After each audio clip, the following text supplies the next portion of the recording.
个嘛，真是一个好地方啊！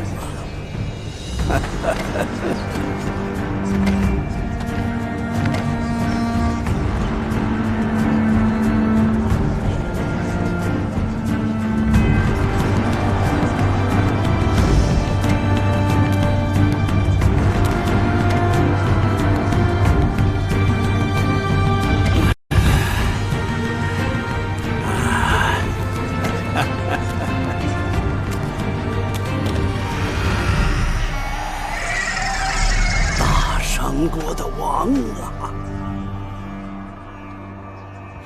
终于见到您了。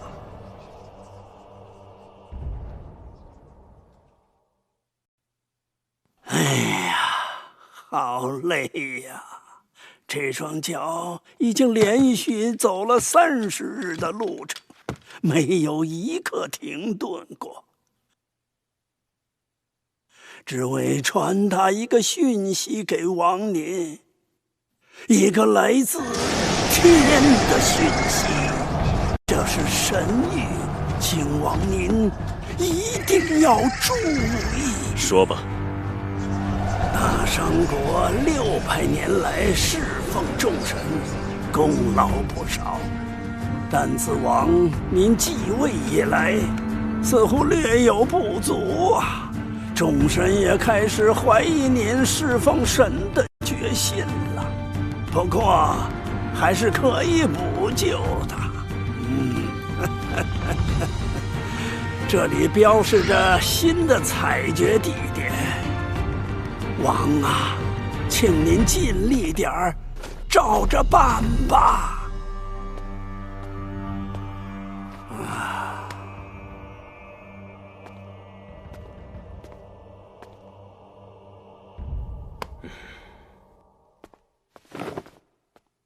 又要挖新的洞吗？我们每年已投入数以10万计的人力了，哪里还有什么新的劳动力供众神差遣？这倒也是，大商国或许已经没有劳动力了，但西方的周族、北方的羌、鬼和行等，他们当中有很多尚未归化。那么天的旨意是让我讨伐诸国，将他们的资源收为己用。王的勇武天下无双，若率大商国10万雄兵，便可一举扫荡4方诸国。众神的贪婪简直到了丧心病狂的地步。陈唐以来，我的祖先30代都为众神效力，任劳任怨，这究竟是为什么？我倒是很不明白。我倒是真糊涂了。人敬畏神是理所当然的吧？大王的祖先恪尽己任，每一个都做得很好。难道大王要违背祖宗的遗训？祖宗不祖法，我有新的规矩。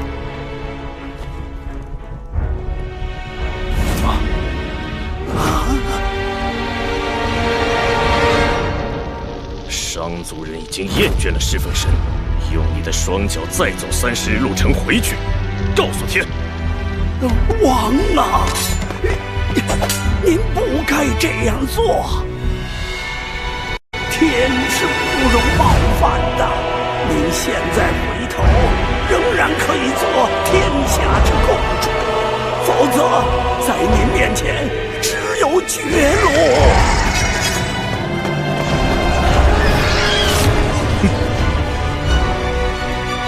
众神来讨伐我吧！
公元前1046年，周武王号召天下各族讨伐逆天而行的商纣王，双方血战连场，商帝节节败退。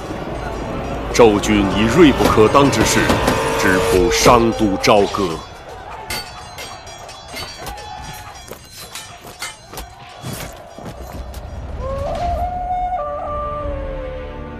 恭喜您呐，武王！成就大业之时就在今夜。您顺从了天的旨意，讨伐叛逆暴君，彰显人间正气。神谕宣明，攻城之日，将赐您名为天子。既已让世人知道武王的美德。天子，我只不过即将取代纣王，成为神的仆人而已。纣族的勇士们，我们走过千万里路来到朝歌，世上最富饶之地，所有的东西都在我们眼前，只需要再走几步，就可以用手抓住了。我们该怎么做？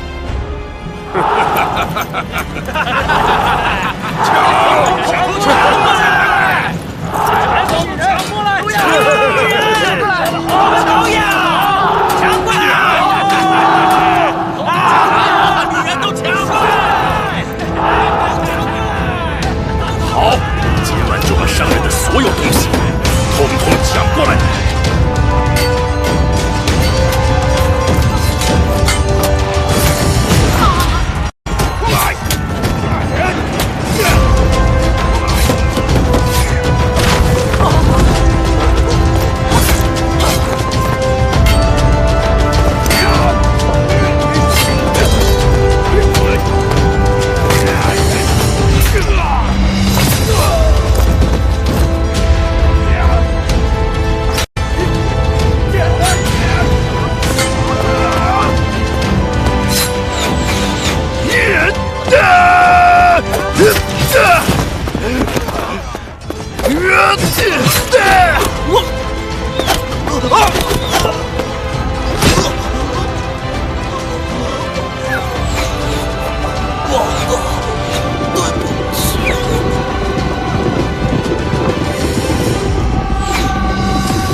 家财，霸占我们的女人呢？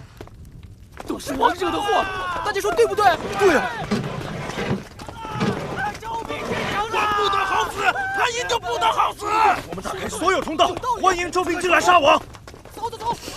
走！父亲，看吧，为了不让他们做奴隶，你不惜与神反目，但他们反而诅咒你。你的人民喜欢做奴隶，犯不着你多管闲事。这里越来越乱了。看来不能逗留。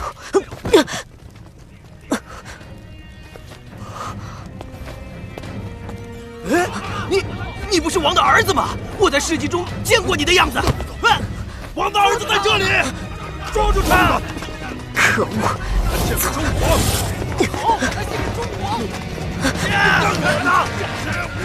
我要他的头！抓住他！你们别过来！这个我先看见他，我先看见他！我要他的头！我要他的头！抢就可以了！抓住他！住手！别跟我抢！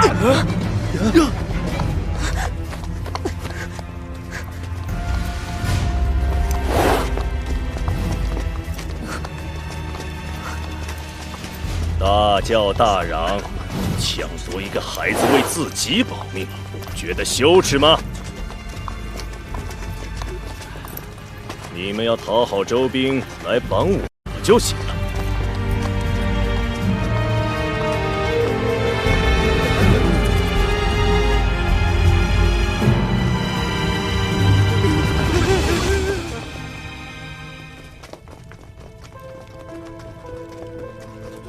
五更，我吩咐过你留在母亲身边。我是商族一员，不能待在家中等死。我也可以一战。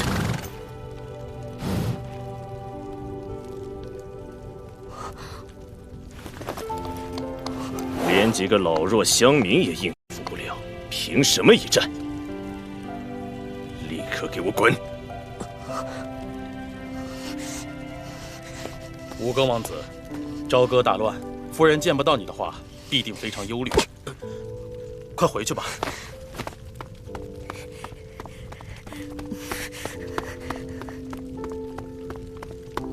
后会有期了，王子。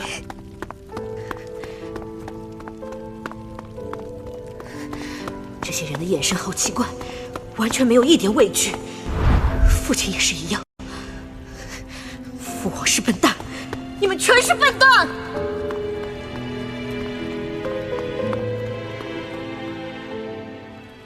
与儿子诀别，也不多说一句吗？你不是一个好父亲，或者也不是一个好的王。这是王的弟弟。这个家伙8年前放弃争夺王位，流浪到国外，成为天下知名的顶尖剑士。他就是传说中杀过神的人。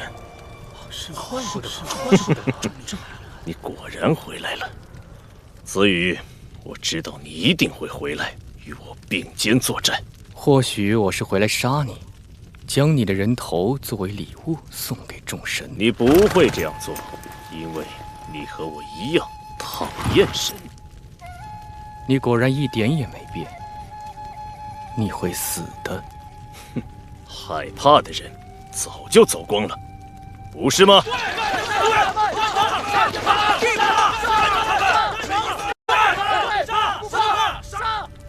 好，我们去吧。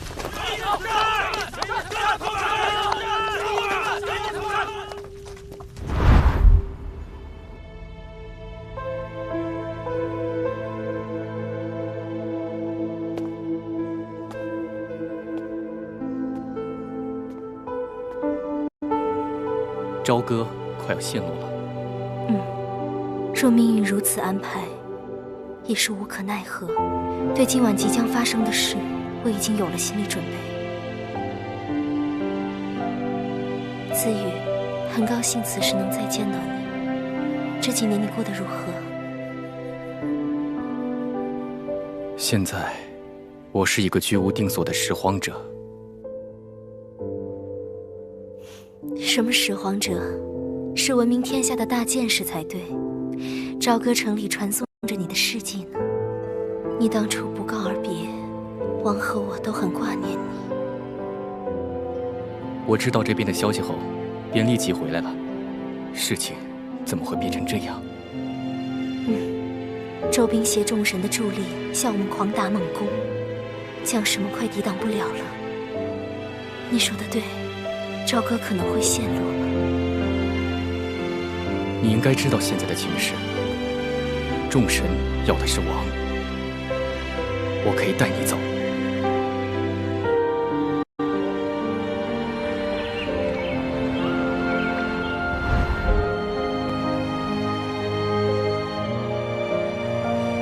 不，我会留下。他死，你也跟他一起死。是的。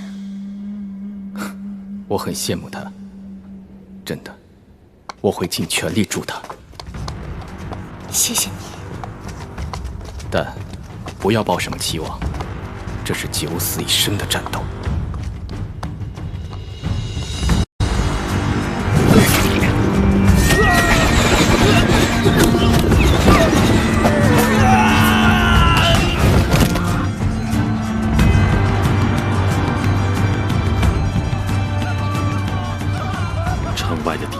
已经瓦解，据说商纣身边只剩下少数武士，大局已定。今夜之后，天下就是武王的了。怎么现在还不见神族前来？武王大可安心，只要时机需要，他们一定会出现。毕竟，他们都是受命于天，要助武王完成伐纣大业的。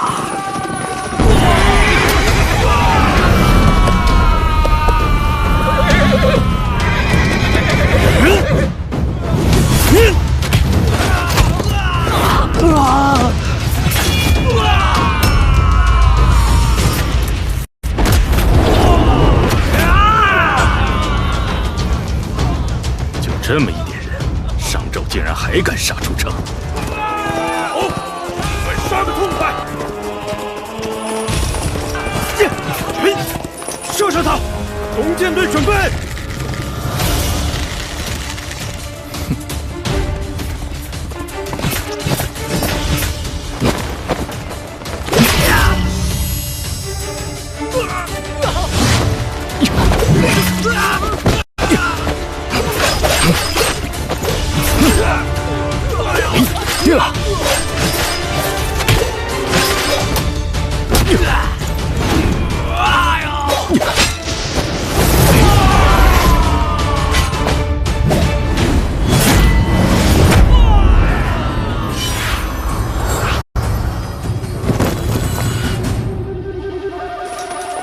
包围他！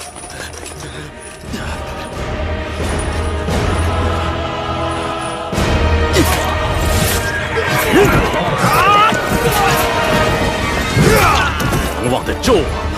事到如今，你还不知错，神是不可冒犯的。我今日来就是替天行道，诛杀逆天无道之王。什么是天意？天要剥夺我的人性，我就要杀天。我跟你不一样，不是为了做奴隶而来到这世上的。你不会有机会的。吾王姬发，你不必出手。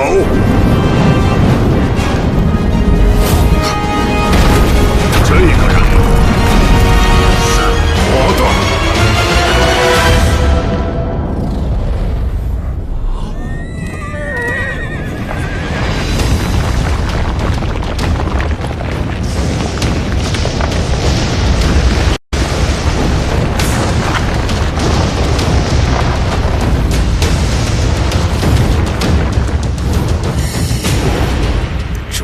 来了吗？天的旨意是时候要执行了。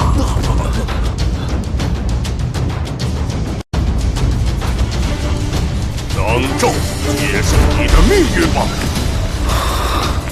可怕的压迫力，这家伙并非神族的杂兵，就是你了，全身暗红的大神。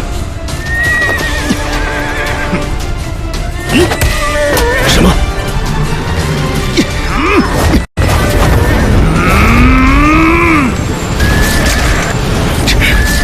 好强大！哇！怎么了？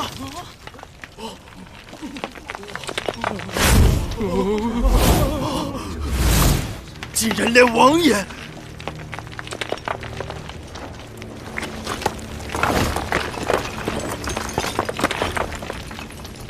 这就是神与人的差距吗？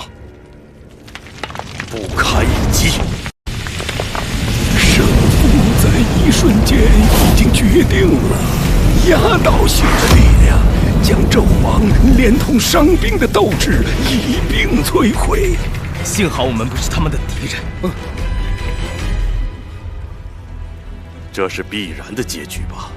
纣王明知不可为，当初又何必勉强？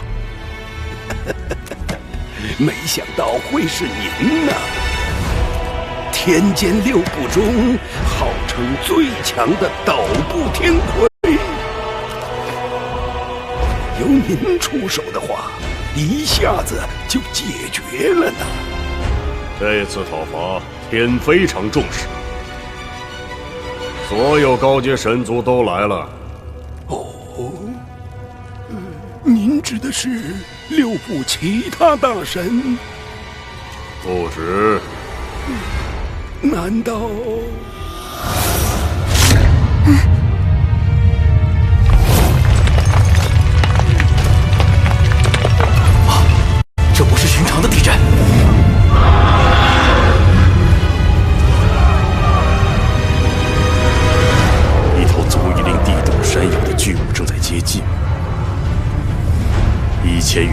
交战从未见过这种场面，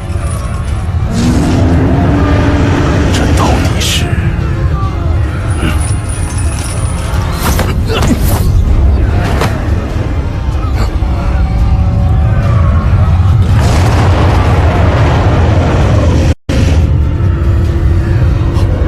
不是真的吧？那是……只有天才能驾驭的远古神兽，那么说，连神族之主也亲自来了。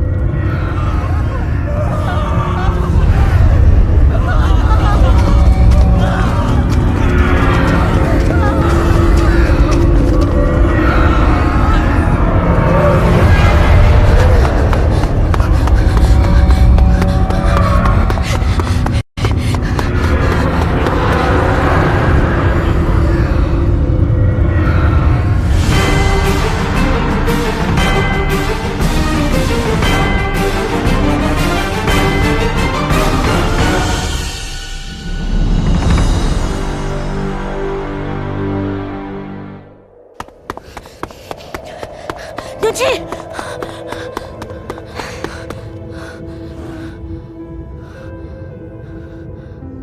五哥，你回来了就好了，我正在担心你呢。整个摘星楼里面都没有人，为什么会这样？他们是因为怕死都跑了吗？是我叫他们离开的，这里已经不需要任何护卫了。过来这边。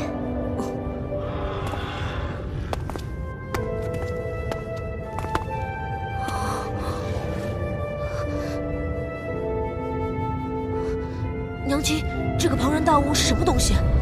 那就是龙。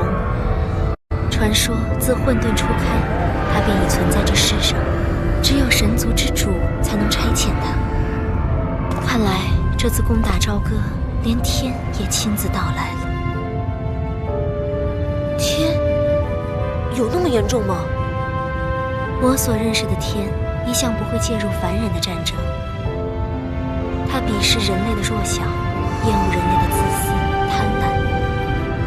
他视凡人如蝼蚁，除了加以奴役之外，人类在他心中根本毫无价值。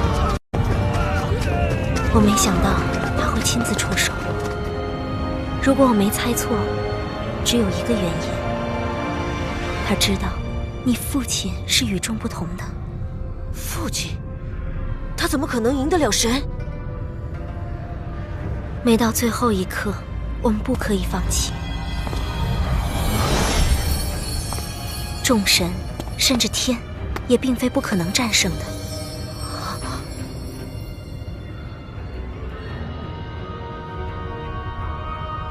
你父亲就是知道这个事实，才会毅然反抗。这水里面，这些景象，那是朝歌城外的战斗。转动坛子就可以改变角度。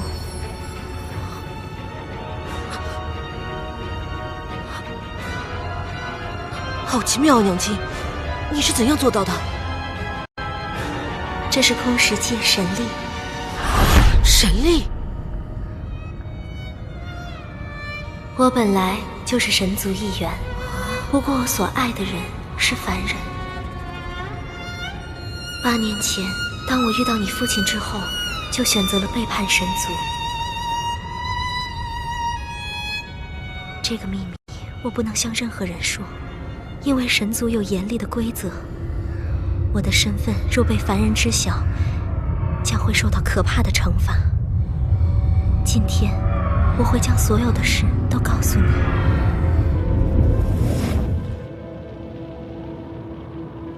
我在神族中的本名叫新月湖。我和姐姐都是天剑6部中的斗部神众。我在一次偶然情况下遇到你父亲，他一向讨厌目中无人的神族。不过，我让他慢慢明白，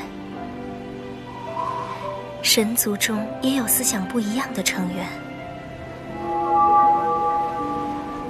之后，我跟他回到朝歌，以凡人的身份生活，全心全意地爱他、支持他。这几年是我最快乐的日子。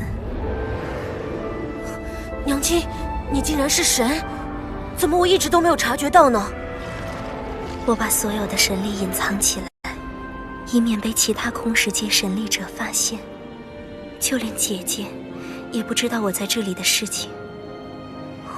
你父亲和我商议，决定暂时不告诉你这件事，因为你年纪还太小，这也是为你好。为我好？哼，不要说笑了，娘亲，你们就要害死我了，还说是为我好。五哥，你们一个是神，一个是王，做你们的儿子，不是应该无忧无虑的吗？怎么现在反而死到临头了呢？为了什么？就是为了那些奴隶。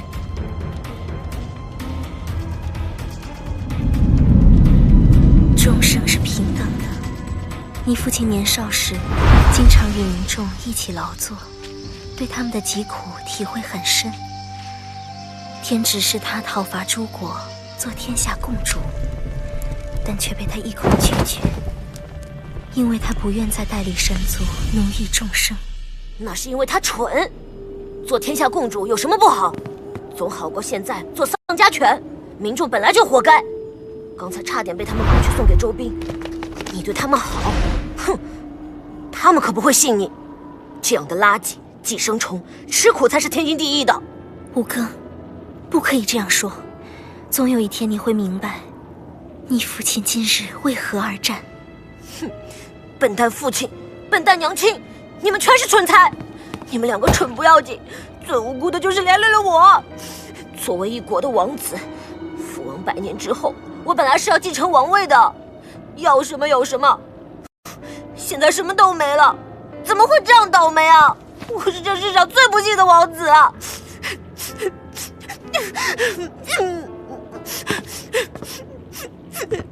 五哥，别烦我，我不要再和你说话了，想起来就生气。你们两个自作主张的事情，就决定了我的命运，太过分了！还说要我看他的战争，有什么好看？我就是不看，不看！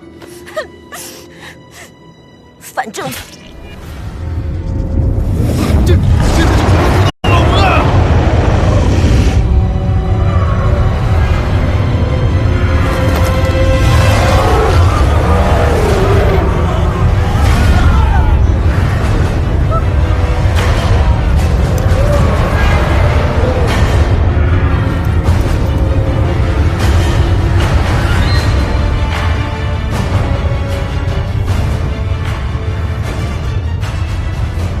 下面这些猴子全都吓呆了，真是好玩，笑死我了！这些无知的猴子实在太难看了。我觉得他们很可怜。同情人类，只是一群既贪婪又愚蠢、自私而又野蛮的猴子。最糟糕的一点是，他们很不忠心。我们神族给了他们不少好东西，但是他们就是不懂得满足。老实说，我也不明白他们在干什么。明知不可能赢，还要挑战我，实在太奇怪了。我可不介意，反正我喜欢玩游戏。天魁，不许你再出手！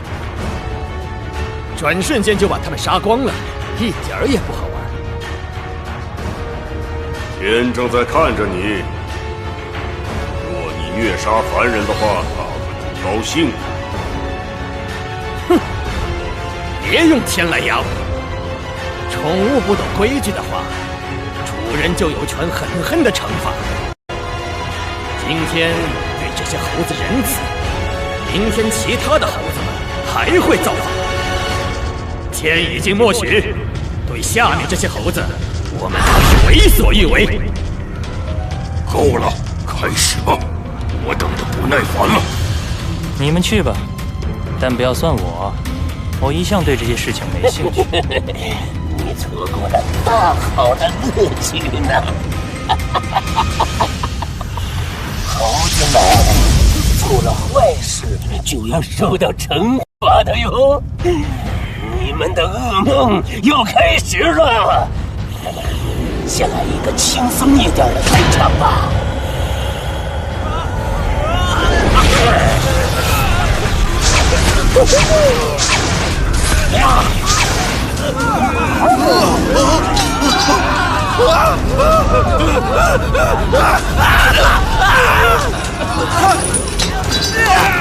周族的将士马上后退！这瘴气有剧毒，在商军崩溃以前，要尽快为他们解围。那件事，我来陪你玩一玩。我喜欢强大的猎物。听说你杀死过我的同伴是怎样办到的？让我看看。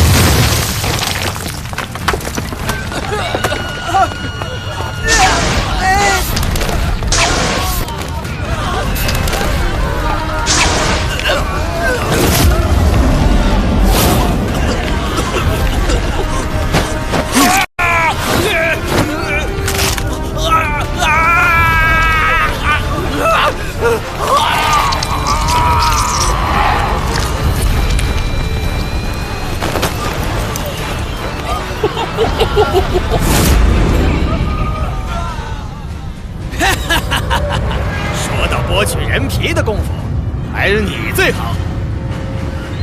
鬼木，给我多弄几副。我的皮革大衣最近破损了，拜托了，我可是只穿人皮，兽皮令我浑身不自在。还真挑剔，那你没办法。稍等，我挑几副更好的人皮送你。别说我这个兄弟不够义气。这些家伙谈笑间戏谑杀人，手法残酷至极。他们是要所有人明白，这就是反叛神的下场吗？天的旨意是不可以随意虐杀凡人，因为你们是重要的劳动力。不过今日对抗伤兵是个例外，你们都是该死的低等凡人，这次不用偷偷摸摸的干，可以玩个痛快。看你们痛苦呻吟的样子，真是乐趣无穷啊！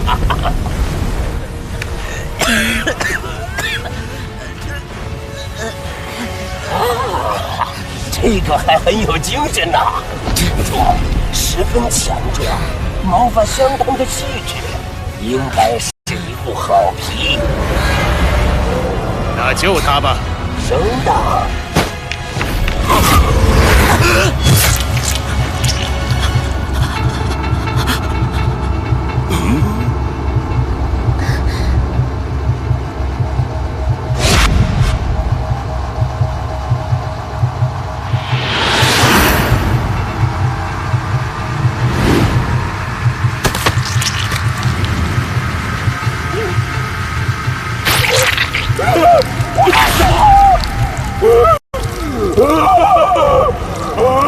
表演剥人皮嘛，这个我没兴趣。反而你现在的惨叫表演更能吸引到我。你们觉得这是一场游戏吗？玩得很高兴。可惜，我得告诉你们，游戏时间结束了。天，在哪里？就在那边吗？我要去。你要去？是的。无论有多艰难，总有一日我要到那里去，亲口对天说，我们不再做你的奴隶。父亲，你的梦想还没有结束，因为有我。现在，给我哭吧，神！这家伙为什么会？不是普通的猴子吗？竟然能够在大神的重击之下生存。我的一拳结实地击中了他，但他竟然毫发无伤。从这个凡人身上感觉到一股奇怪的气息。人，猴子，为什么？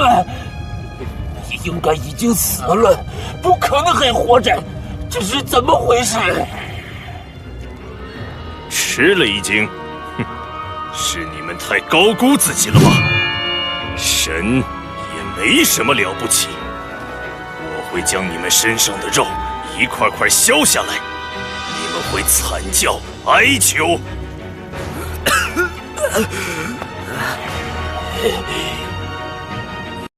竟敢侮辱我，侮辱神！你当猴子，你将会后悔莫及！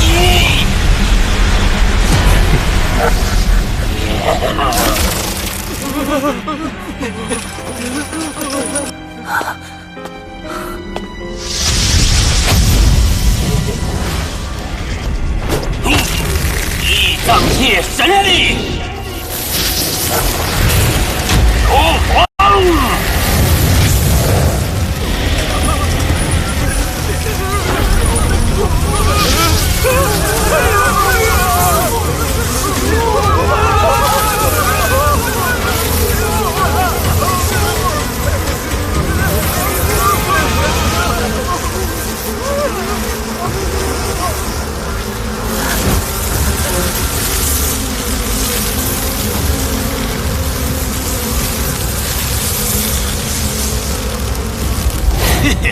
鬼木的毒皇会将他吃得连骨头也不剩。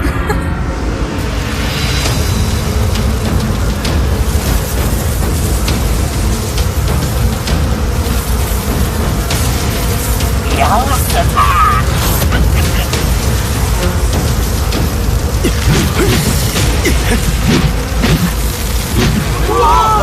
他被包围了，逃不了了。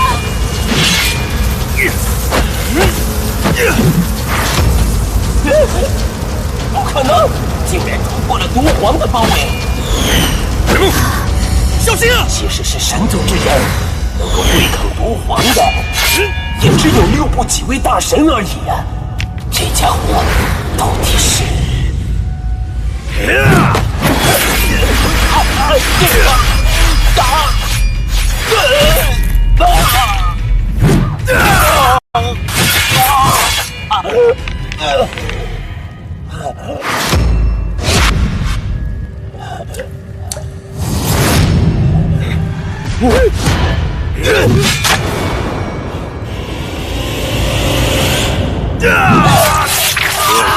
就是这种叫声。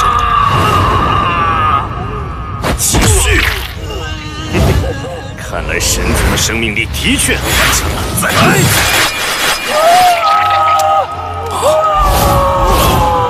神已经没有还手之力了，商王绝不给他致命一击。还有这个大神疯狂嚎叫，只要他尝试被折磨的痛苦吧。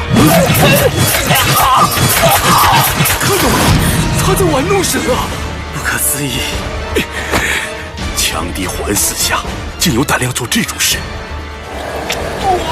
大神哀叫回响在整个朝歌战场，在所有人面前摧毁神的尊严，对神施以侮辱，是要传递讯息给我们吗？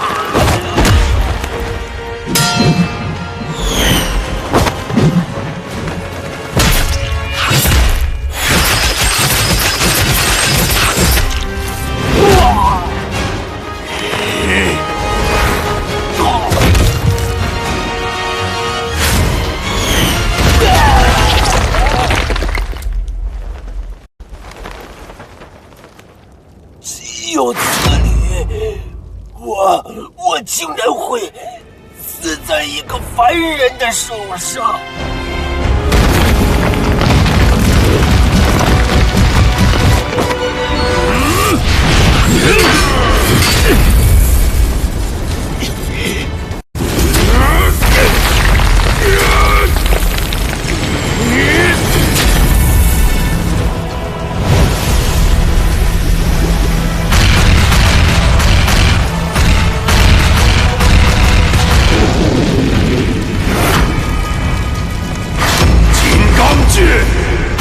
神力摧灭！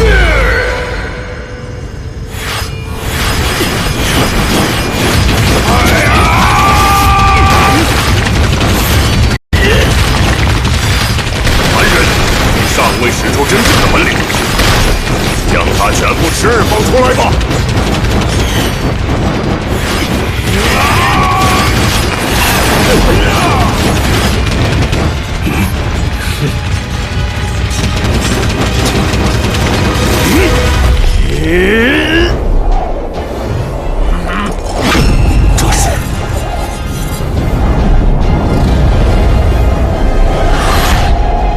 这是神力，一种非常古老的神力。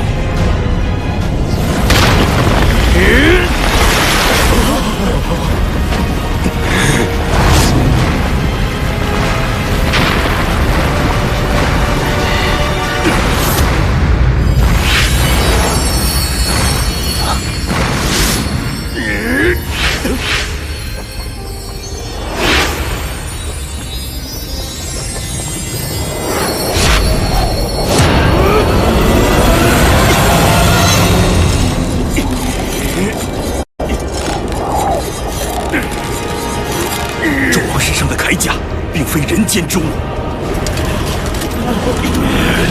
被你们发现了吗？那么，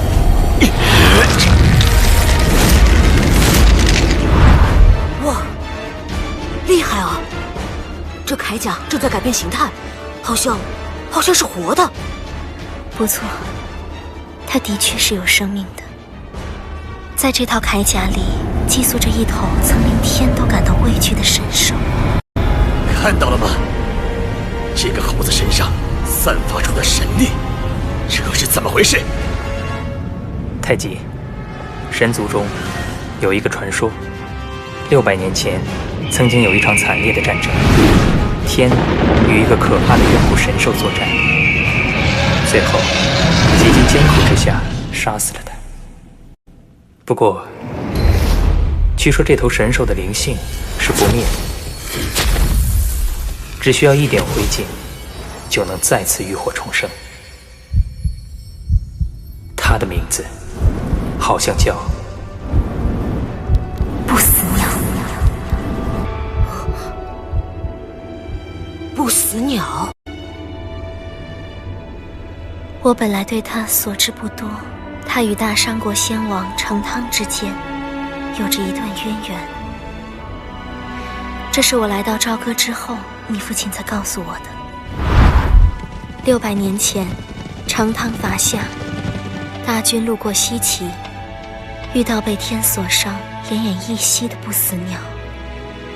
成汤心生怜悯，决定救他一命，让不死鸟之魂栖息于自己身穿的铠甲之中，分享精血元神。这之后，他们成为了出生入死的知己，而成汤也在不死鸟的暗中帮助之下，顺利战胜夏人，建立了大商国。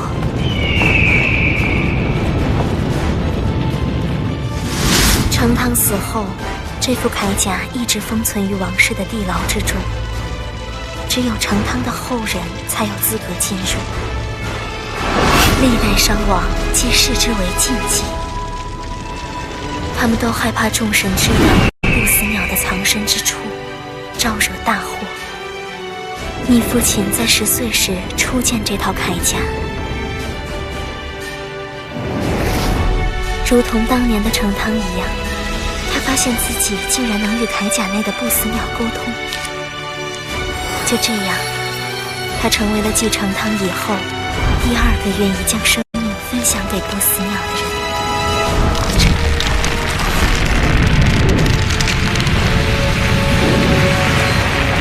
出来吧！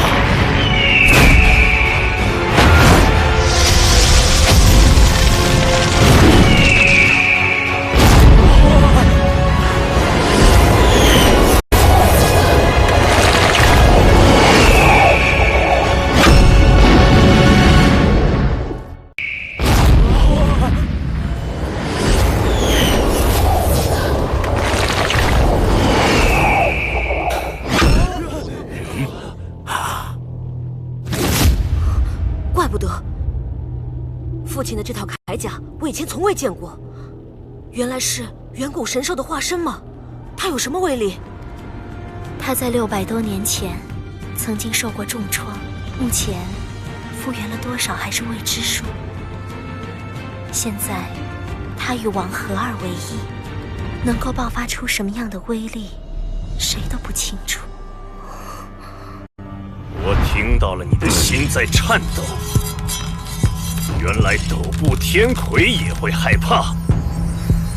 看来，恐惧并不只是人类的特权。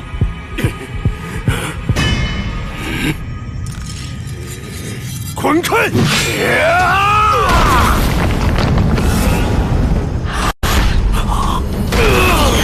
这是神力，他只是个凡人，却能运用神力，而且非常强。难道？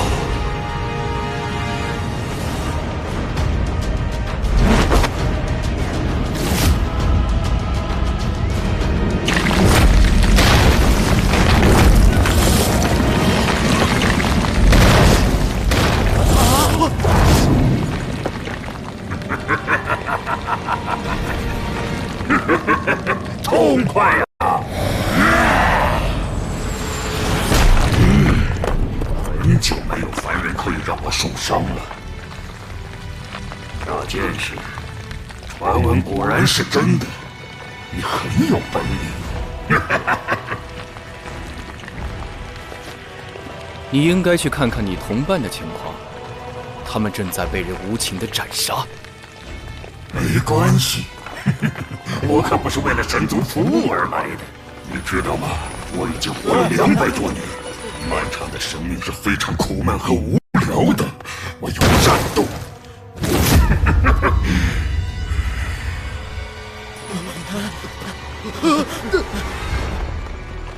猎杀高强的对手，是我生存在这世上唯一的意义。大剑士。你是我最想得到的，我要取你首级。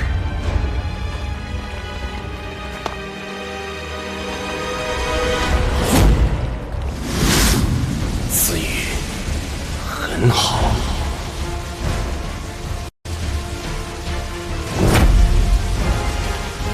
上头原来是一头怪物，他是笑死了。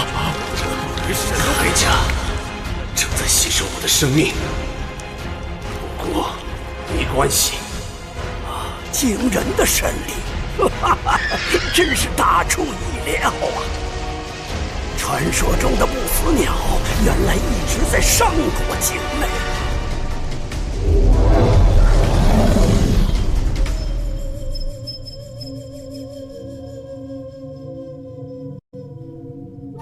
不死鸟吗？真的在这里？那么说，他就是你预言中的人吗？此情此景，确实和预见吻合。一个不平凡的人，在中途诞生。他走过死亡幽谷回来，与不死鸟并肩作战，最终令神权崩倒，解放世界上所有的奴隶。来吧，今日整个战至力尽而止。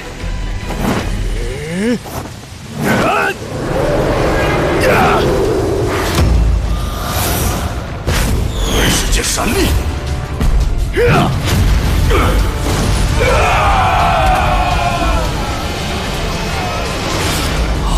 好恐怖的力量！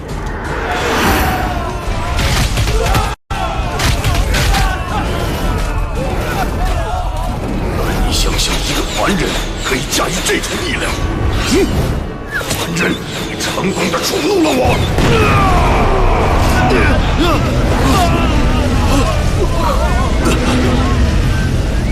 天神的怒吼，振聋发聩。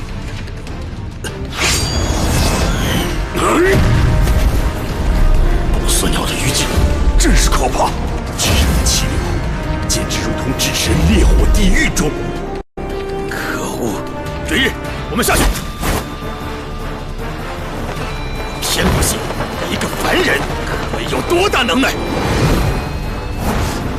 太极，你要收起这种想法。这个凡人，就是真正的天下战神。战神吗？修罗界神域！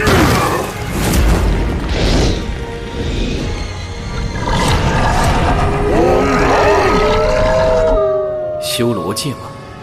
他要使出真正的本领了。大剑士，我还没有看到你的剑呢。你两手空空的样子，为什么不用锋利的威力让我看？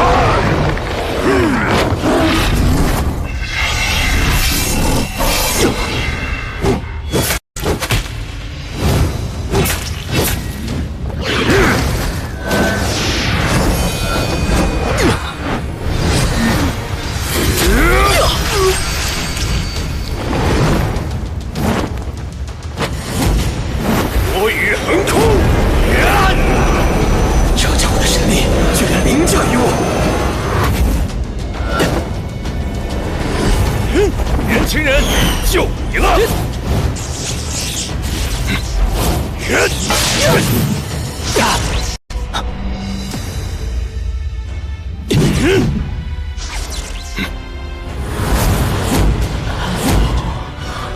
不可思议，王继言凭着一人之力对抗3个大神，而且他们都是神族最高位的大神。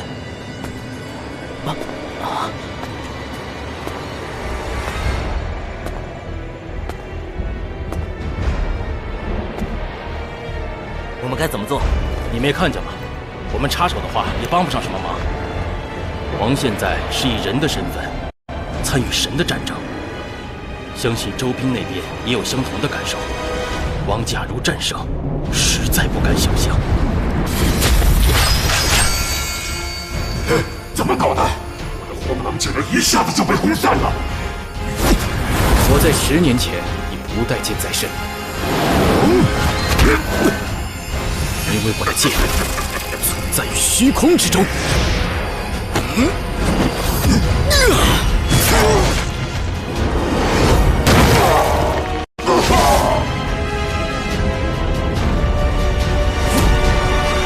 哇！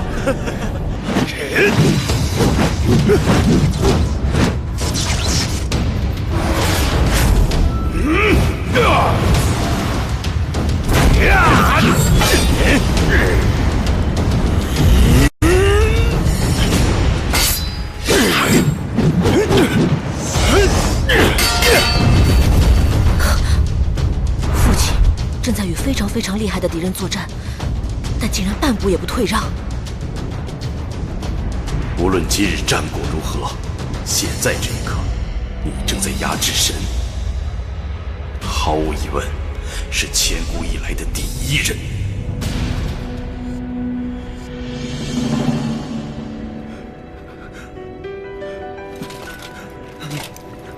干嘛哭起来了？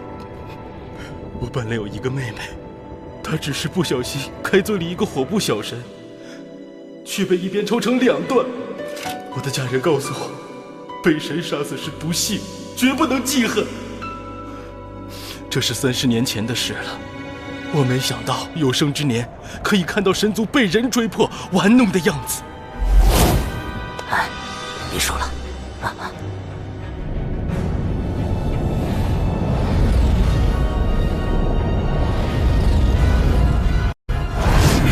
原来是这样，练气。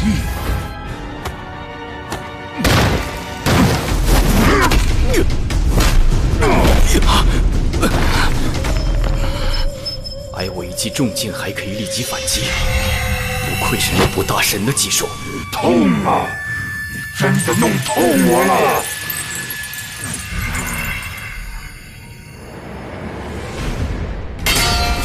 雷爆！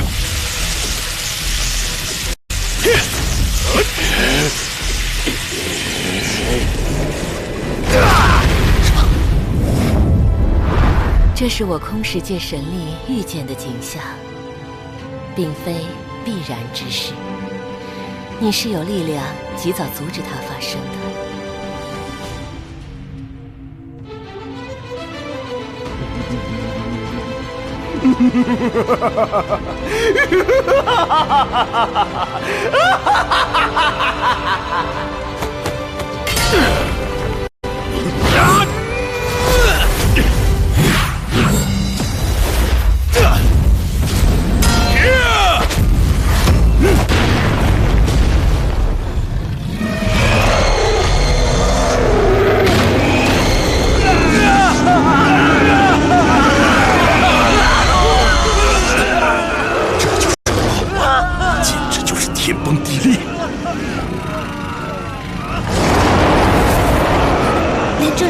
吼声，站在附近的话，岂不是要被他的声音震散？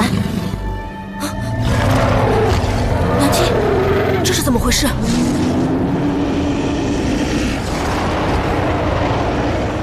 天要出来。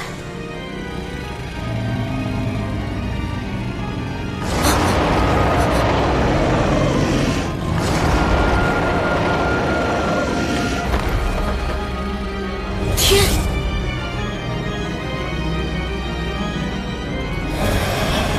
刚才那一瞬间，我失去了意识。龙的吼声，连受不死鸟神力保护的我也撑不住。这是怎么了？是我的眼睛出了问题？我的四周一片灰暗。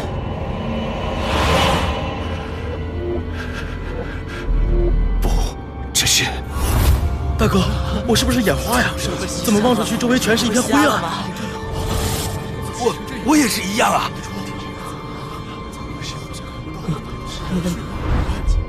终于降临了。是无色界神力。无色界？怎么说？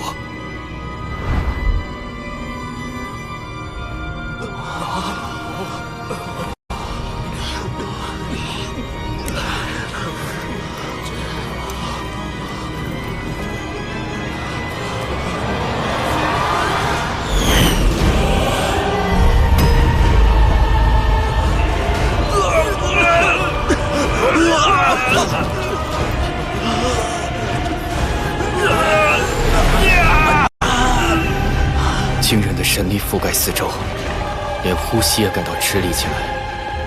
我还从未见过这种神力。大剑士，所有的事情都要结束了。天已经下来了。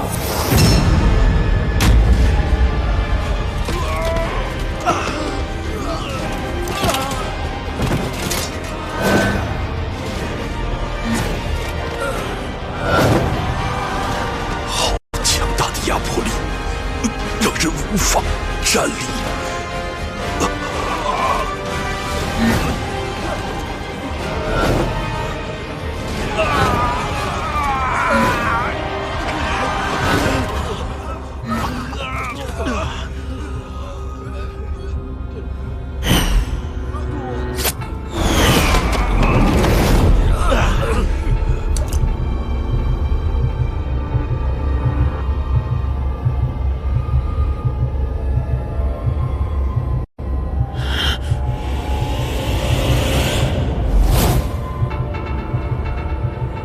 猴子，你为何烦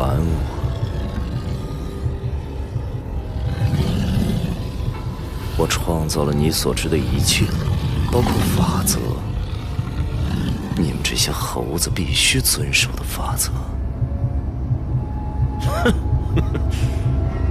不要太抬举自己了，没有神的法则，我们一样可以活得很好。而且你一直都弄错了一件事，我们是人，不是什么猴子。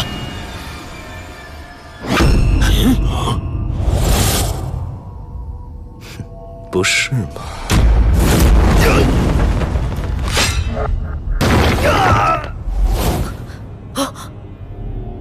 你所依赖的不死鸟，我600年前亲手撕碎过它的双翼，将它身上的火羽一根一根拔掉。就算是远古神禽，也没什么值得惊奇的。不过，我的技师说，你将会是一个可怕的敌人。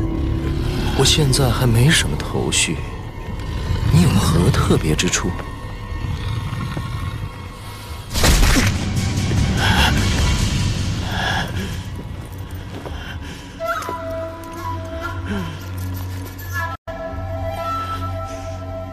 原来是这样吗？你就是为了一个预言而老远跑来。看来这个预言让高高在上的众神之主也感到心虚了。神权将会没落，很可怕吧？有我在，神权不会没落。而你和那个预言，都会在今日被我一同粉碎。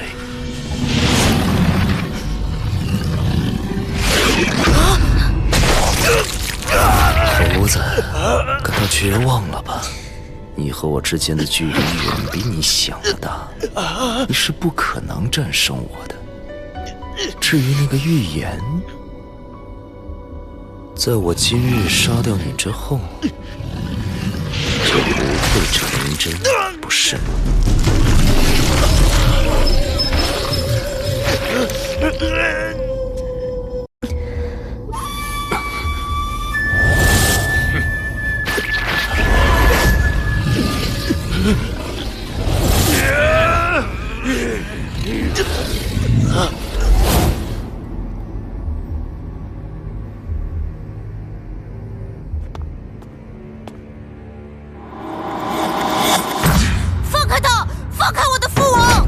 连不死鸟也不堪一击！小心！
鸟姬，快想想办法啊！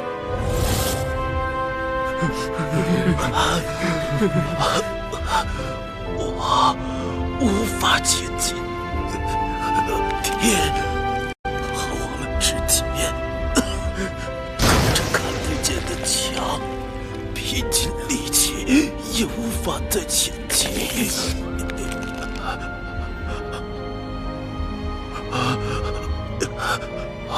不可能接近天，我就是被这股看不见的力量压倒，完全无法对抗。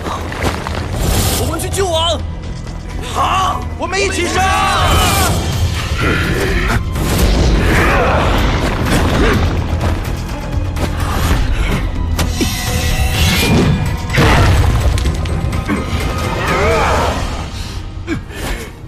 停止前进！在天周围有强大的神力屏障，勉强接近会死的。让我来试试吧。哦。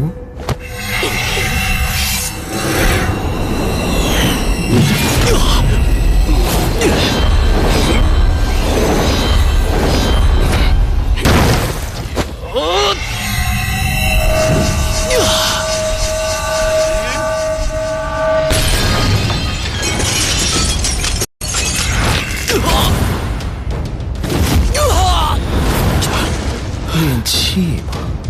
看来猴子也懂得使用一些不错的技巧，突破无色墙来到这里。不过这也是我的极限。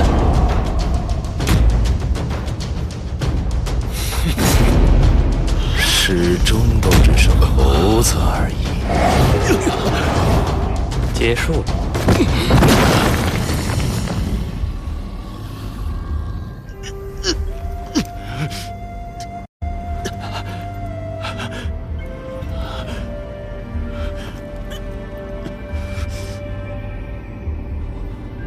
人类的力量始终是无法对抗，这太可怕了。这就是人和天的距离。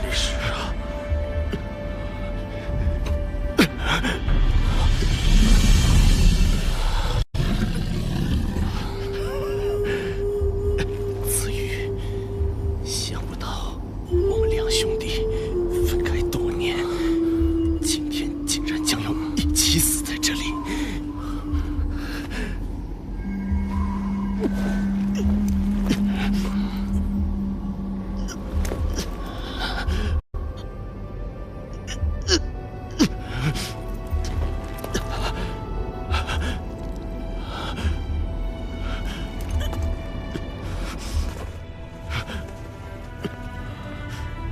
好近，什么也听不见了。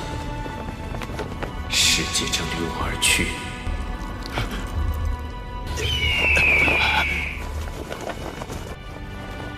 这一刻好像很漫长。我想起了以往，想起了所有我爱的人。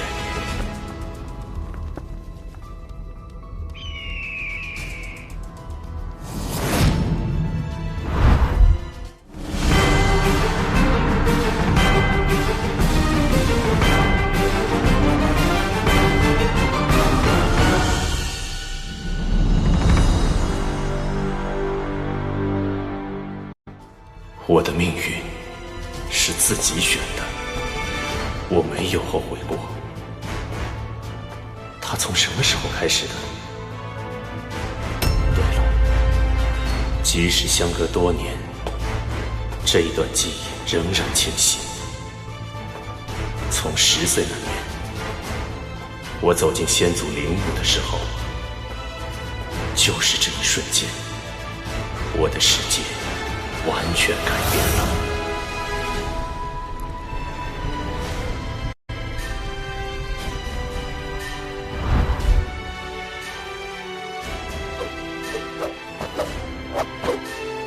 这件事怎么说呢？就好像有声音在我脑子里响起，引导我去密室里面。哎，你说奇怪吗？那副盔甲听说是我们祖先成汤穿过的。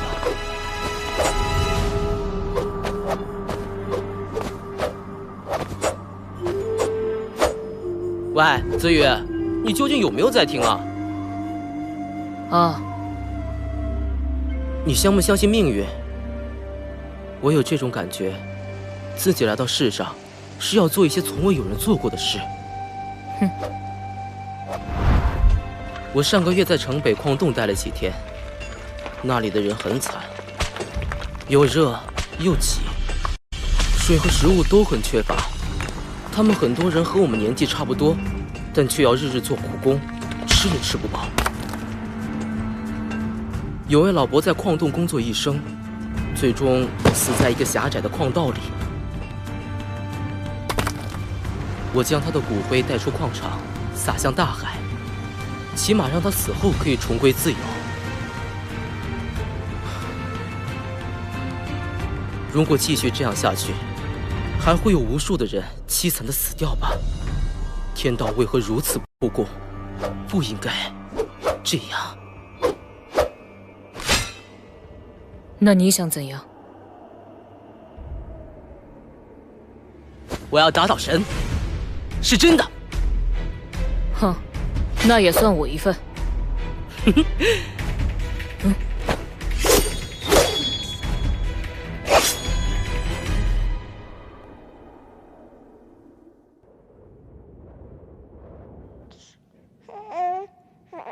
哈哈，这孩子长得比较像你呀，你说是不是？嗯。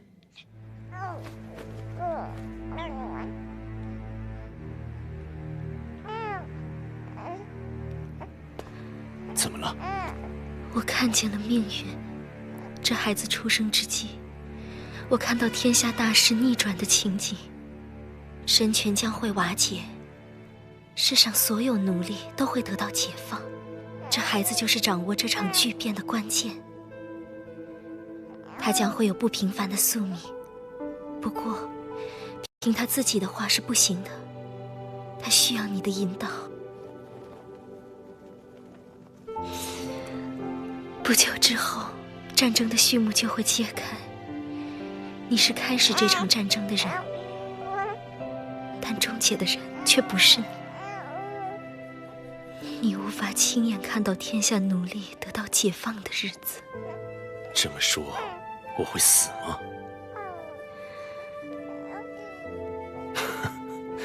这是个愚蠢的问题，谁不会死呢？不要为我哭啊！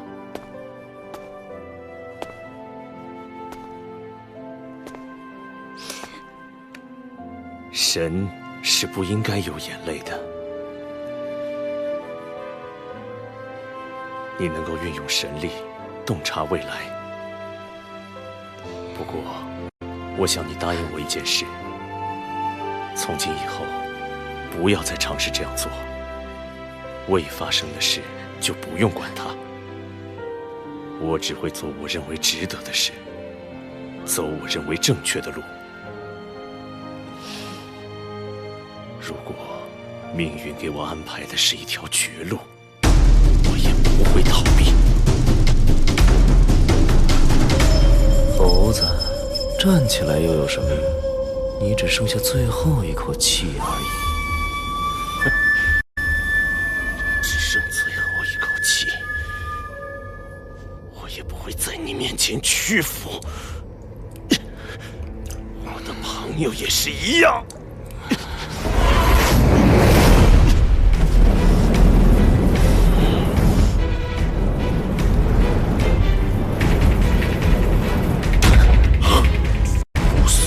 火雨，连无色墙也不能压下它的光芒。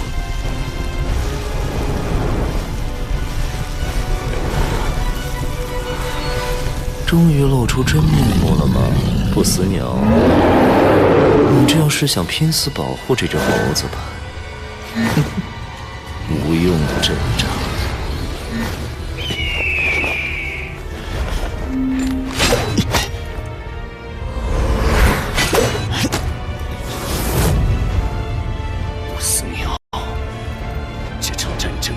没有完结，用火焰燃烧我的生命吧！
虽然看不见他们，不过可以用颜色来估计那边的情况吧。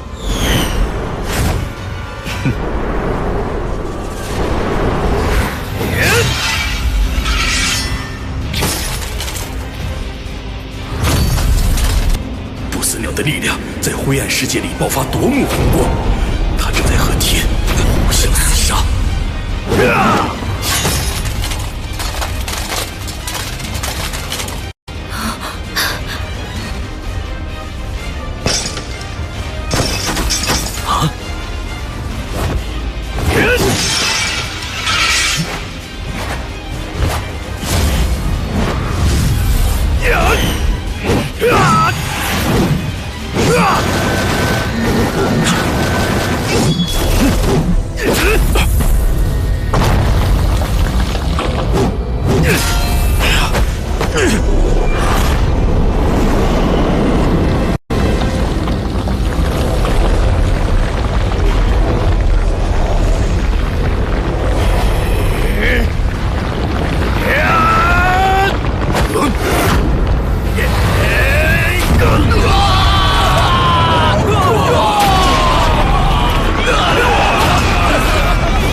正在互相角力的两股颜色开始出现变化。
10万年以来，你是第一个神斗的人类。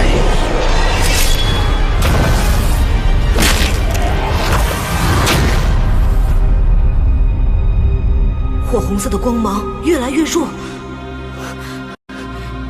渐渐的又变回一片灰黑的世界。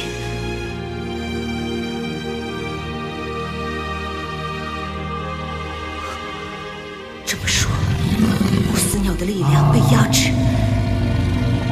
父王，你输了吗？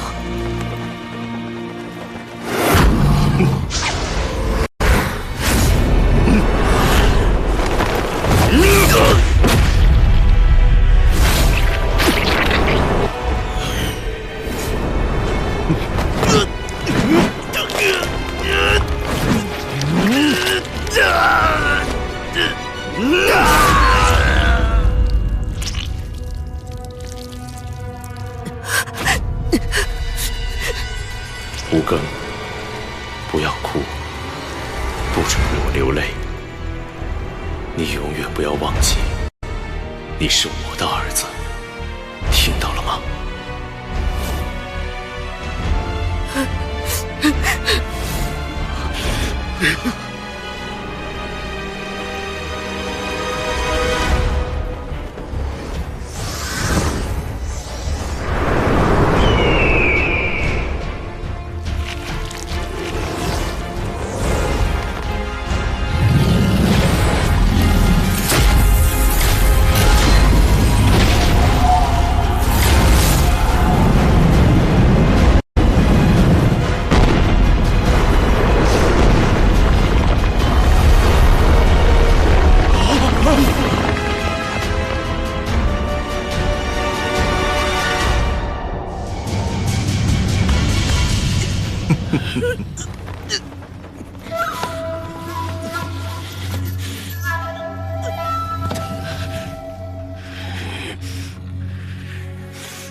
很久以前，我有一个预感，我将做一些从未有人做过的事。对神的战争又要开始，但是结束战争的人并不是我。从一开始我就已经知道这一点，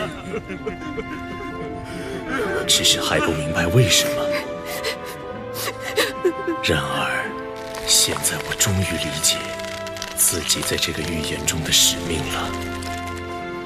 人间所有的痛苦，用我的血来为你们承担；所有悲伤的泪水，都将化作奔腾的浪涛。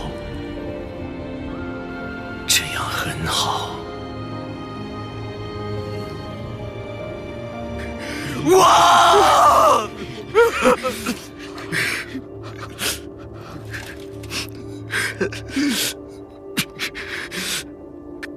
再见了，我。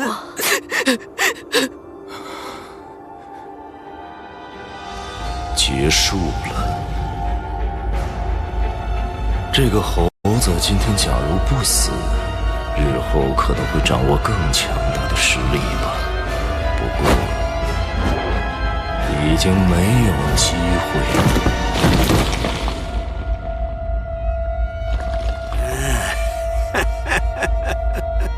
不死鸟再次被我粉碎，预言中的战神亦死在我手上，天下仍然是我神族的天下。这家伙竟然要1000出手才能收拾得了。沉睡多年的天再度出手，力量比我想象的还要强大。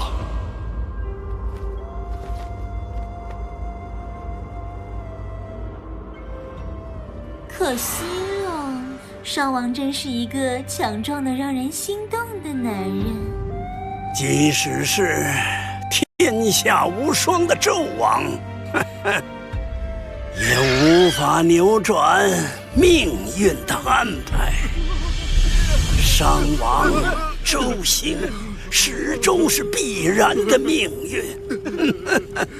王啊！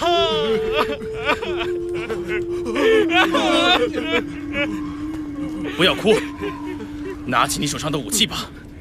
我们是大商国武士，王即使战死，我们也要继续。我们在今天一起死！早就有这个准备了，杀掉一个算一个。不错，来吧！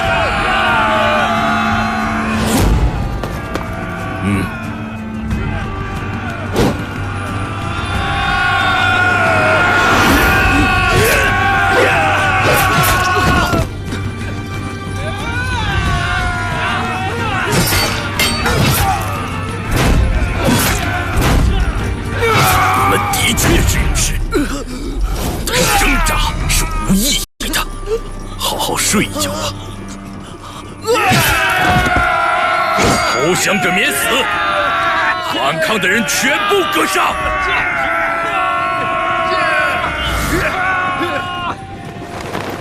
这一场战争并没有被写进史册里。商王死后，他的武士们依然拼死奋战，抵挡潮水一般涌来的周兵。杀死商王之后，众神不再参战。骁勇无比的武士们只勉强支撑了很短时间，毕竟他们势单力薄，一个接一个被杀死，抵抗的声音越来越少。父王已经战死了，始终也不行。如果不是最后天亲自出手，父王是有机会赢的吧？只差一点点了，可恶！娘亲出奇的平静，她的内心应该很难过吧？这平静的模样，反而令人心寒。啊！不好了，完全抵挡不了啊！周兵要杀进来了！娘亲，我们走吧，不能再留在这里了。周兵一定不会放过我们的。现在不是难过的时候啊，快走！走不掉了。天就在城外，而且还有6部大神，数以万计的周兵。我看不出有任何机会逃命，要活着离开已是不可能的了。娘亲，不要说这种话，没试过怎么知道不行呢？不如我们一起死吧。不要说这种话，娘亲，我不想死。可惜我们已没有选择。传武王奏令，天亮之前，众将士各取所需。当太阳升起，父王要看到城内恢复秩序。对不起，娘亲，对不起，我想要活下去，请原谅我的不孝。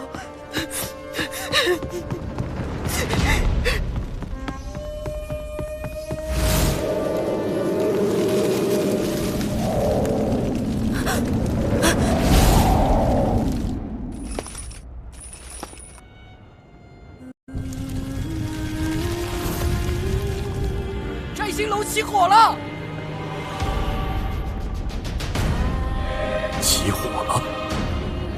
王儿，既然你已经不在世上，我想我也不必再活下去。这是新月湖的神人。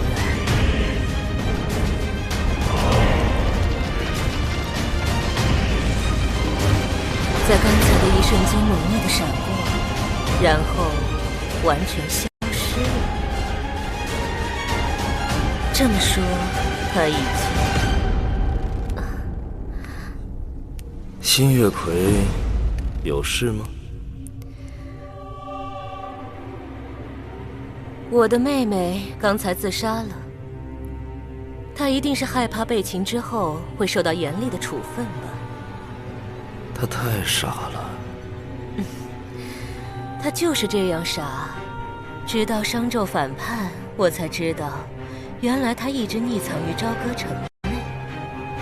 你和他都是我最出色的大祭司，如今失去了他，您仍然有我会竭尽全力为您效劳。我今日出手杀掉了商纣，那么战神的预言已不复存在了吗？不死鸟在这个预言中占据关键位置，但他今晚已被您亲手粉碎了。如此说来，无论如何，战神也都不可能诞生了，神权将可一直延续，直到永恒。你是最能令我安心的。我要沉睡了，别让任何东西再次惊醒我。您今天辛苦了，请好好的休息。朝歌城之事由其他大神处理就好，我们回去了。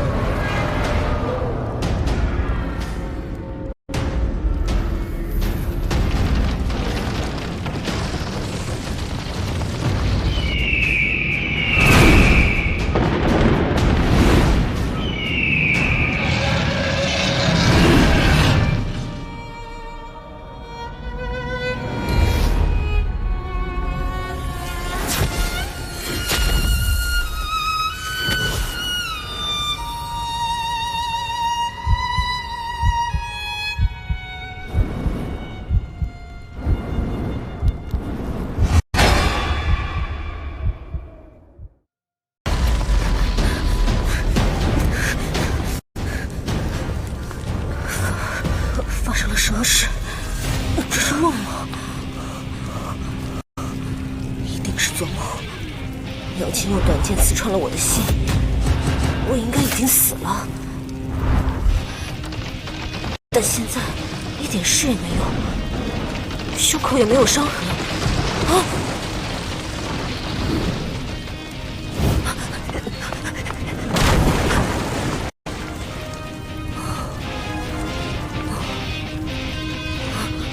摘星楼塌了，娘亲呢？还是逃命要紧。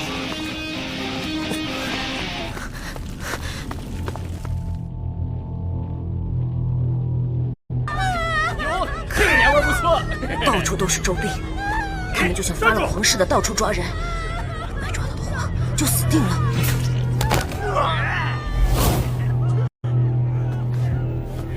糟了，怎么办？掉头走的话，外面也是满街周兵，逃不掉的。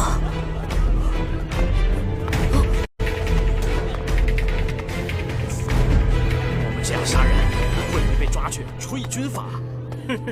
这可是出生入死战斗的奖励。放心吧，武王殿下也会默许的。不过天亮之后就要收手了。知道了。我们到那边再抢点吧。他们好啊，看不见我。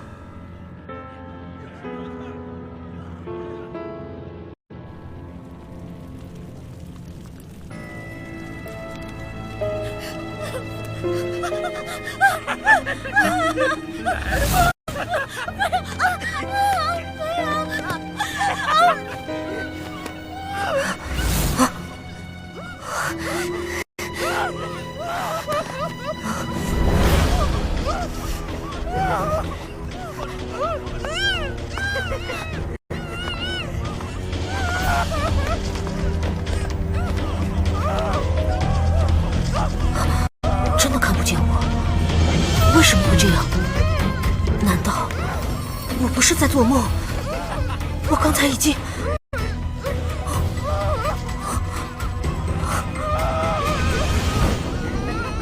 是的，你刚才已经死了，只是你未发觉而已。娘亲，五哥，不要怕，我并没有疯掉。我所做的一切，包括在摘星楼上杀死你，都是为了能够让你有机会避过这一劫。但娘亲，我刚才确实被你亲手杀死了。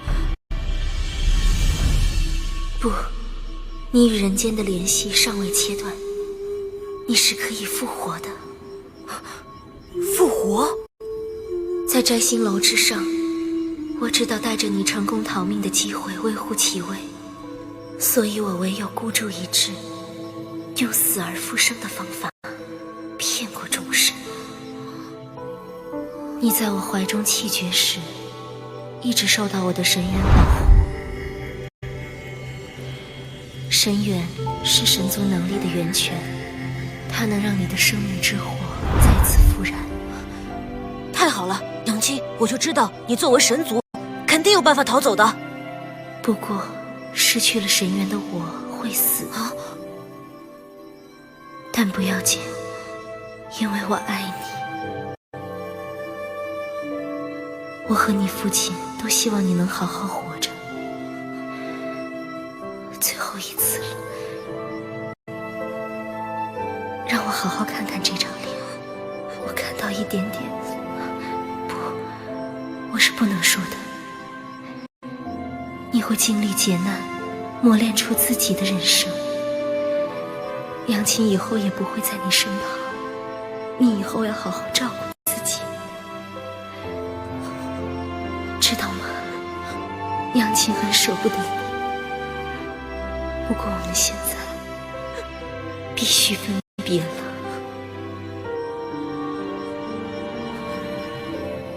杨琴！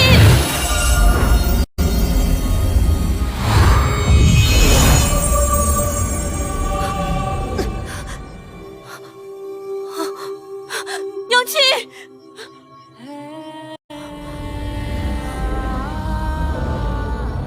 杨琴，不要离开我！好了，我的神元现在和你合二为一。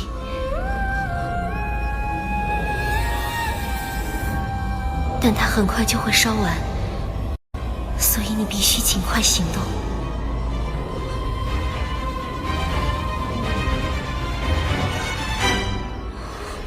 那么，我现在要怎么办？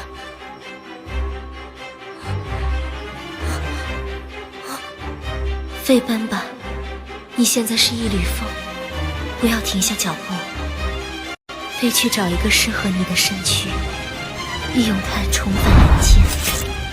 他必须是与你同时同刻死亡的人，一见到他时，自然会有所感应。你要在天亮前找到躯体，否则第一道曙光划破天空之际，你就会在世上永远消失。这个不是，这个也不是，与我同时同刻死亡的人吗？应该不会太难找吧？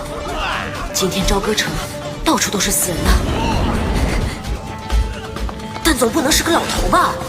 最好是年纪相近，我可不想变成一个老伯。怎么有一阵怪风吹过？天快要亮了，我的魂魄开始消失。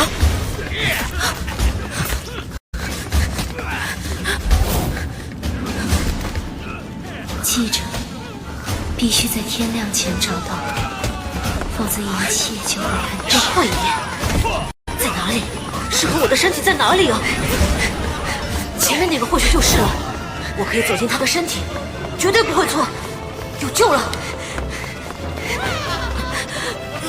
太丑了，变成这个样子，还不如死掉。还是赶快再找别的，一定还有。今晚死了这么多人，肯定会有与我同时同刻死掉的男童，一定会有的。天要亮了，没时间了，到处都找不着，难道娘亲的苦心要白费了吗？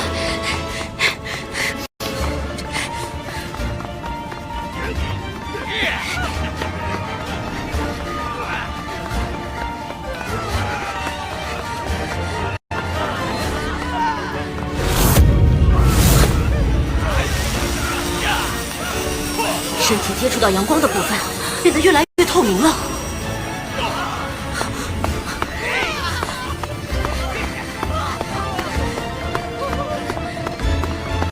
内口井上的人，可以了，太幸运了，这是最后的机会，还来得及吗？杨七，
给我抓住这个该死的奴隶！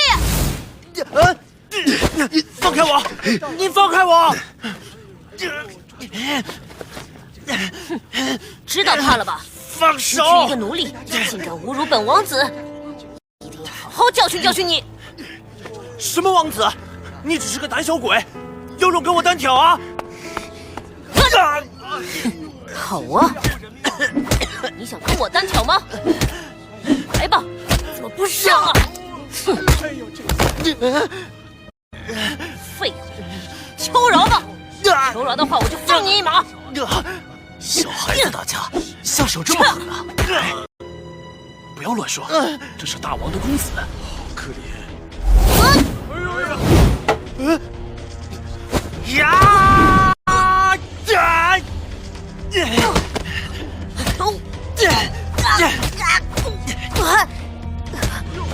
有钱还了不起吗？除了靠你爹以外，你自己有什么本领？可恶，敢打我！你活得不耐烦了，让你知道我的厉害！不得了了！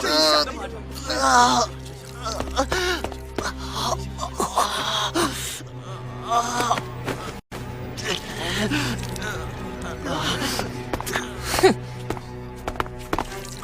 不久前，我和城里一个奴隶打架，弄瞎了他一只眼睛。这就是他的身体，我竟然进入了他的身体，竟然会有这种事！我好想吐。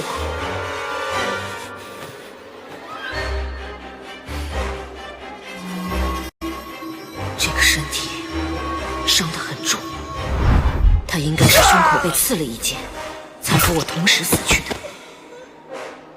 这道伤痕被娘亲最后的神元修补了。哦，是周边，这附近不安全，必须尽快离开。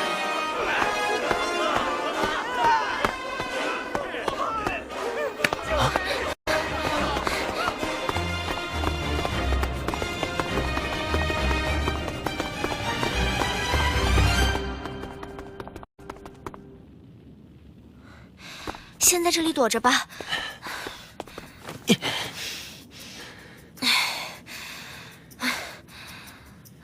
外面好乱啊，还好你没事。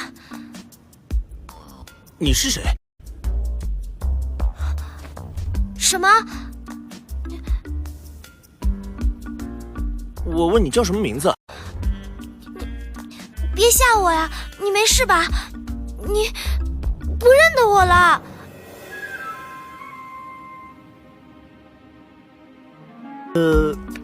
对了，我刚才被周兵打晕了，一下子什么也想不起来，所以需要你告诉我关于我的一切。这个女人好像和这个奴隶很熟悉，得从她这儿多套点情况。我叫什么名字？今年几岁？我有什么亲朋好友，或者是财产？你脑子坏掉了？你没事吧？让我看看。哎呀，别废话了，快点告诉我啊！你叫阿狗啊？什么阿狗？我堂堂大商国五更王子，怎么可以叫这么难听卑贱的名字？我叫白菜，是你未来的妻子。你父亲是城西的木匠，他去年过世了。木匠的儿子？哎呀，真卑微。现在在这世上，你的亲人应该只剩我一人了。怎么样，有没有想起什么？无论什么样的身份，我都不会忘记真正的自己。我的名字叫五更。一点点吧。那个木匠，不，我父亲，他应该很穷吧？怎么会有钱把你买回来？不是买的，我本来是个孤儿，你父亲好心收养了我。他说我和你年纪相仿，可以互相照顾，就为我们立下了婚约。这样啊，那么你就是我老婆了。以后一定要听我的话，知不知道？哦，大商国已经灭亡了，我们要设法逃出朝歌。我们没有任何人可以依靠，只能自己想办法活下去。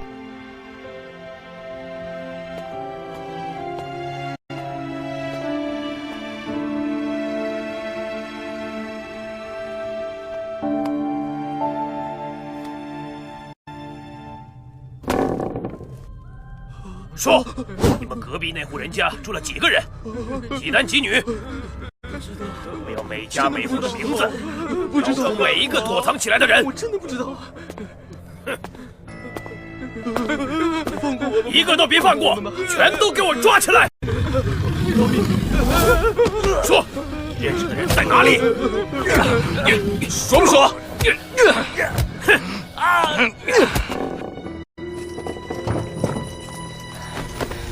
外面好吵，周兵似乎在逐门逐户抓人。我们要不要躲进干草堆里？不行，猎狗的鼻子很灵，一定会被他们发现。我以前也养过几条猎狗。啊！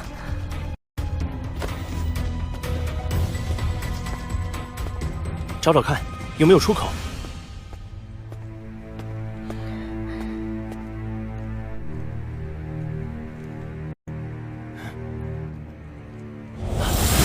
看，那里有个破洞。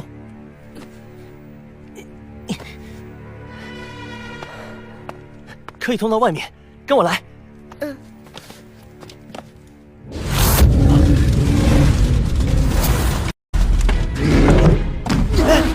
快走！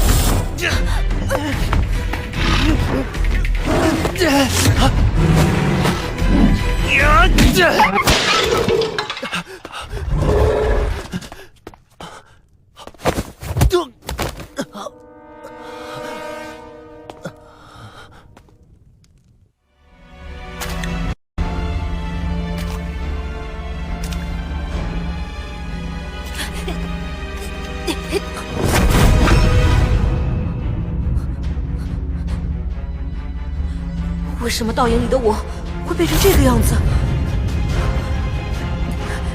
这不是真的，我是大商国的王子，怎么会变成这个奴隶的模样？这不是真的，不是真的！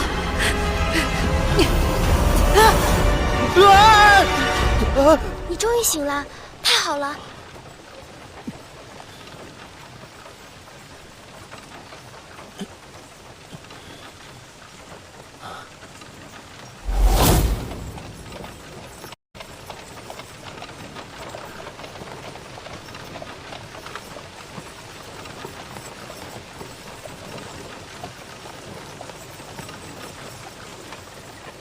你又被周兵打伤了头，整整晕了2天。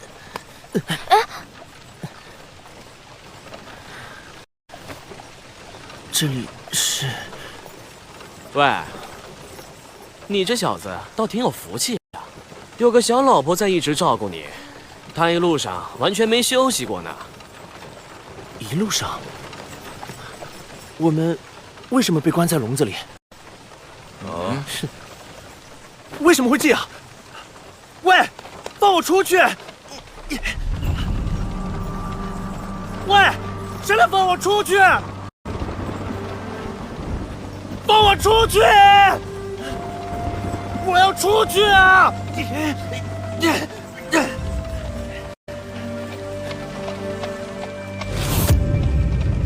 别喊了，他们会杀了你。哎。他一醒来就发现自己被关在笼子里，也难怪。他似乎还不知道自己的处境。我们是奴隶啊！别害怕，其实也没什么大不了的。我以前是大商国的奴隶，现在变成了大周国的奴隶，只不过是换了主人而已。他们要把我们载去哪里？去北山矿场，我们都被分配到那里。北山矿场？喂，你们知道北山矿场的情况吗？我听说过一些传闻，不知道是不是真的。我听说，那是一个很恐怖的地方。我娘跟我说过，北山矿场是个真正的地狱。我爹在我出生没多久后就被征召进去，之后音讯全无。我娘说她多半已经死了。总之，任何人进到矿场工作都不会有命活着出来。你们趁现在有机会，快抬头多看看天空吧，因为进去之后，就一辈子都别想再看到天空了。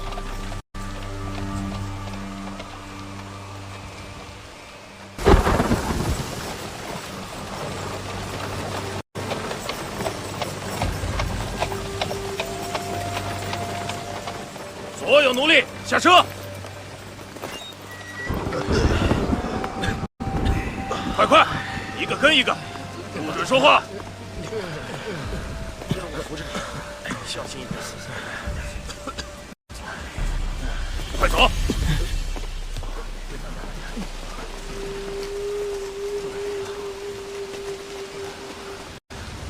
所有人肃立，恭迎伟大的北山矿场主人李靖大人。矿场的主人？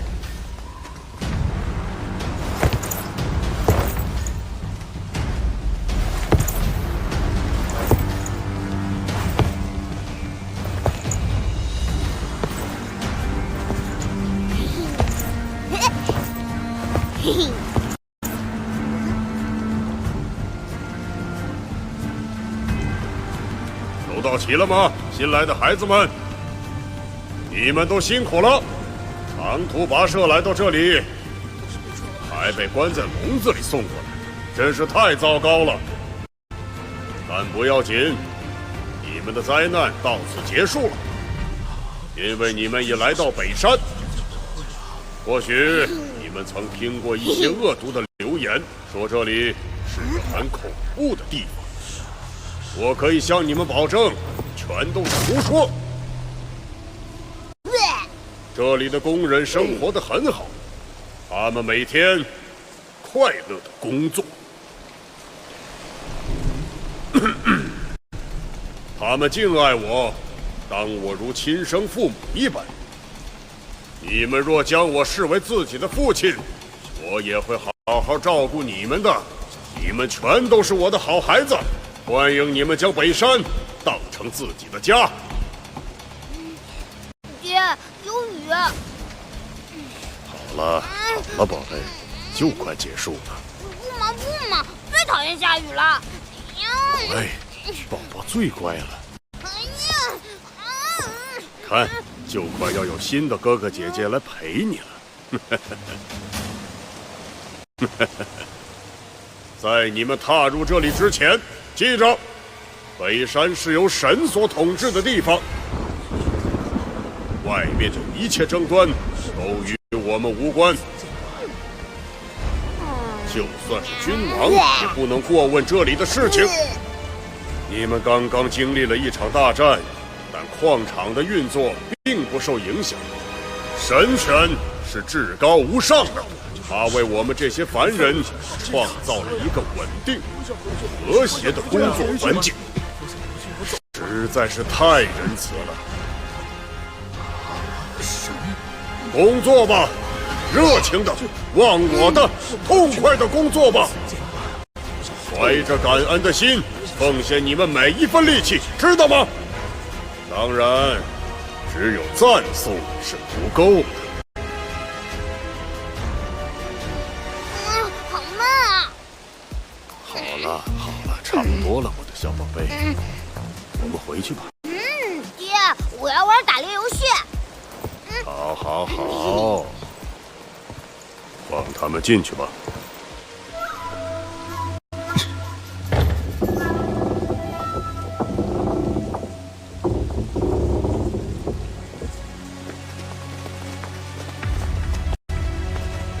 排好队，从这里进去。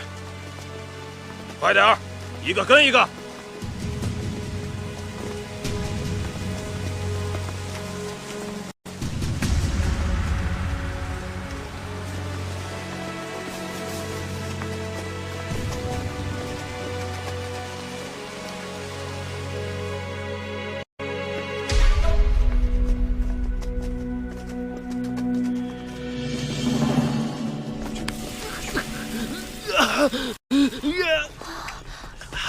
看着就疼，肯定很疼啊！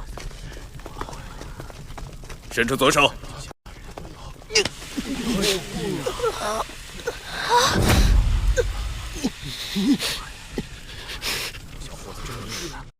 下一个。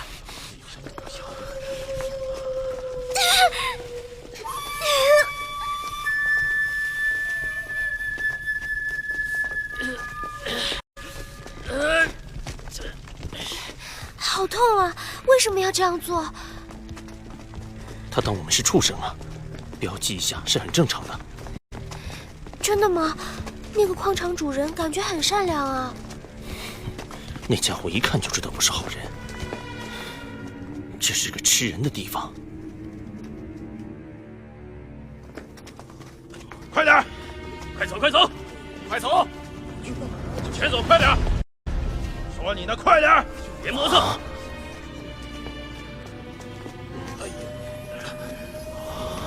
这是干什么？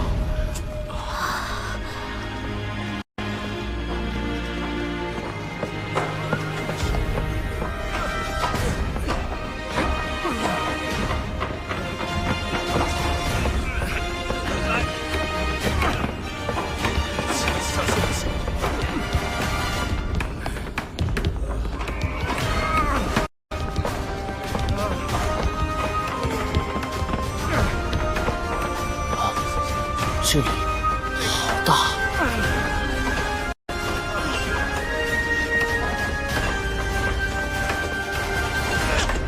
我要在这种鬼地方生活几年、几十年，甚至一辈子吗？不能相信。喂，对，就是你们几个，过来，过来。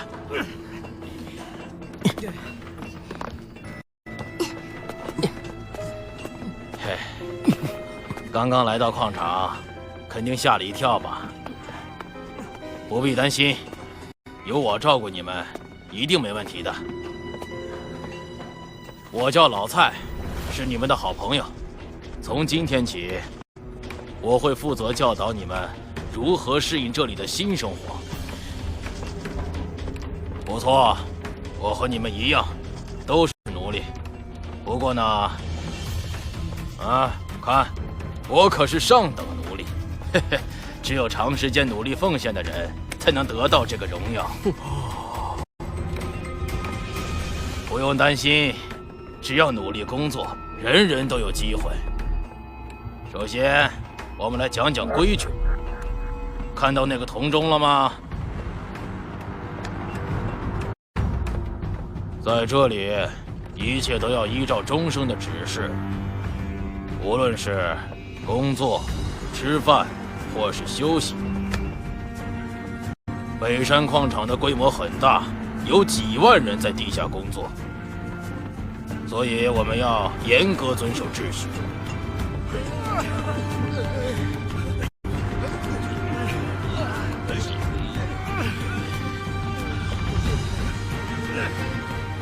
让你偷了！好了，不要垂头丧气的。我们都是快乐的工人，为伟大的李靖大人效力。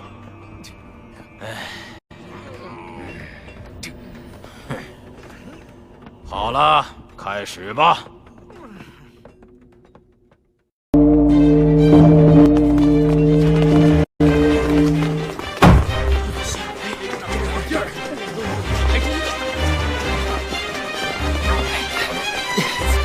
好多人啊！挤进去吧，客气的话就没饭吃了。结果，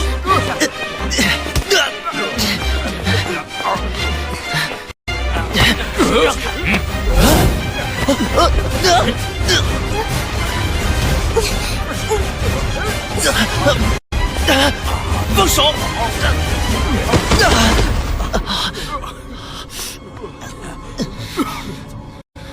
喂，小子，等一下！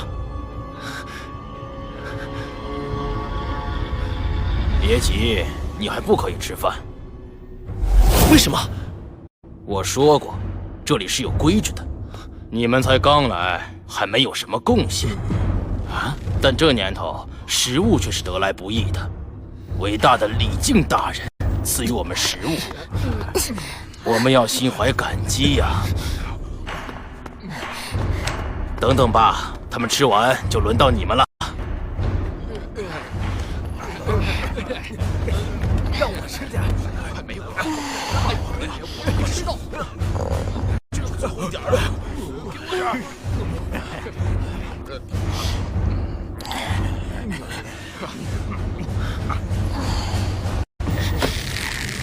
别开玩笑了，我们也很饿啊！哦，这样下去，我们就没饭吃了。小子，我说过要守规矩。要是每个人都像你这样为所欲为，矿场还有秩序可言吗？没有秩序的话，怎么工作？滚开！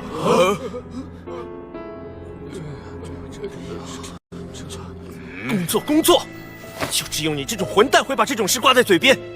奴隶头领有什么了不起？本少爷知道你心里在想什么。你说什么？我说你是混蛋。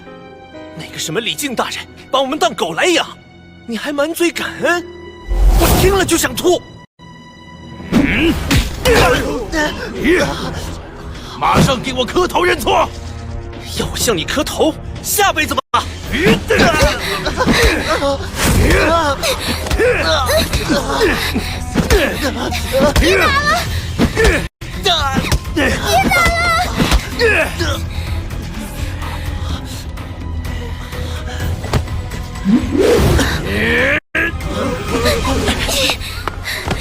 要！别打了！不吃了，我们都不吃饭了！求你别再打了！哼，现在不是吃不吃饭的问题了，是原则问题。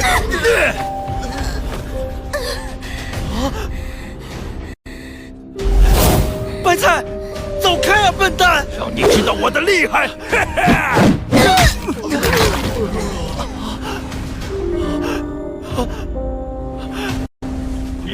够了！你打够了吧？这里只有李靖大人有权决定奴隶的生死。对不起，长官，对不起。打扰到你，真不好意思。您慢走。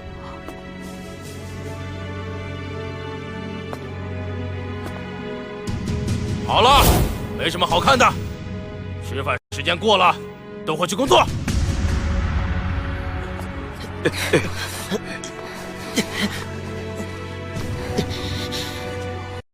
你们也是，不工作就没饭吃，知道吗？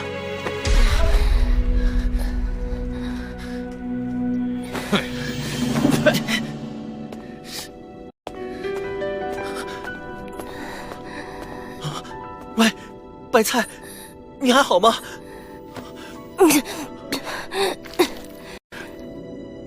不要，不要！一直在咳血，内脏被打伤了，怎么办？会死的！长官，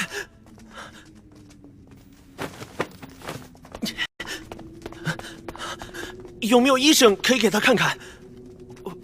或者有什么药可以给他吃？他伤得很重。去工作吧。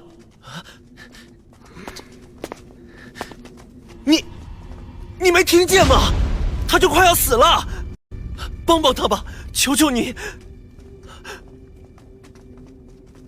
去工作，这是一条人命啊！他死也是你害的，怨得了谁？这里的规矩你现在懂了吧？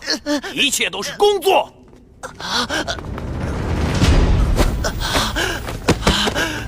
给我滚！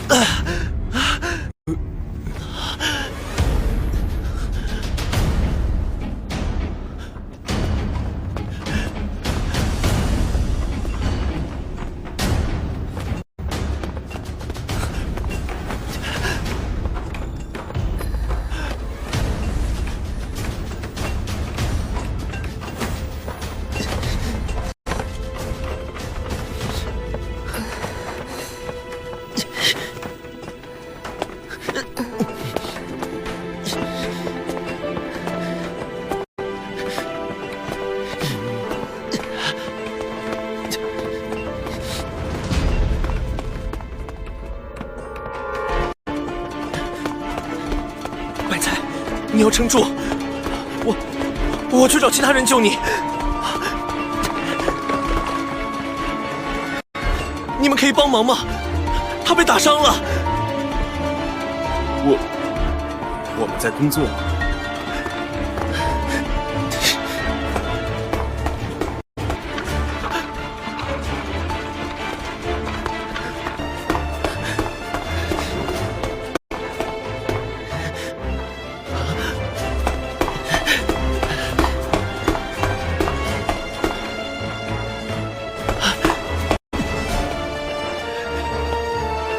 没有办法吗？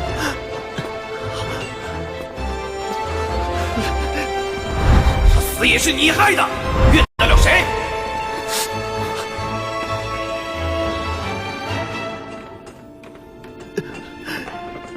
对不起，有谁可以救救他？是我不对，是我错了。要我做什么都可以，来人救救他吧！要帮忙吗？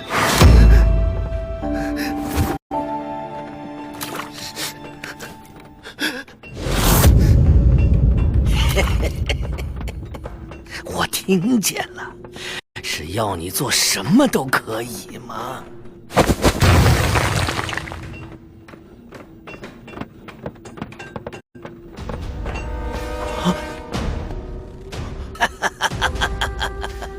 我看见了，所有的事情我都看见了。这女孩被人毒打了一顿，她伤得好重，快要死了。你很舍不得吧？你是什么人？就叫我老爷爷吧。我没什么本领，不过治病倒很在行。这座矿场里，恐怕只有我救得了你的朋友。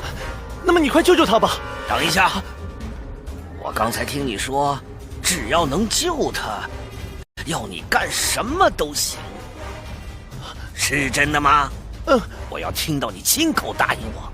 是真的，什么事都可以，请你救他吧。好，真爽快。让我看看在哪里。我的小宝贝儿。有了。来，拿去吧。喂给他吃，每天1粒就好，他会慢慢好起来的。父王，娘亲，你们放心，我绝不向这混蛋的命运屈服。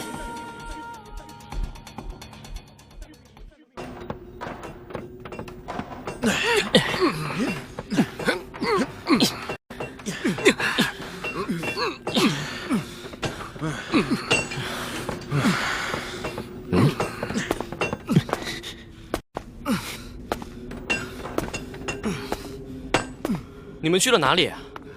我们都在担心呢。他的伤势如何？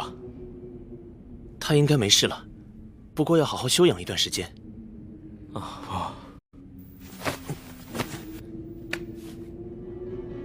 喂，你们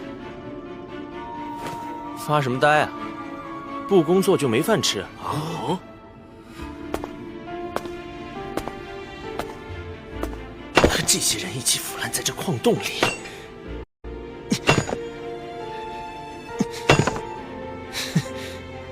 别开玩笑了，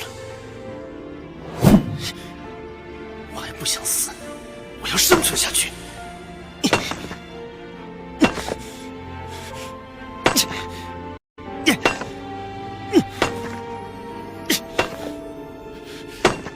我要生存啊！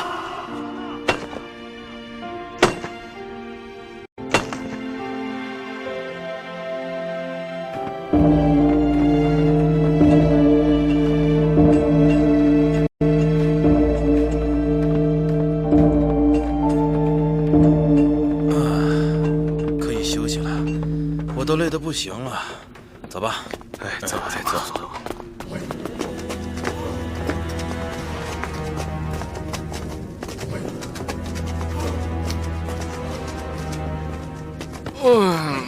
今天累死了。嗨呀，哪天不是这么累的？这苦日子，不知道要挨到什么时候。别想了，快睡吧。醒来之后又要工作了。希望可以做一个好梦。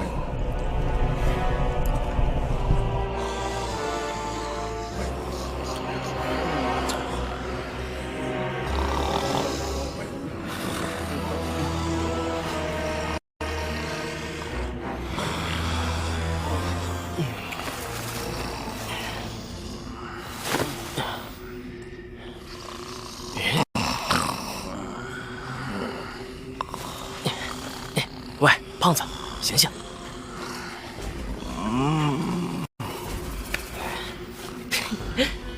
开饭喽！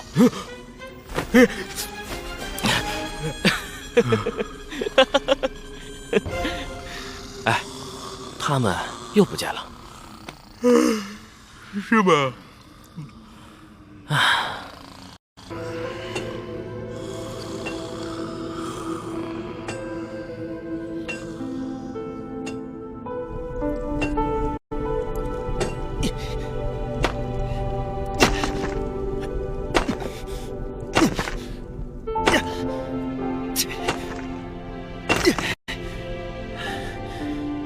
气死我了！花了半天才这么一点点，我要完成2个人的工作量，否则我们明天都没饭吃。不能停下来。这个不是，这个也不是。这么拼命啊，狗哥！你们来干嘛？当然是来帮忙的。胖子，干活吧。你一个人怎么可能挖到2人份的血石？但3个人达成4个人的量，应该不成问题吧？为什么帮我？哼，我们是一起来的，当然要互相照应了。这就叫肝胆相照，对吗，狗哥？不要老是板着一张脸呀！啊？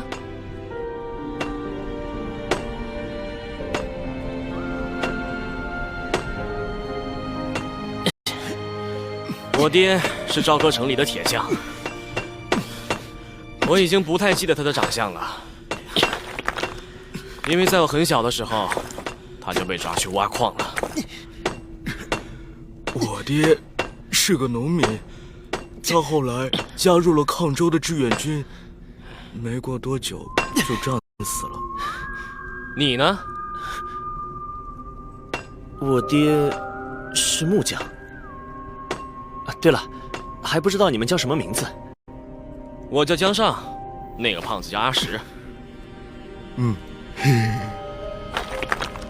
你有点与众不同啊，一般人不会这么大胆。听到你骂老蔡那些话，老实说心里非常畅快。不过代价也很大呀。下次啊，心里想想就好了。人要适应环境才能生存，对吧？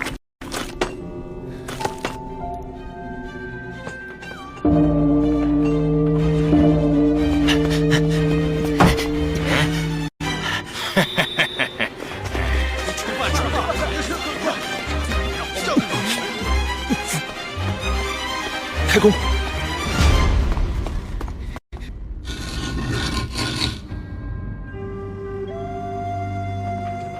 来这里10天了，必须改变自己，这样我们才能活下去。让开！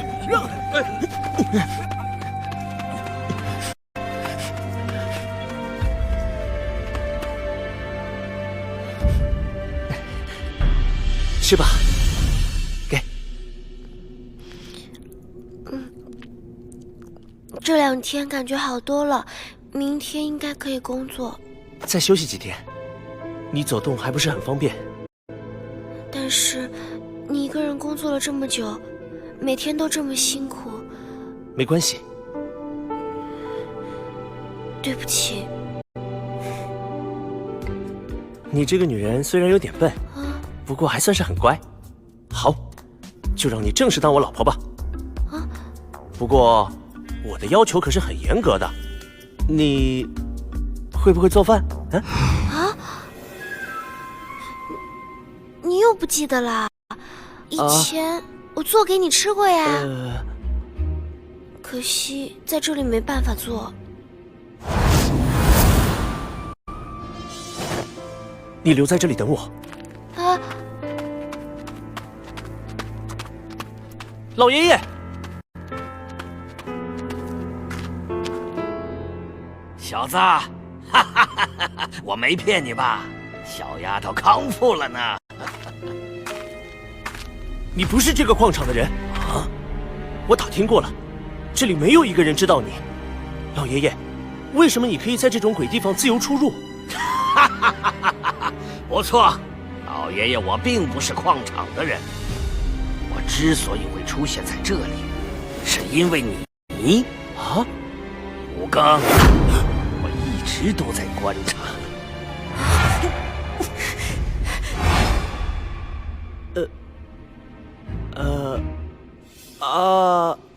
你在和我说话吗？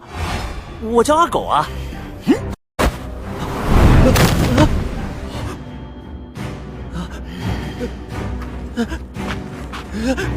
不要在我面前装模作样。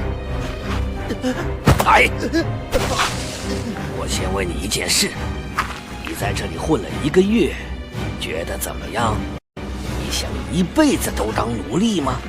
或者你想出去，像你父王一样反叛？无根王子，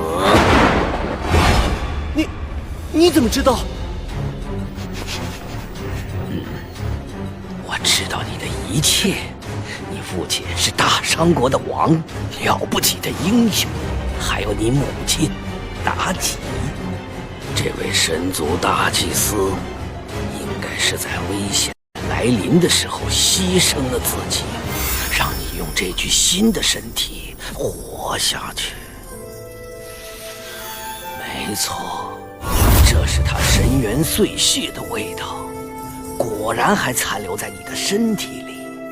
妲己呀，妲己，我最亲爱的女儿。啊，娘亲，是你的女儿？当然，她是我最疼爱的宝贝。你是我的外公？你也是神吗？神？很久没有人这样叫我了。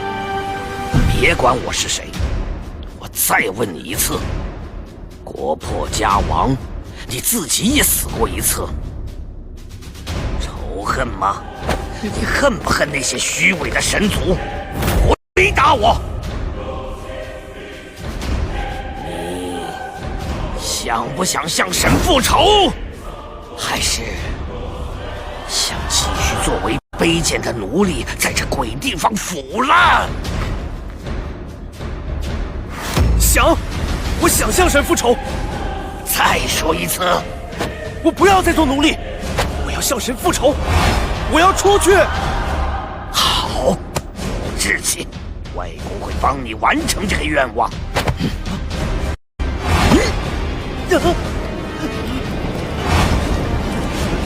这是非常有用的护身咒文，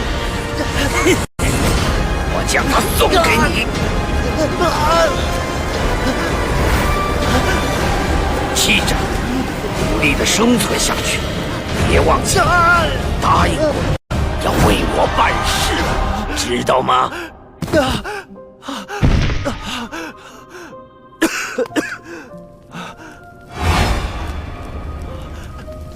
好烫！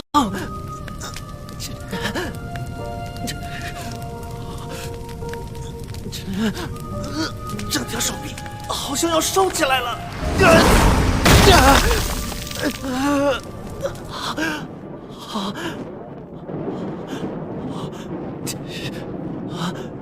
老爷爷又走了，这印记有什么用处？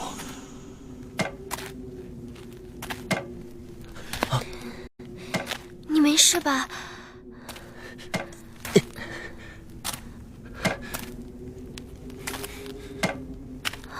你的手怎么了？你又受伤了，疼不疼啊？奇怪，没看到伤痕啊。白菜。啊！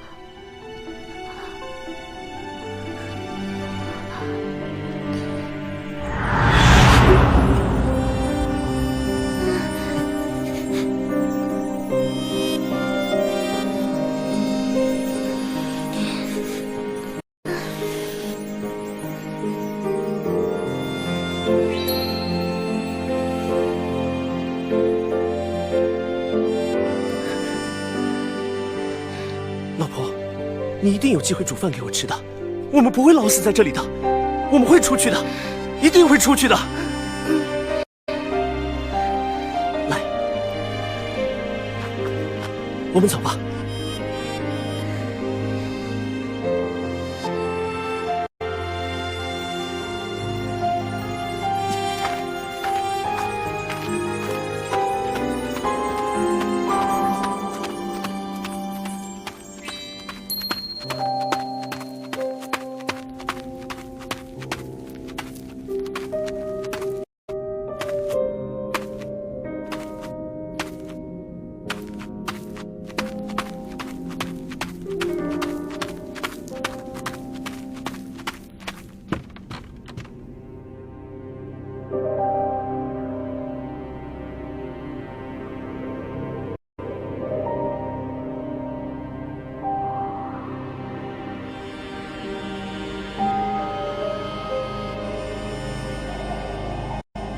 感觉到风了吗？是从上面吹进来的风。这是自由的空气。相信我，我们不会一辈子做奴隶的。我想到了一个办法，但不能光靠我们，得再找一些人帮忙。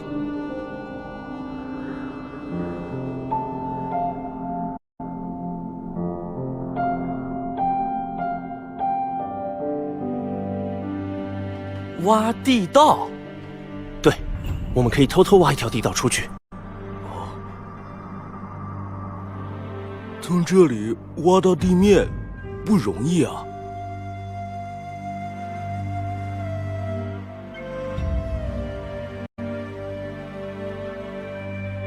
当然不容易，可能要花好几年。问题是你们想不想走？想走就只有这个办法。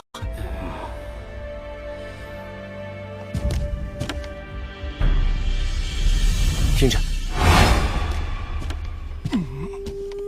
用力推，快，用力，用力！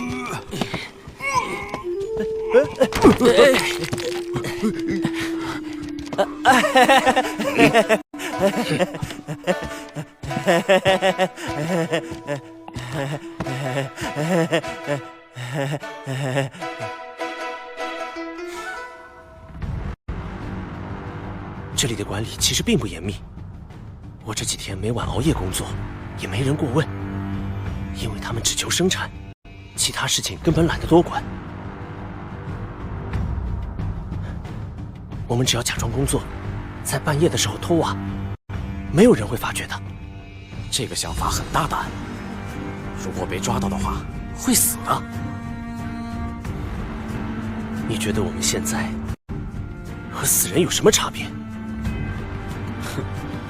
当然有，死人可不会工作，但我们这群活死人却要不停的工作，你觉得呢？既然都已经是活死人了，还有什么好怕的？好，狗哥，我加入。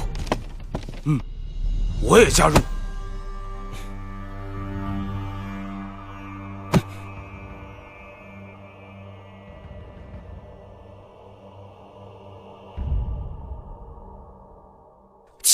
合力吧！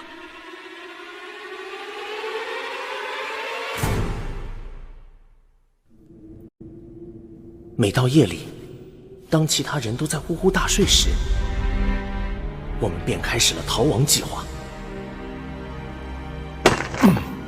矿场里有成千上万条挖掘通道，我挑了一个不会有其他人开挖的高层通道，这里较少有人经过。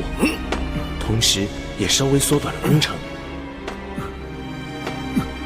在每晚熬夜工作的情况下，为了不让人起疑，我们还得增加血食的产量。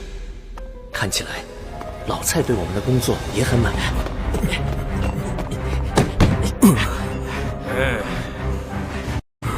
最近你们的产量增加了很多，很好，很好。以后请多关照。这是个漫长的工程，2-3年恐怕都完成不了。但只要坚持，某天就一定能成功逃出去。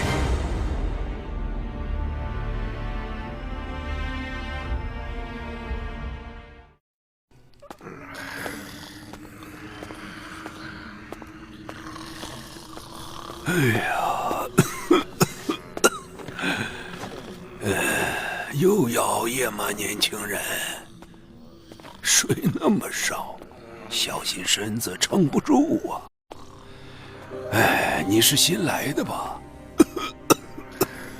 我刚来的时候和你年纪差不多，一转眼啊，就是50多年。这一生啊，真像一场梦啊！老人家，你生病了。没关系，无非就是个死字。这场梦啊，早该终结了。去吧，年轻人，好好保重身体。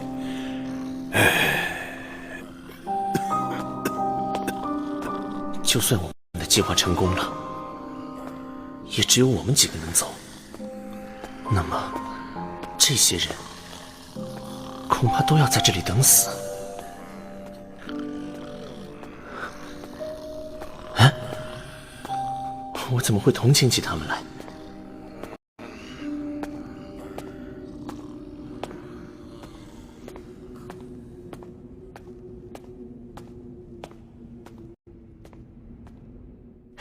喂，我想过了，不如把通道稍微挖大一点，让更多的人可以通过，反正也不会花很多时间。你们，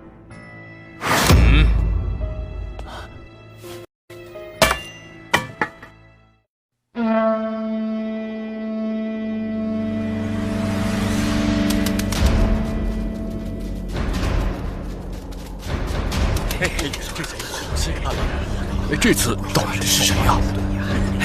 听说啊，是新来的几个年轻人，他们昨天晚上杀死了一名百夫长呢。哇，胆子好大！他们这下惨了。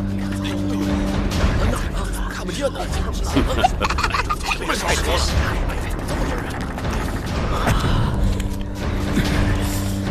快看，来了来了！来了！哎，去那头。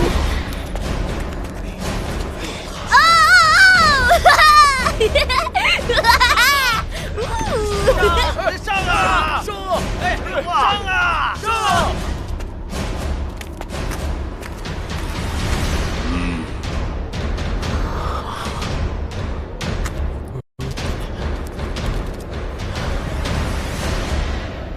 差不多该开始了，给他们武器。是。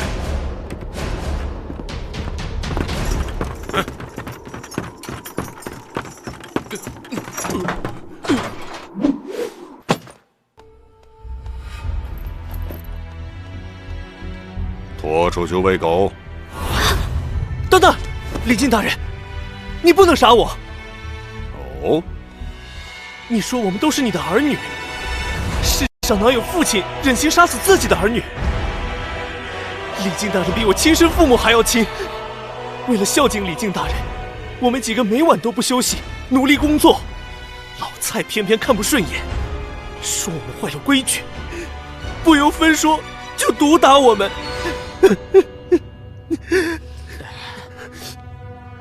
情急之下，我不知哪里来的力气，拿起绳子就累死了他。我们这几个月来，矿石产量比其他人都高，不信你可以问问其他人。喂，老冯啊，这小鬼说的是事实吗？李靖大人，这倒是真的。这几个小鬼确实比其他奴隶超出30%的产量。离间大人，您就是我们的父亲，请让我们继续为您工作。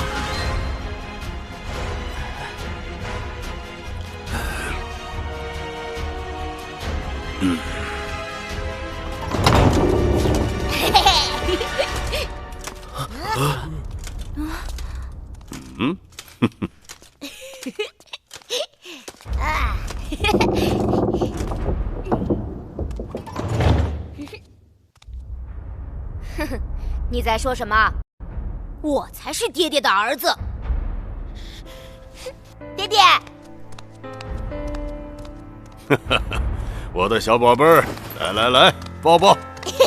嘿，爹爹正在审问犯人呢，很快就可以陪你玩喽。爹爹，那几个奴隶是不是犯了错？反正都要处死，不如将他们送给我好吗？哦，你要来干什么？爹爹不是刚刚收到一件好玩的礼物吗？我想让他们一起玩玩，嘿嘿，应该会很好看。这样不太好吧？爹爹不懂我了，这个广场里什么都没有，连玩个游戏都不行。好，我的小宝贝儿，爹爹什么都依你。我姑且相信你的说辞，免你一死。不过总不能轻易饶恕你们。每人斩掉一只手，割去舌头。不过念在你们叫我爹叫的诚恳，倒也不忍心对你们施行。这样吧，给你们一个机会。西北的蛮族最近送我一头异兽，你们几个可选择当着所有兄弟的面，在竞技场与他作战。与异兽作战，不管有没有打赢，你们的一切罪名都会被饶恕，还会有赏赐。如何？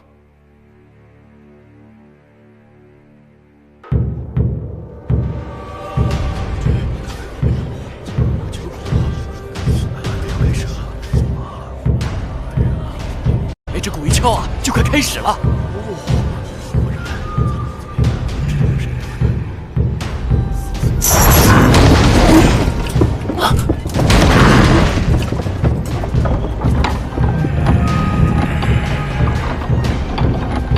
哇，出来了！嘿，好紧张啊！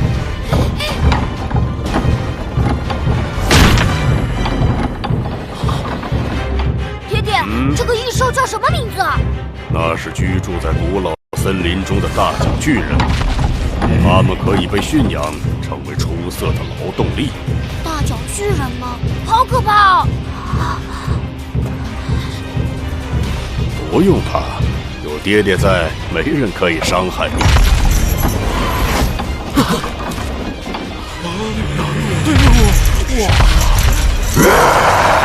大家快去拿武器，快！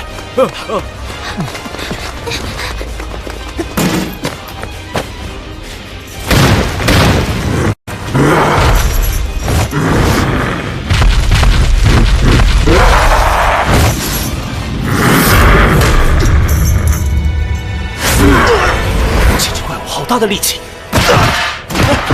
快走！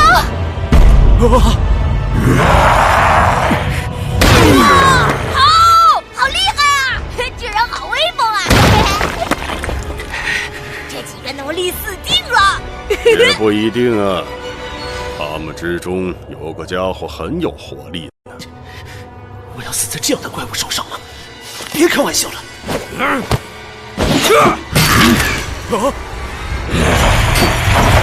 即使有排队也架不住我。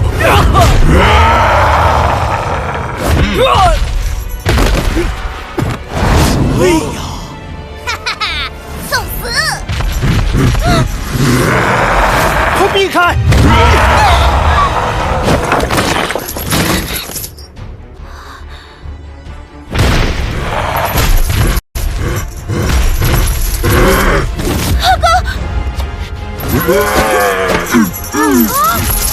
那个袋子里的粉末是什么东西？好像是某种石粉。太卑鄙了！这也是生存之道啊！巨人，干掉他们！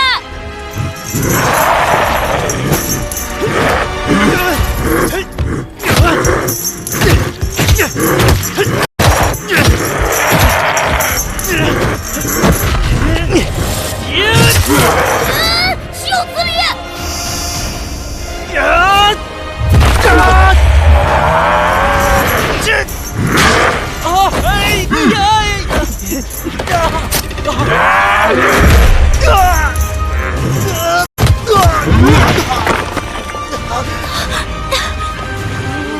痛，好痛！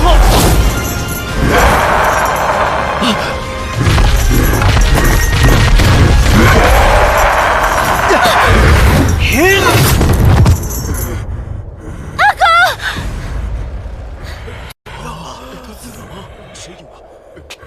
狗哥，狗哥！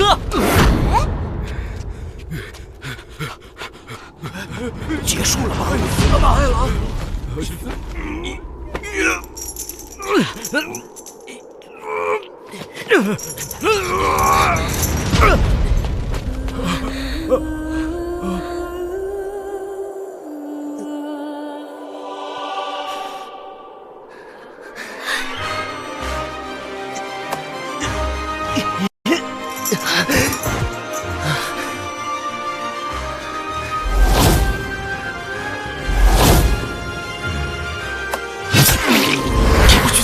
怪物！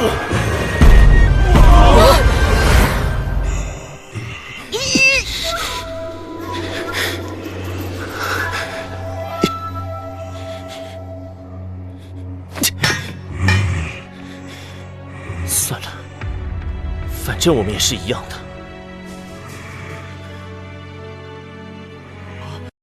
这太热了！坐上山耶！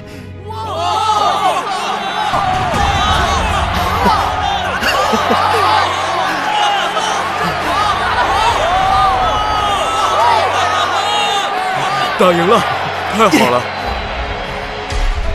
狗哥很厉害呀！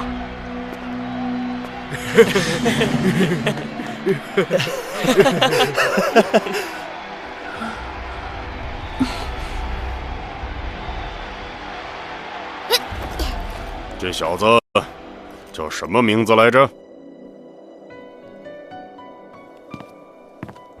大人，我叫阿狗。很好，我会记住这个名字。我说过要赏赐你的，说吧，你想要什么？不用怕，说吧。请让我代替老蔡当百夫长吧。趴下，快！我很了解老蔡平日的工作，我有信心能做得比他更好。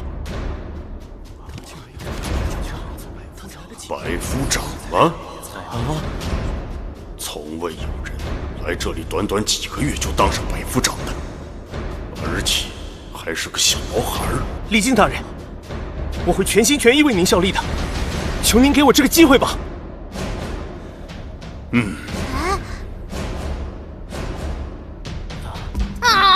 爹爹，好闷啊！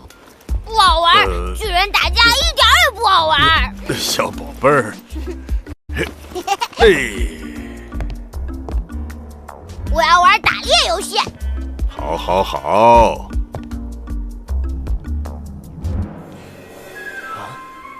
你明天到刑房领取百夫长之印吧。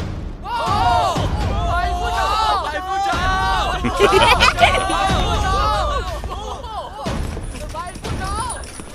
不敢相信，李靖大人竟然答应了。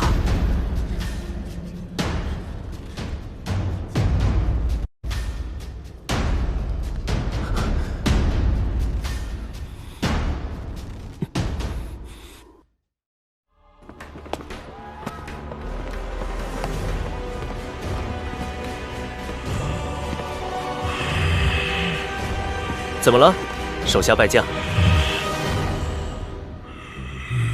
别这样看着我，我不是来嘲笑你的。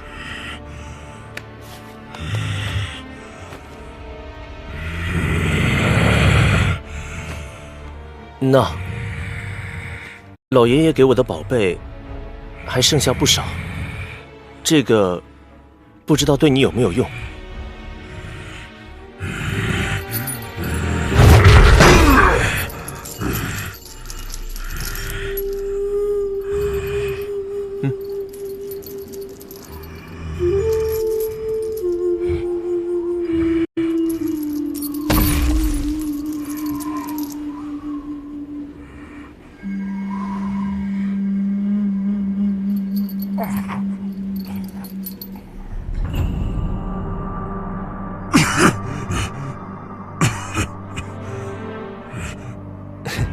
算你好运，看来有效。你被人关着，我也被人关着，这就叫同病相怜，明白吗？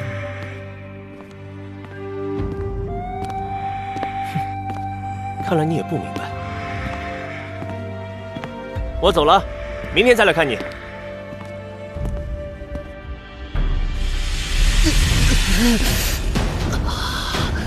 百夫长是矿场里面一个小小的奴隶头领，负责管理100名以下的奴隶工作，处理所属奴隶之争执、生病及死亡等等问题。这种事怎么难得倒我？我接手老蔡管理的那组奴隶，总共有83人，他们以前都吃过老蔡不少苦头，自然乐见我把他干掉。要督促他们生产，也不是难事。哼，干得不错啊，阿狗，你的手下都很努力呢。这样下去，不出几年，你就可以和我一样成为千夫长了。要靠老大多多关照了。好说好说。哼，千夫长还了不起吗？奴隶狗！老大，那边的通道怎么有怪声？里面关着巨人呢，就是10天前被你打伤的那个。听说是西面的蛮族送给李大人的，本打算利用他们来提高生产的效率，不过现在没用了。哦，是这样啊。他已经10天没吃东西了，你有空就过去看看吧。死了的话就告诉我，免得他腐烂发臭。正好过去折磨折磨他，所以那天特意留他一命，不能便宜了他。哼，阿狗，你也真是够狠的。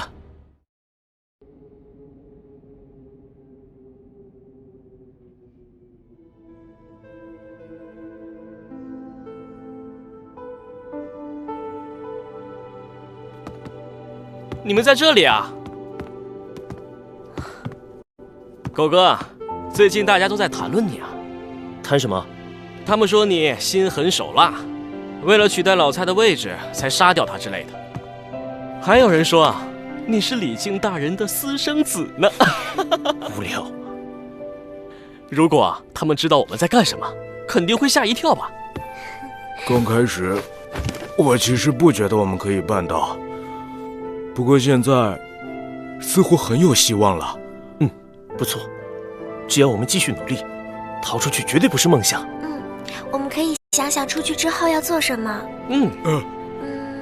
我会做很好吃的包子，不如我们开个包子铺。好啊，好啊，我们要合伙赚好多好多钱。有这么漂亮的老板娘，生意一定会很好。这样。我们出去之后还是好朋友。虽然现在大家士气高昂，但实际上还没什么成果，还有很漫长的路要走，一切才刚开始而已。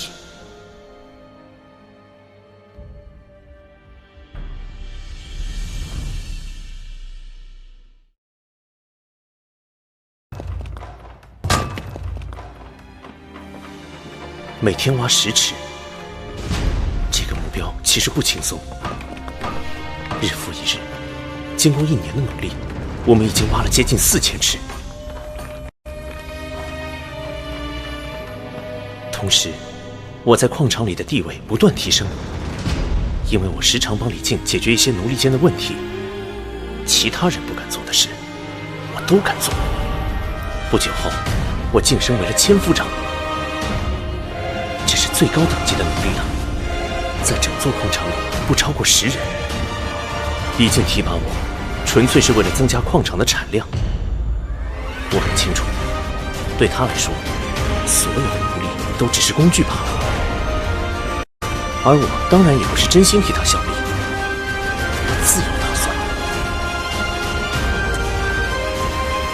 在这个没地方的日子，总会结束的。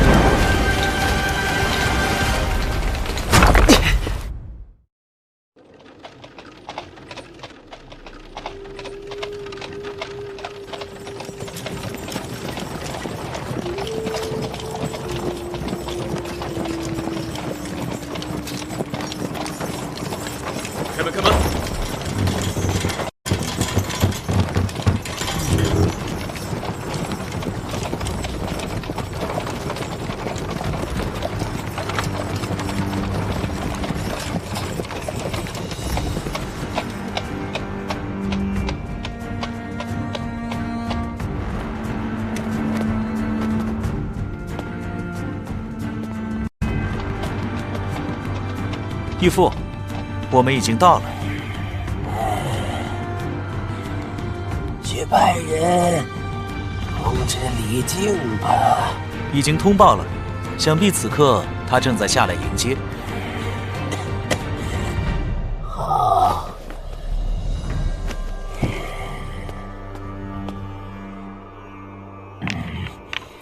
您小心脚下。大神。已经4年没见过外面的世界了，不知道有什么改变呢？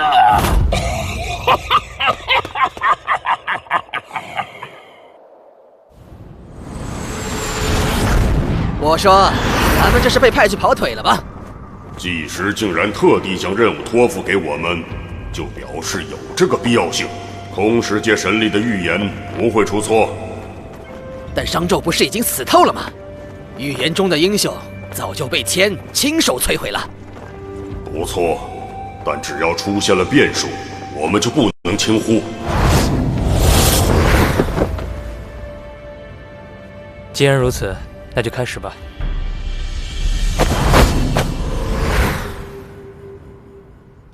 这是一个用4年时间构思的逃脱计划。远不止逃脱那么简单。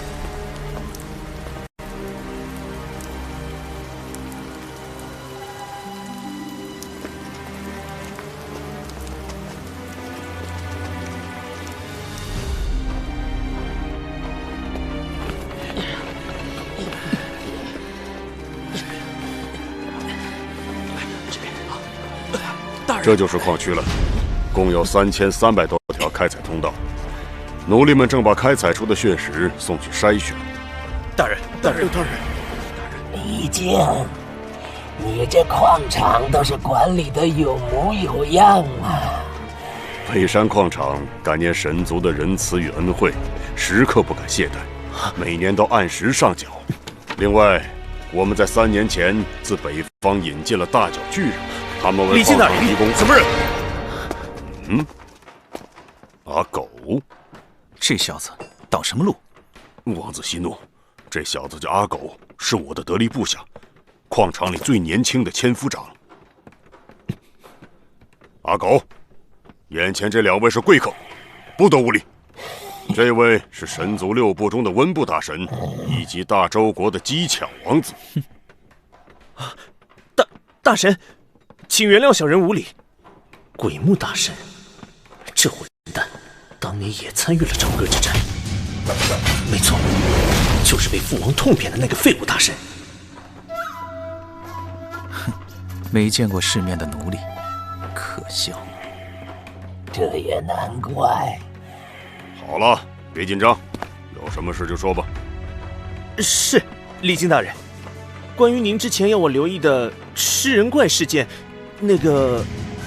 李靖，这小子说的是什么？这事说来话长。阿狗，正好你清楚吃人怪的事，向大神解释一下吧。是，离京大人。大约是在1个多月前，开始有工人离奇失踪。但矿场是封闭的地方，怎么可能会有人凭空消失呢？不久后，我们就在通道内发现了失踪工人的尸体。说是尸体，但其实就只剩下1、2节残肢。相信他们是被某种凶残的动物所杀。矿场也多次展开搜索，但始终一无所获。同时，失踪事件仍不断发生，绝大部分被吃掉的人，甚至连残肢都找不到。根据几名亲眼目睹过吃人怪的工人描述，他全身长满尖刺，双眼发出红光，满口獠牙，甚至还会喷火，转眼就能吃掉一整个人。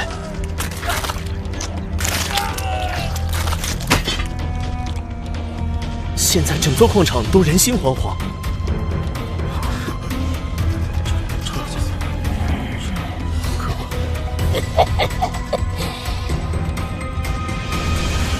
你有亲眼见过这个吃人怪吗？当然没有，有的话恐怕已经没命了。我们北山矿场近年来急速发展，但可能就是发展的太快了，触怒了一些长久以来住在地下的妖怪。哼，实在是难以置信呐！本神活了几百年，这什么吃人怪却听都没听过。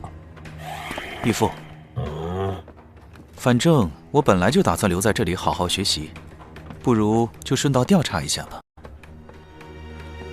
李靖叔叔，意下如何？有王子殿下的帮助，相信很快就会水落石出。阿狗，你负责帮助王子进行调查，务必尽力配合。是。义父，我们回去吧。这种地方留得太久，令人浑身不自在。小子，这个吃人怪真相不明，要小心点儿。现在有变数发生，必须启动预备方案。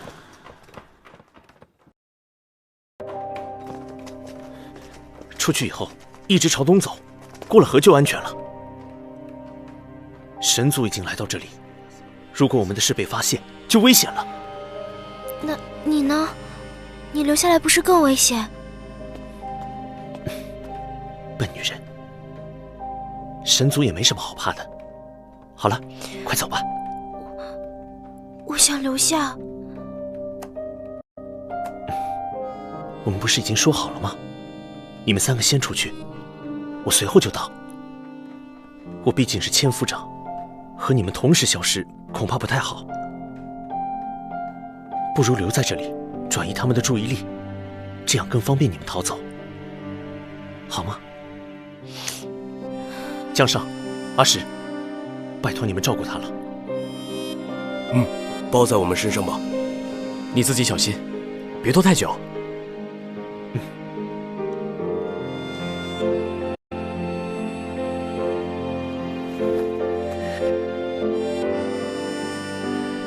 老婆，你马上就要重获自由了，应该要开心才对呀。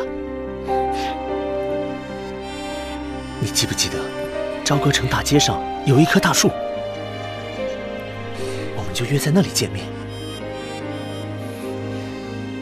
我们被关在这鬼地方已经4年了，出去之后，我们就一起到处游山玩水。好了，快走吧。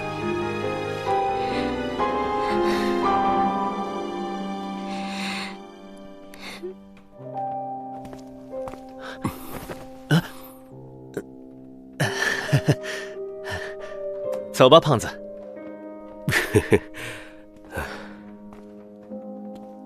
狗哥，多谢了。地道是大家一起挖的，谢我干嘛？我们外头见。啰嗦的家伙。我们走吧。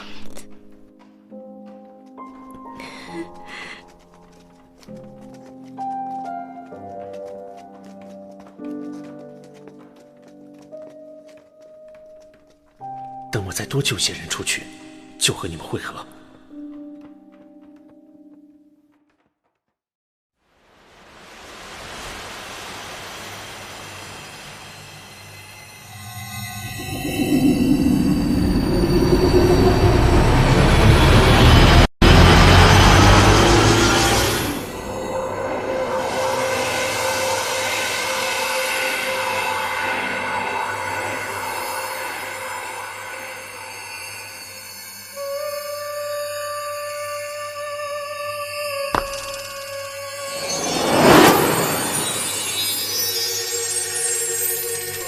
绿色的大地，蓝色的天空。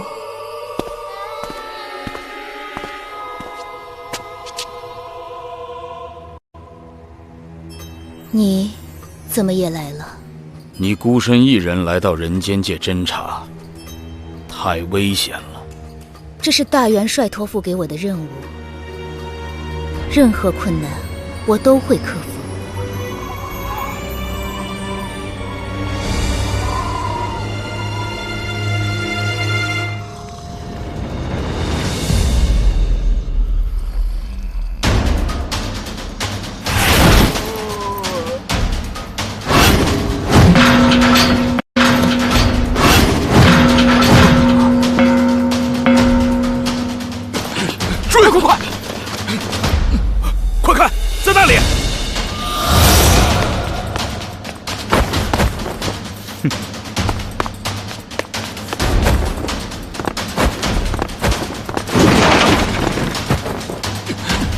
别跑！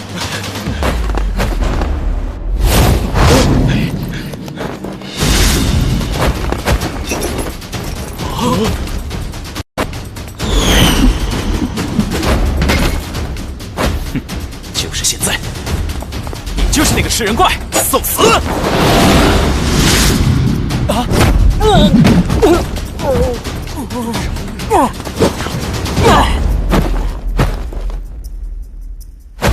那是什么？哇，好臭啊！那可是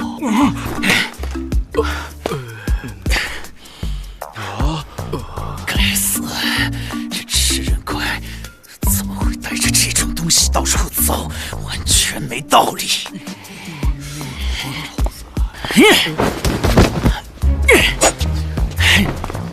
全身是臭。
等等，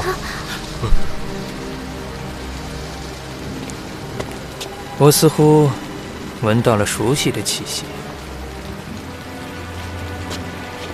这个女孩的身上散发出神族特有的气息。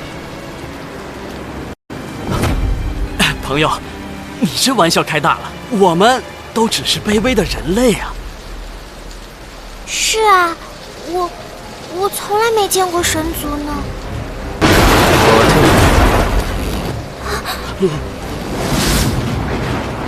但这女孩确实是人类。是吗？我就说，一定是搞错了。哼，既然如此，就让大祭司自己判断吧。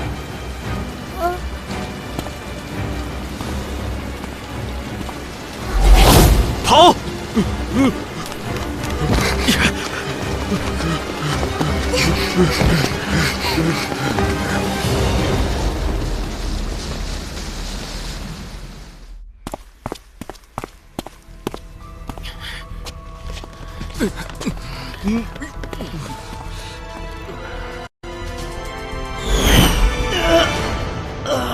王子殿下，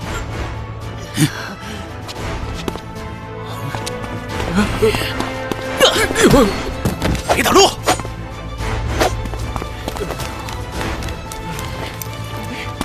吃人怪，停！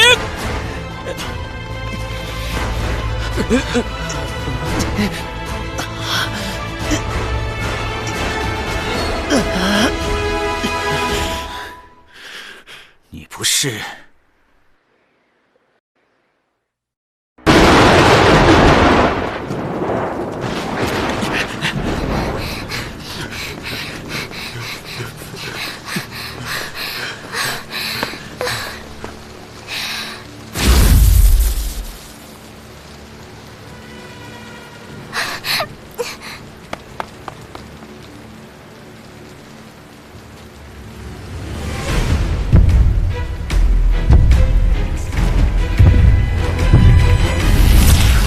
逃不掉的，乖乖跟我走，就不会有人受伤。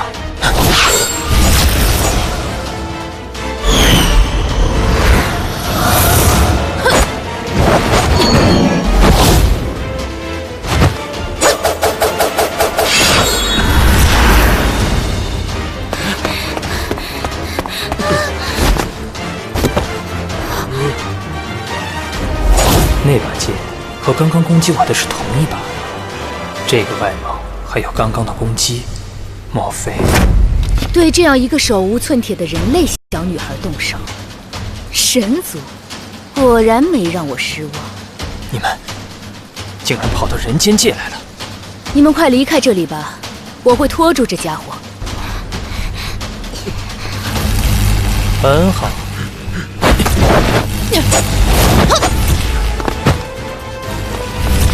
动手！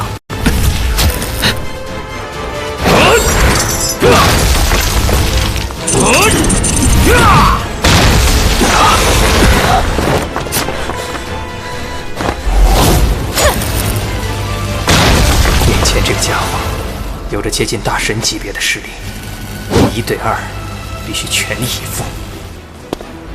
有意思。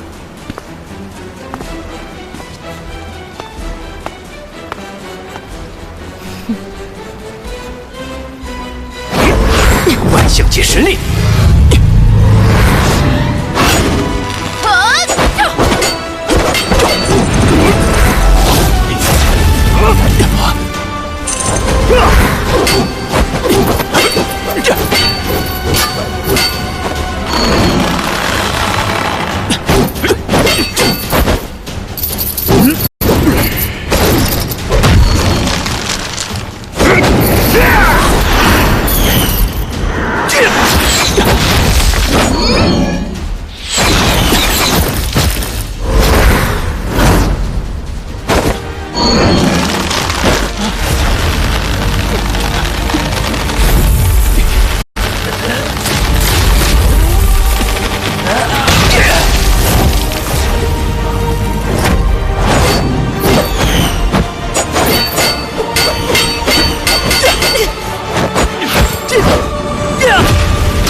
哈哈哈！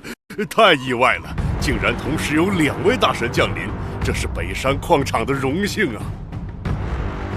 除了我之外，还有其他大神在这儿？是的，温部的鬼木大神不久前才刚到这儿来，还带着……行了行了，正好省得我麻烦。你告诉鬼木，让他多留意矿场的状况，如果发现有什么不对劲，就立刻告诉星月葵大祭司。谨遵太极大神指示。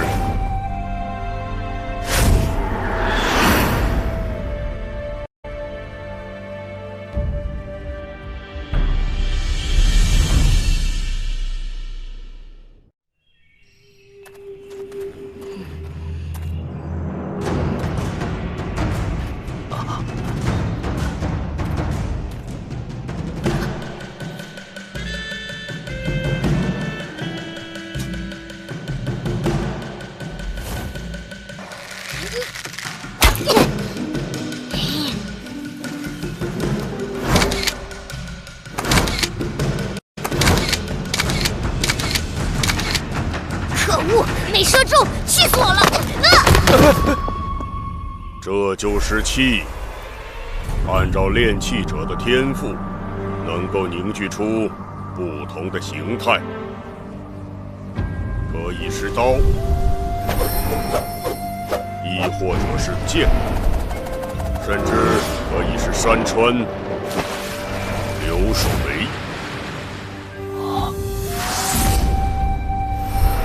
炼气的造诣都能达到登峰造极之境，甚至能与食物不异。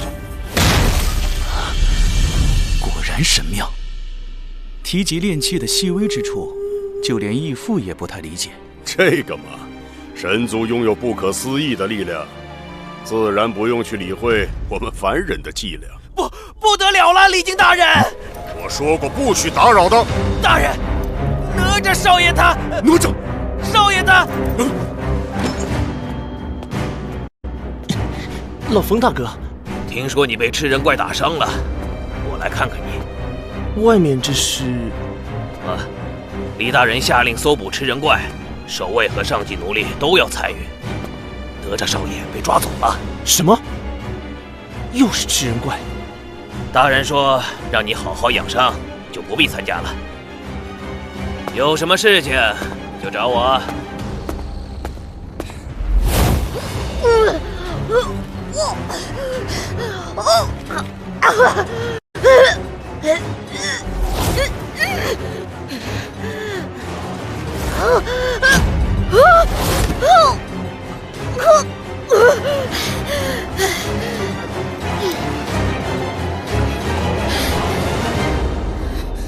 是你，你这个狗奴才！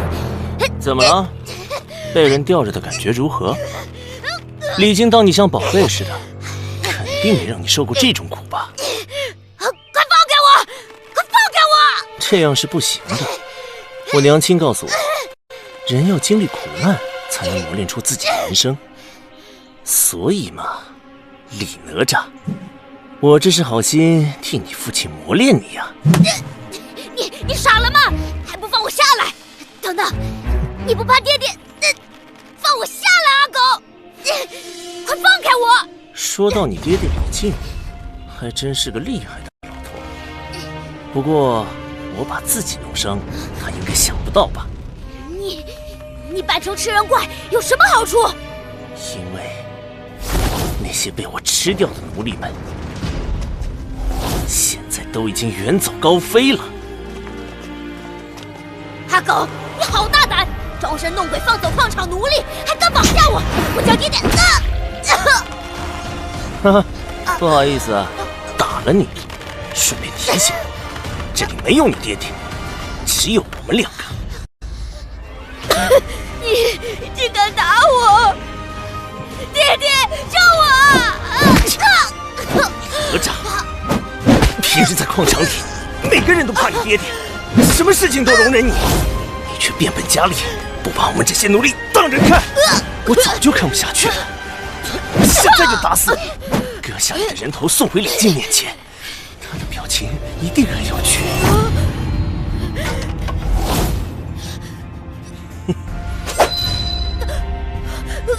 狗哥，你放过我吧，我知道错了，对不起，我不是有心的。是吗？你有什么苦衷？不妨说出来听听啊。我和爹爹都是很惨的。爹爹以前是炼气术高手，但是得罪了神族，后来答应为神族工作，终身不离开矿场，才换为一命。我们和你们也是一样的，我不是有心折磨你们，只是不能出去，太苦闷了。我现在知道错了。我死了的话，就剩爹爹一个人了，好寂寞啊。算了，放你走吧。不过你先回答我一些问题。周国王子是来干什么的？他是来跟爹爹学习练气的。练气？对，大神来这里逼爹爹教他练气。练气是什么东西？爹爹说过，练气是让人提升到接近神的领域的技巧，很厉害的。等等，这家伙说的莫非是人间最强的大剑士，如今炼气术的修为尽毁，已然成了废人。虽然不死，但跟死了又有何异？和我们作对，都只会落得同一种下场。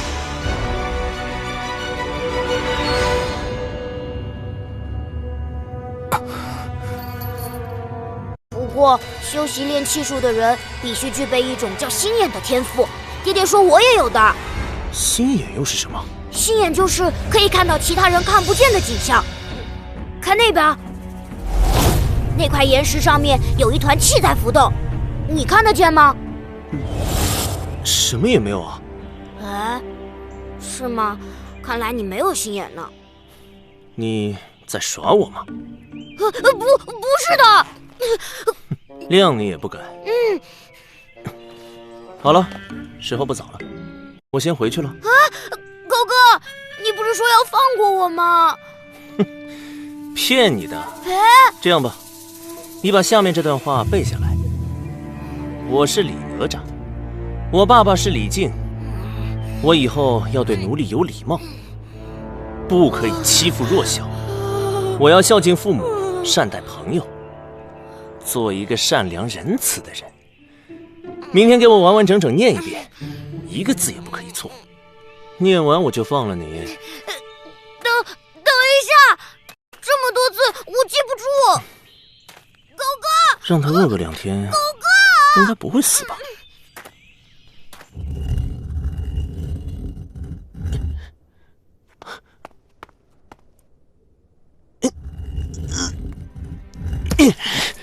李靖找不到哪吒，现在一定急得想哭吧？明天就放了哪吒，至少狠狠教训了他一顿。哼，过瘾。到时候我也该走人了。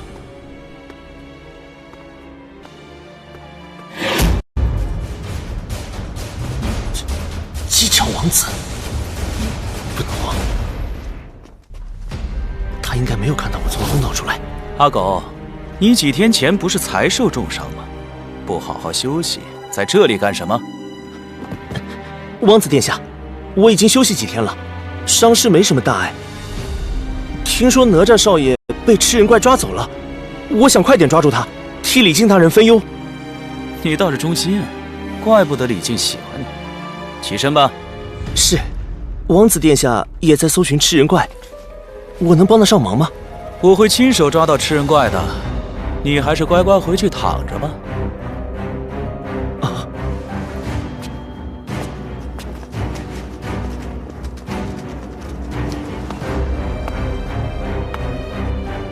对了，有件事你倒是帮得上忙。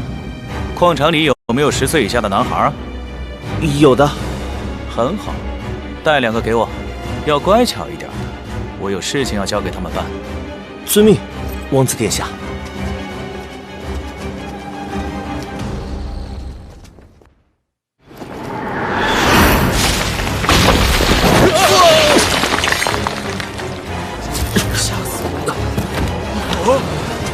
等等，前面似乎有动静，怎么办？要绕过去吗？还是去看看情况吧。快跑！快走！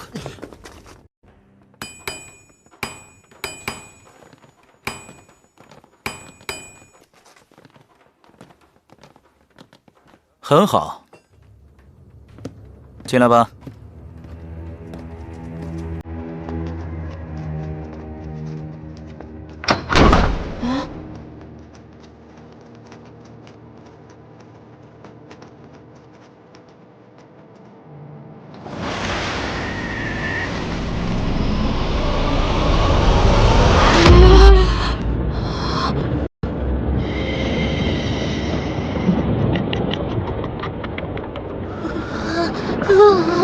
可怕！什么情况？这2个小孩留下，你可以走了。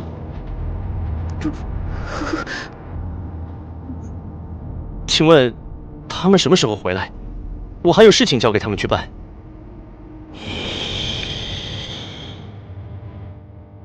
回去吧，下次有需要的话再找你。是。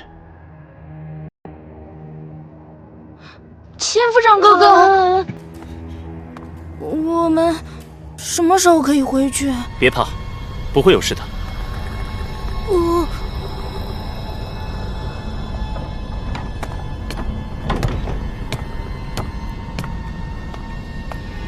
混蛋，气死我了！我这个吃人怪是闹着玩的，但他们可是真的吃人怪。不，我要冷静下来，过2天就可以走了，干嘛多管闲事？该死，这种事怎么可以忍？如果我不管，这2个小鬼就死定了。一定要做点什么，否则恐怕我做梦都会梦到这2个小鬼的眼神。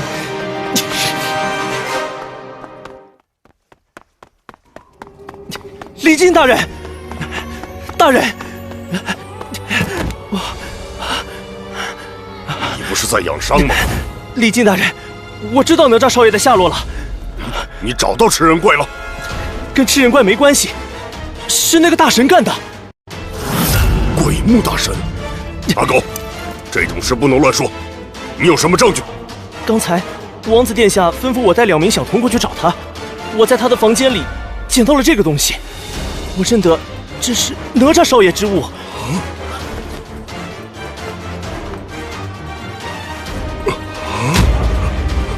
还有我带去的2名小童，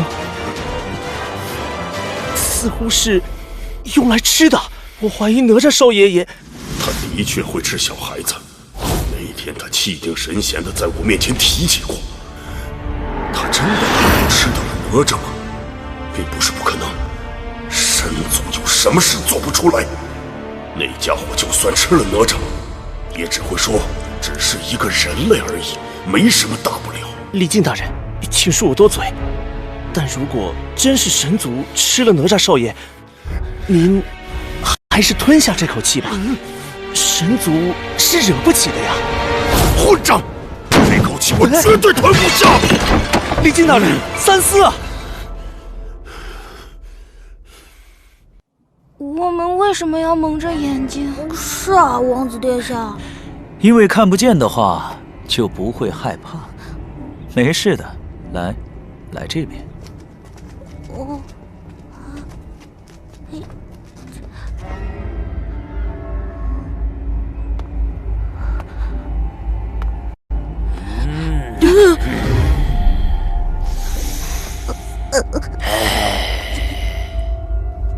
纤细、充满生命力的小孩子是最好的。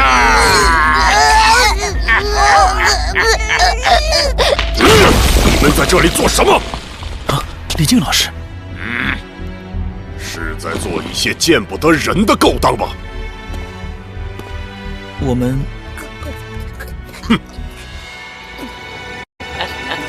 见不得人？你每天吃饭会觉得见不得人吗？我的儿子在哪儿？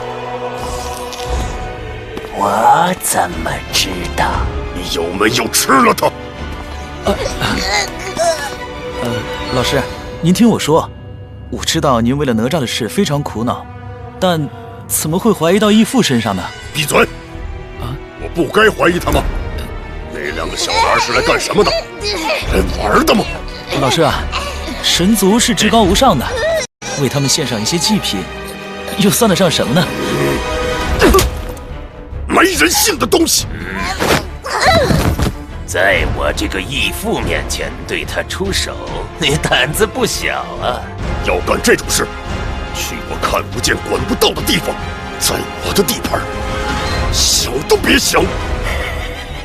李靖啊，你似乎误会了，这个北山矿场并不是你的地盘。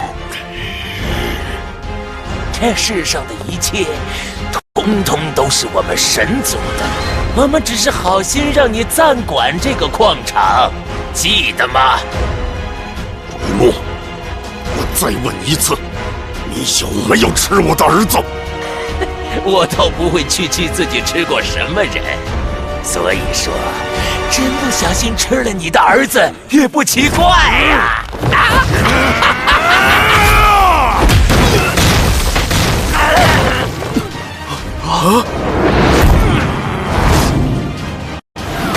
李靖，你竟敢背弃誓约！我唯一的儿子哪吒也逃不过你们的毒手。神族欺人太甚！老师，是你逼我出手的。好啊，本大神也想看看叱咤一时的李靖有什么本事。等一下，老师，事情还没搞清楚。这是我最后的底线。可恶，他们怎么会打起来？其中一定有误会。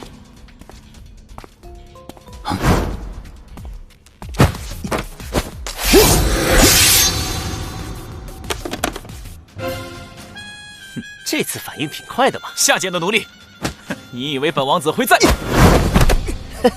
王子殿下，我知道你是聪明人，所以特地给你准备了新花样啊！我的眼睛！没事吧，小鬼？天府长哥哥，发生了什么事？别问了，马上跟我走。混蛋，原来是这家伙！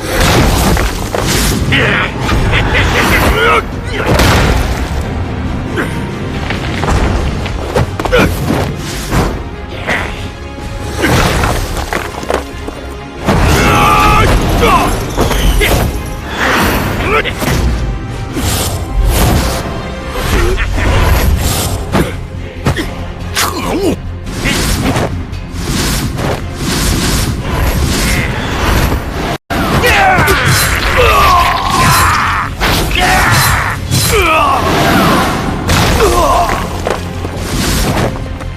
告诉你吧，我的力量比4年前更强大。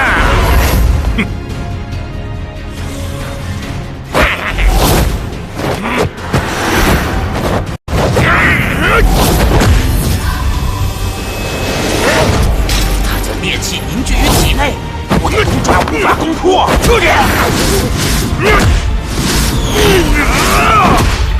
金刚身烈气基本运用，休养了4年，看来你还是经书战胜。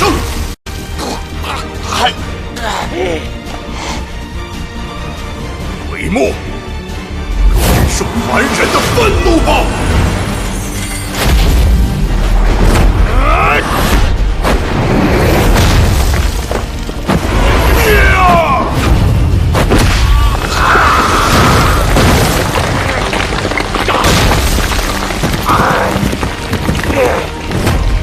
你感动本神的话，整个神族都不会放过你。今日不是你死，就是我亡。老师，我知道哪吒在哪里。别打了，我们都被耍了。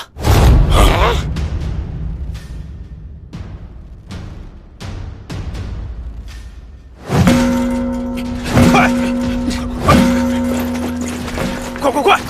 是千夫长阿狗和2名奴隶，马上追过去，他们是逃不了的。快，分头搜！是，必须活捉，交由李靖大人发落。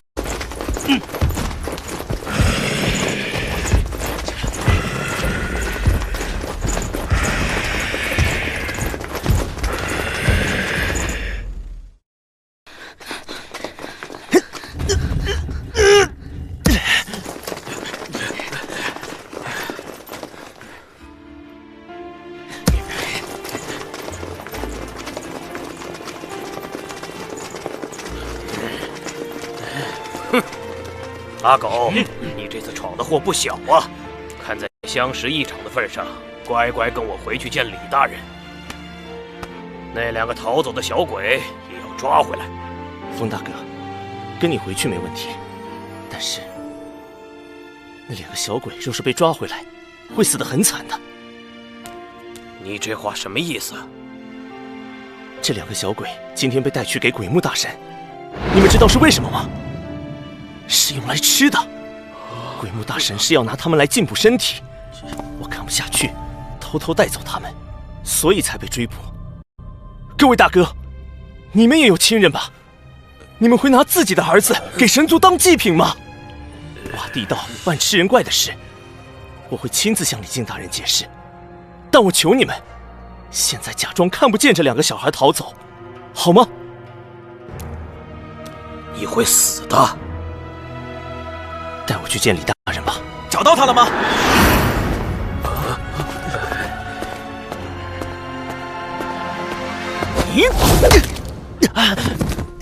混蛋奴隶，竟敢戏弄本王子！就是因为你看不起我们这些奴隶，所以才会被玩弄。你以为自己是最聪明的，其他人都是傻子。但我看来正好相反。对了，我有个问题放在心里很久了，总想找机会问你。我请你吃的大餐味道如何？找死！我死哪吒也会死。你是来学炼气术的，对吧？但杀了我，你就会间接害死老师的儿子。那么老师之后会怎么想？随便叫他些没用的东西吧。应该会这么想。你这小无赖！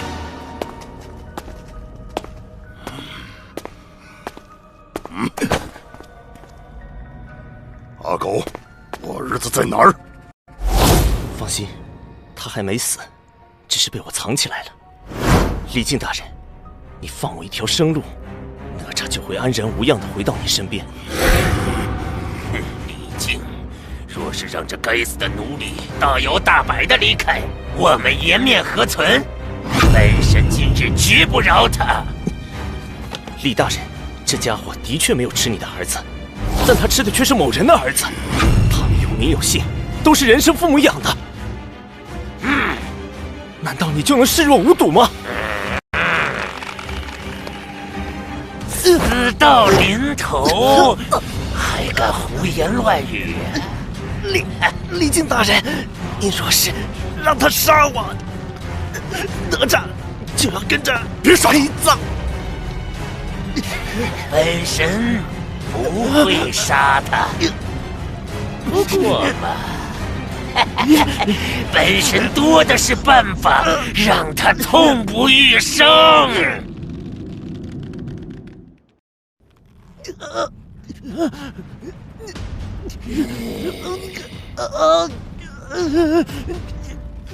痛苦吗？那就给我尽情惨叫吧！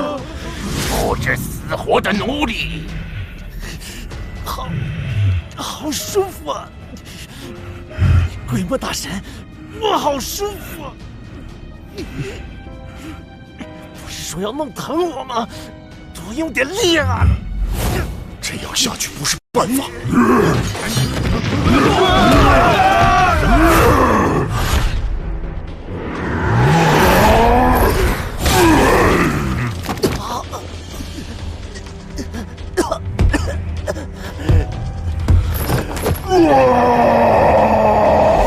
那叫巨人！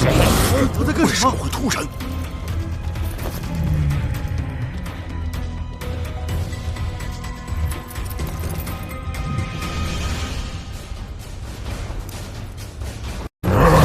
巨人发狂啊！方面。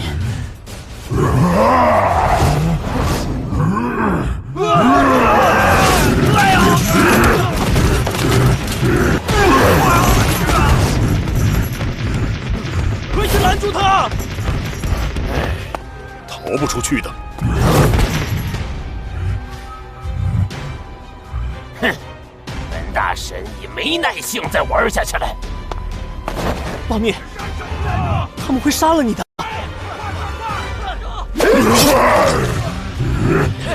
别让他跑了！快追！快，在那儿！快，站住！呀！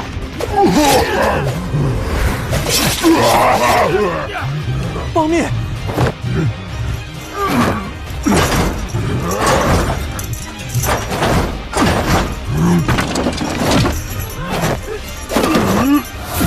快看，巨人在那儿！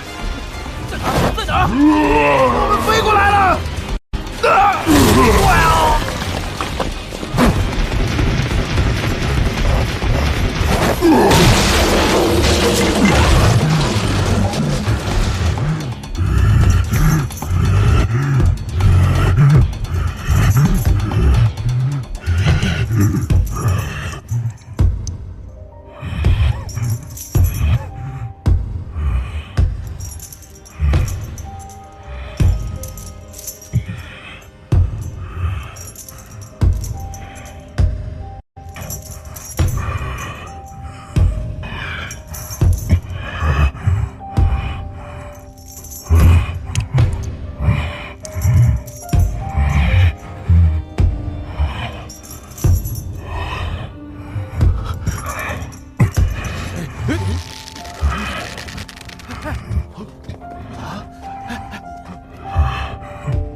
方面，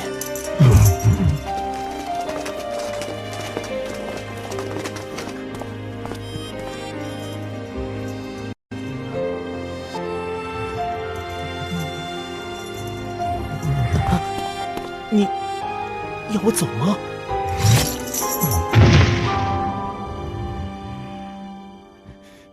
笨蛋，明明不关你的事啊！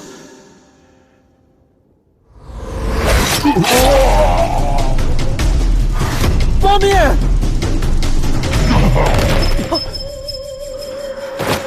到此为止啦，小子，你的花样可真不少，连这大脚巨人也是你的同伙吗？你是逃不掉的。看看本神最拿手的化尸瘴气，要花多久时间才能融化你的骨肉？方面要死了，我帮不了他，对方是大神呢。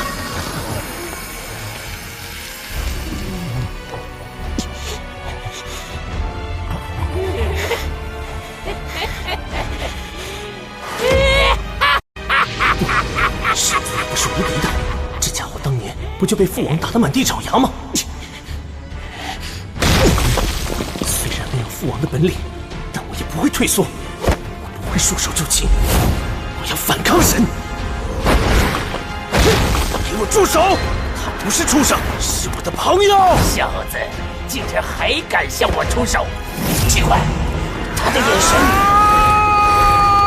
和那个人是一样的。死吧，大神！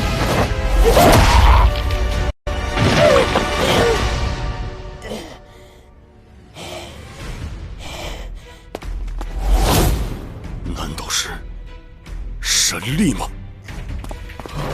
义父，阿狗，这些年来我一直看走了眼，你究竟是什么人？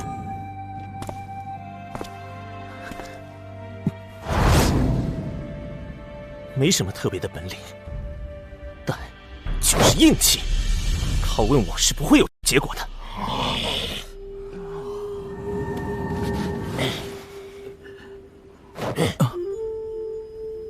绝不能让他走。这小子身上的神力和神族最大的禁忌有关。你中了我的尸毒，现在却还活蹦乱跳的，这是不可能的事。现在我明白了，是那个皱纹保护了你。皱纹非常精妙，就连神族也没多少人能够掌握。你手上的叫做混沌之火，是最高级的古老咒文。我们神族中曾经有一位大祭司精通此道，不过他背叛了族人，甚至集结了另一批叛神，意图颠覆神权。你们是什么关系？我完全听不懂你在说什么。是吗？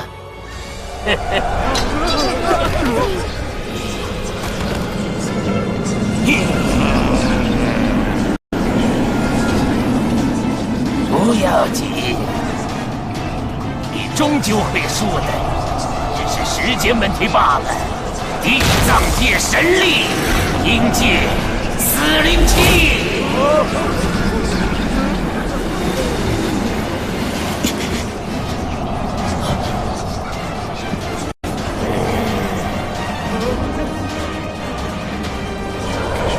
不知为何，你让我想起多年前一段令人厌恶的回忆。感受下神的愤怒吧，死灵气狂蛇！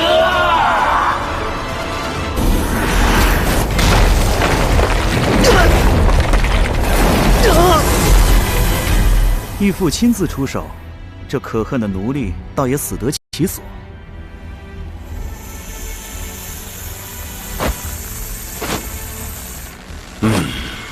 虽然有奇特的咒文力量，但就凭阿狗的作战经验，怎可能和大神级别的鬼木抗衡？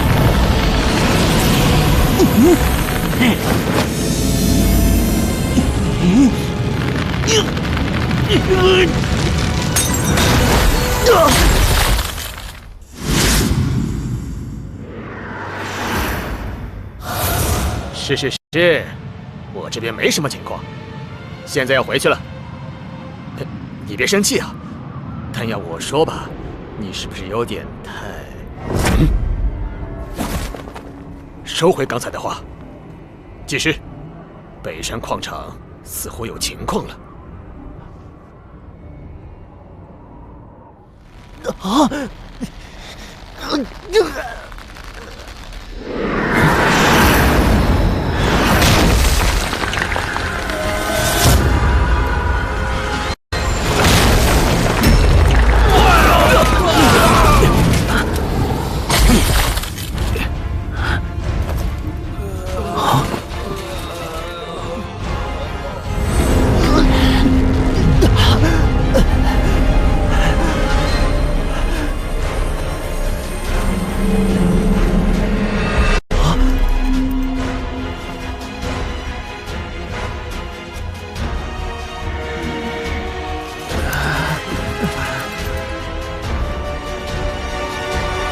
鬼墨，堂堂温部大神，面对一个人类少女，竟然动真格了。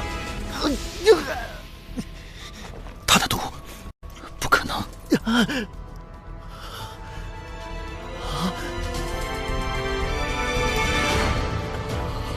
堕落者，被神族永远剥夺身份的叛逆之神。你来了。我今日来就是为了带你走，这些家伙就交给我来对付吧。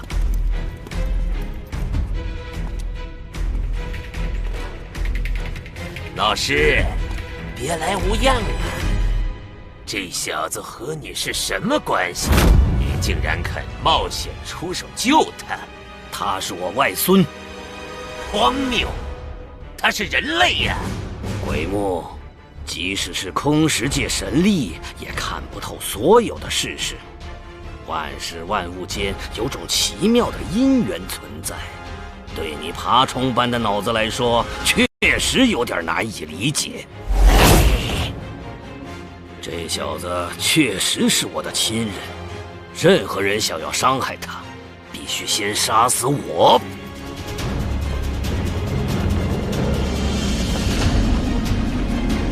外公，你只差一点就可以出去了，不要辜负了他的心意。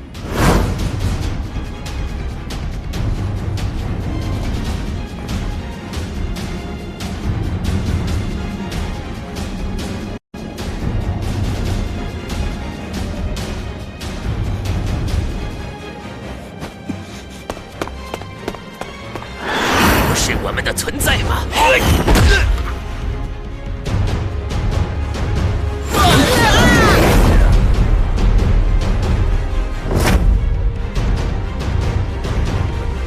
阿狗，我解决了这些家伙之后就去找你。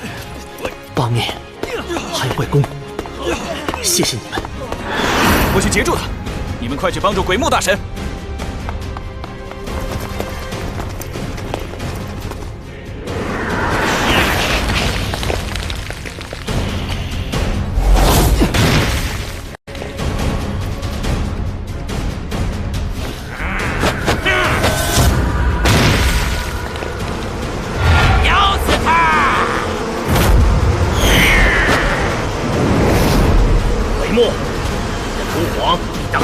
厉害了！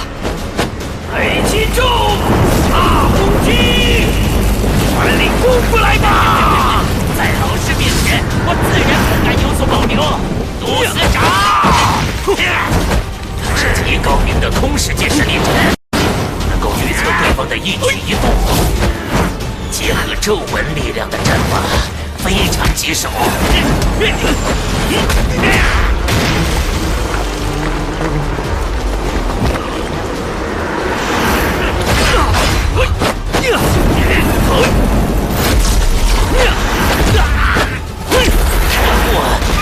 看穿了我的招数，你还有很多要学呢。李靖，你看够了没有？停下他们！你所犯的过错，通通既往不咎，还会有赏赐。什么赏赐？我可不稀罕。哪吒的安危才是最重要的。应不应该相信他？阿狗承诺过，只要让他走，哪吒就会平安回来。如果是这样，我就不能出手。练气术的高手也要参战吗？欢迎欢迎！李靖，为神族铲除叛逆，是我等分内之事，老夫义不容辞。好一个神族中仆！一起上吧！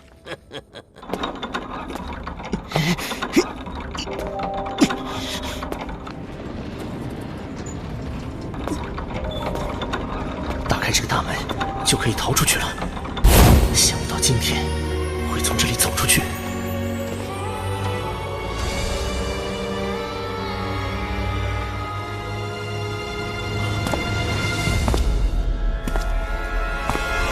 这就要走了吗，阿狗？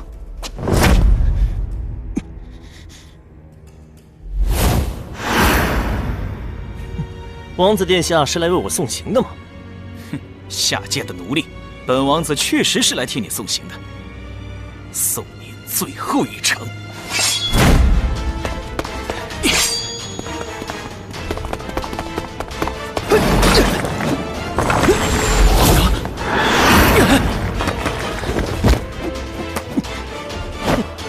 竟是些卑鄙的手段！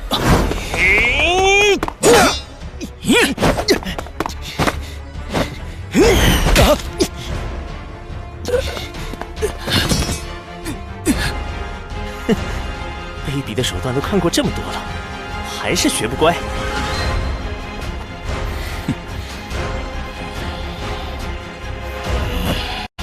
哦，王子殿下，你这脸皮可真厚啊！很惊讶吗，阿狗？告诉你吧，这是炼气术的基本运用。炼气术，你。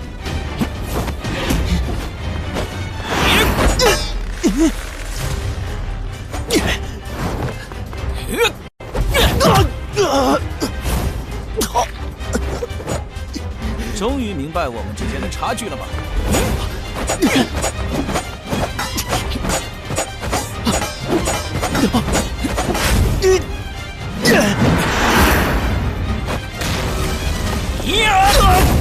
虽然还不能像老师那样变成实体的武器，但将炼气凝聚于体内，对本王子来说不是什么难事。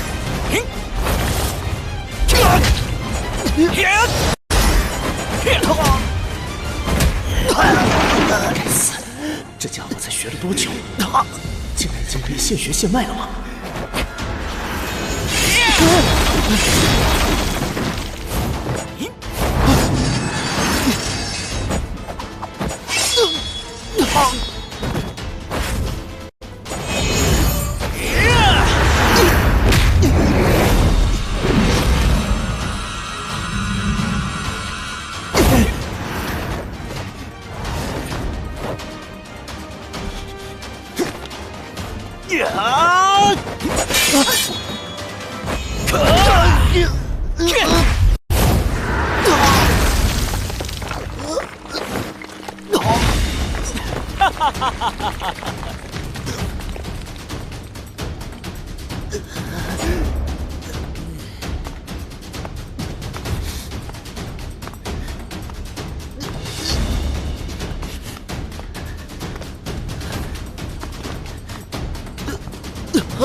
可恶，这文没有效果了吗？过瘾，可还喜欢本王子的招待？为什么要作死呢？哼！回答我！你竟然问我为什么？好好辅佐本王子，你不只能够离开这座矿场，更能享受荣华富贵的生活。还有没有人性？拿小孩子当祭品，这种事都干得出来？你怎么还在纠结这件事情啊？啊！鬼木大神乃是尊贵的神族，同时更是我敬爱的义父，尽心服侍的老人家有何不妥？没什么不妥，只是觉得你比我还适合当奴隶。本王子还期待你最后能有所悔悟，哼，看来是白费苦心了。宰了你之后，我会动员所有力量去把那2个小鬼抓回来，再次献给义父享用。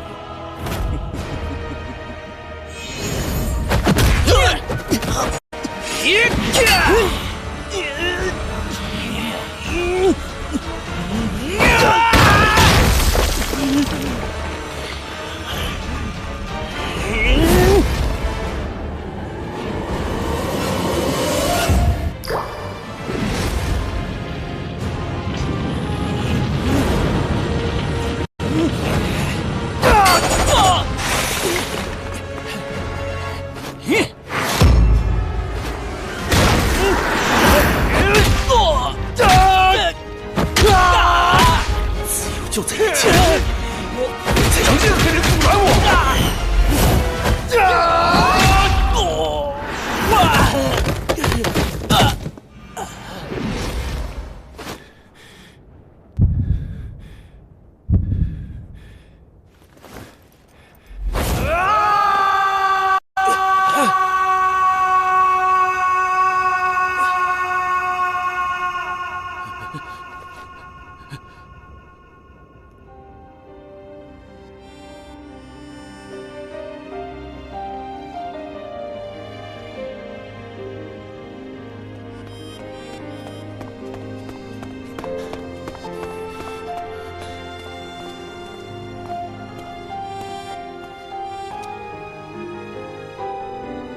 终于逃出来了。你就是五更。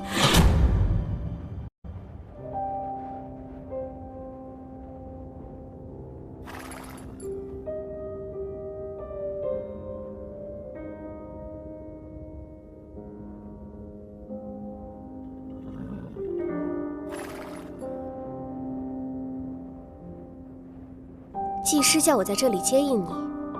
是吗？但他人还在里面呢。不必担心，他自有办法脱身。我们先离开这里，快上马。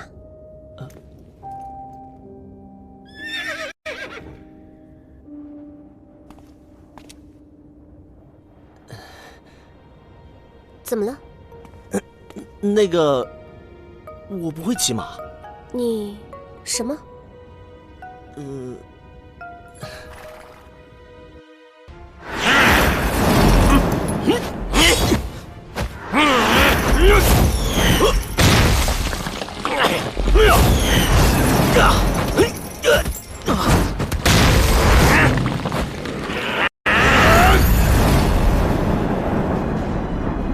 伟大的神族为敌，太愚蠢了！接受制裁吧。1敌2，你没有胜算，投降吧，老师。没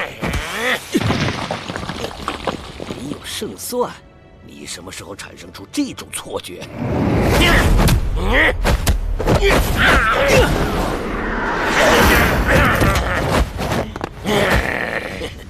怀念老师的授课吗？此地不宜久留。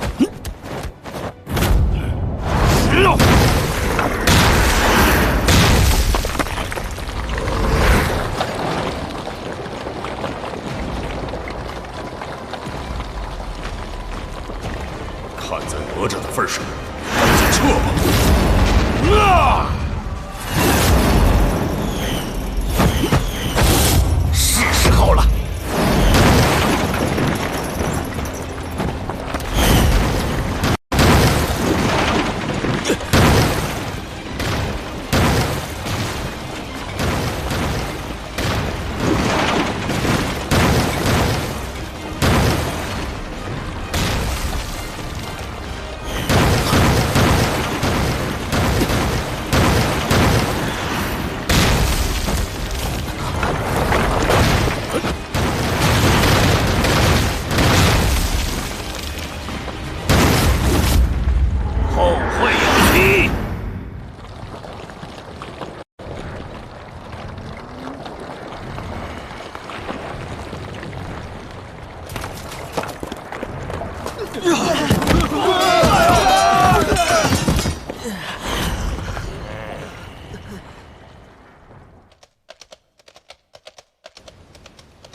大剑士，我感受得到，不会错的。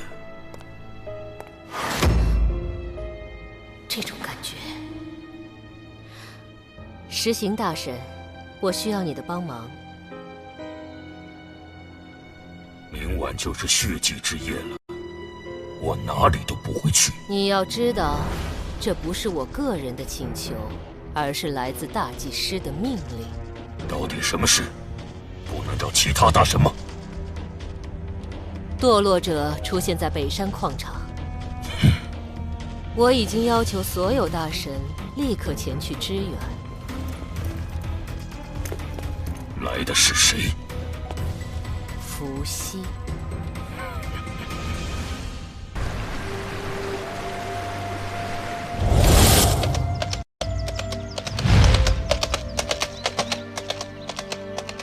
你也是神吗？你叫什么名字啊？我们现在要去哪里？听说你们叫堕落者，总共有多少成员呢？喂，你耳聋吗？忽视别人的问题是很没礼貌的。我是来完成任务，不是来聊天的。哼，装模作样的家伙。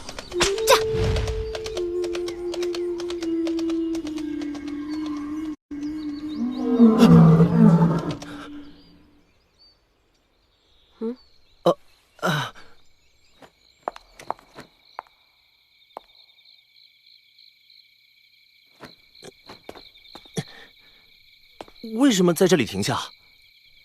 等祭师来跟我们会合。他怎么知道我们在这里？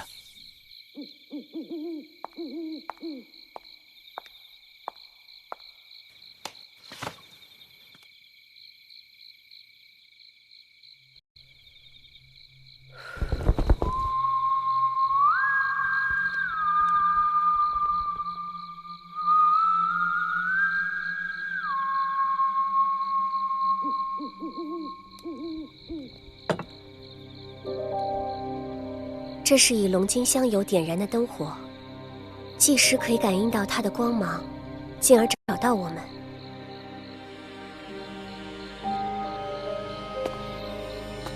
相隔多远都没有关系，只要闭上眼睛就可以看见。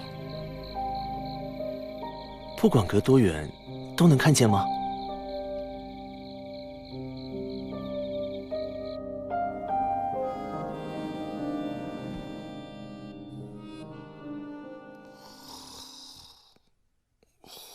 晚饭做好了，你起来啦？身体觉得怎么样？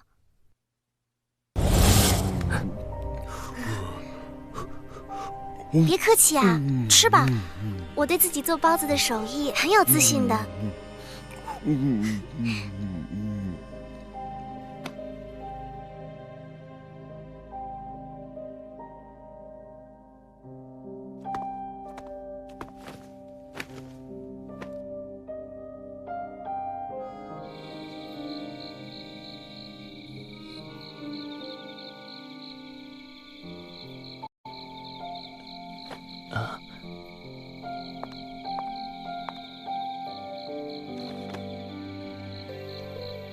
这家伙虽然长得好看，但个性挺糟糕的。不晓得其他堕落者都是些什么样的人。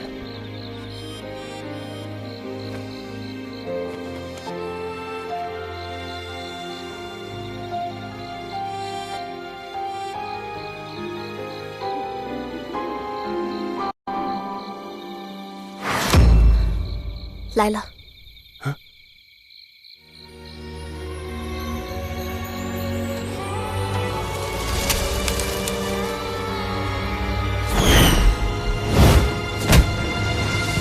外公，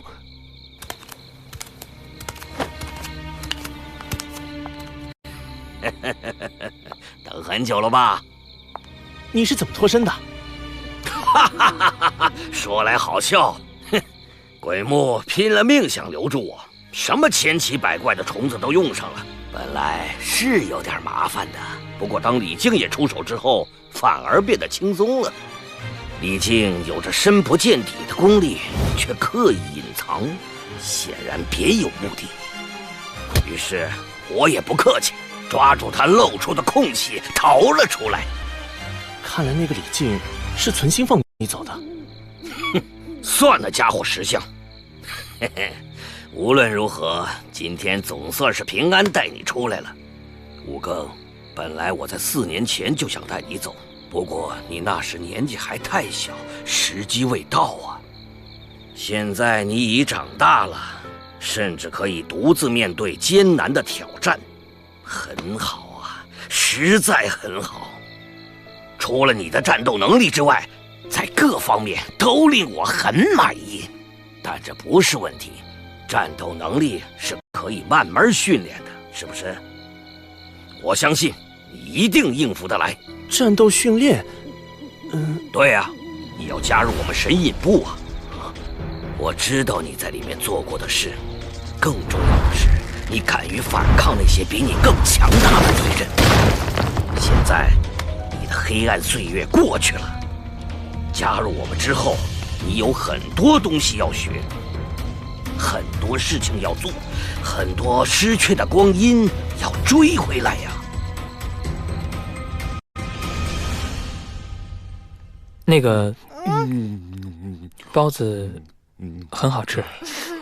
喜欢的话就多吃几个。你们都不怕我吗？不害怕神族？我之前明明还想把你，难道你就不怕我再对你出手吗？我不是故意偷听，但之前照顾你的时候，听到你说了一些梦话。我说了什么？你一边流泪一边喊着姐姐，让我也忽然觉得有点难过。那时的情景让我想到了一个人。娘亲，你别走，娘亲，不要离开我，娘亲，娘亲，不要！白菜，你怎么哭了？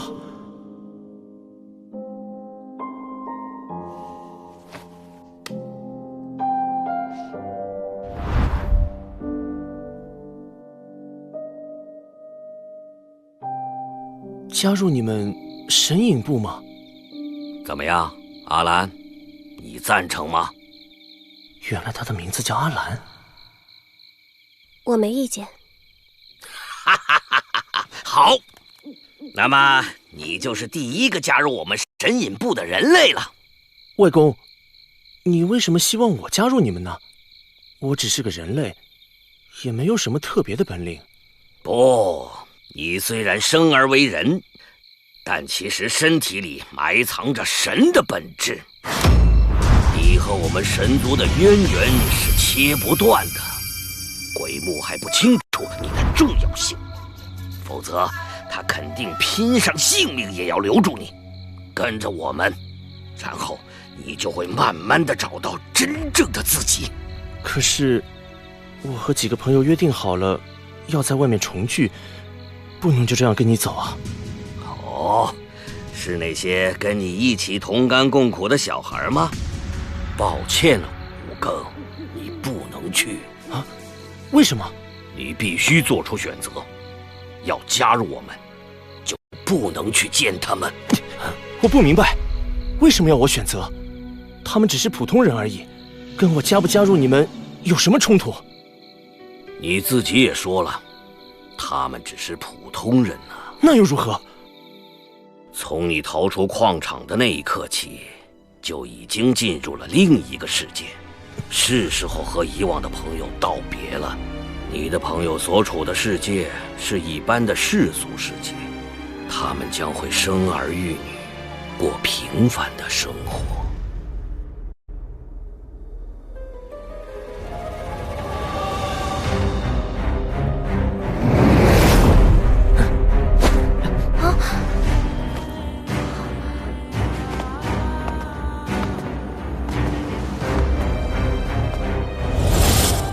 没事，我该走了。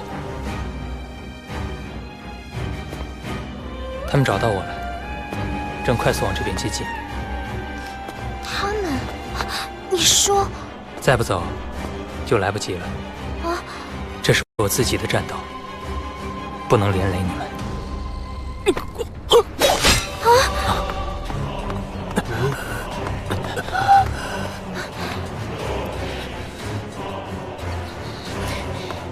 我们来拖延时间，你趁机逃跑。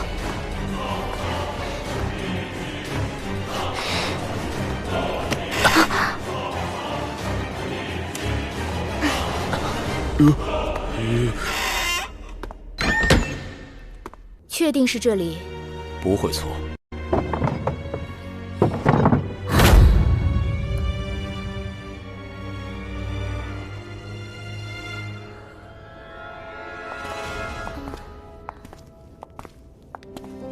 大姐姐，看来你没事，你的伙伴呢？他们也没事。大姐姐，之前谢谢你。那个神族小子，你见到了吗？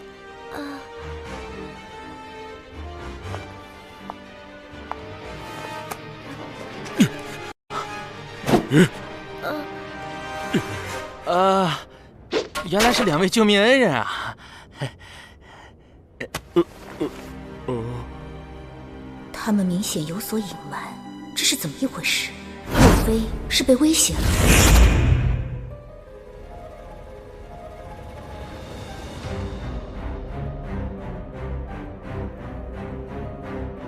抱歉了，这是为了你们的安全着想。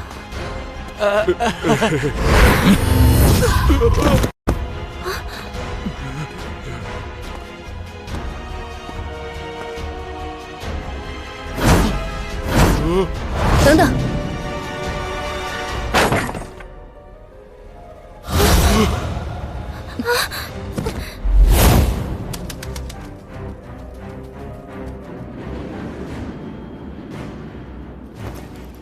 大元帅要我们马上撤退。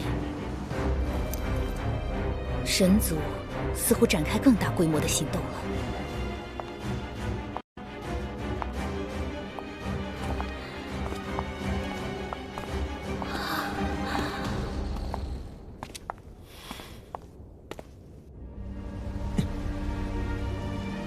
而你，鬼木不会就此罢休的。整个神族更不会，他们会用尽所有的方法找到你，然后杀死你，还有你的朋友们。你已经不能走回头路了。如果硬是要回到他们的世界，势必会害死你的朋友们，就像你的朋友八面一样。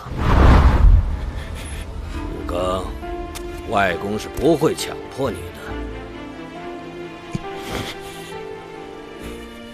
我们神隐部的原则是自由的选择，没有人会逼你做任何事情。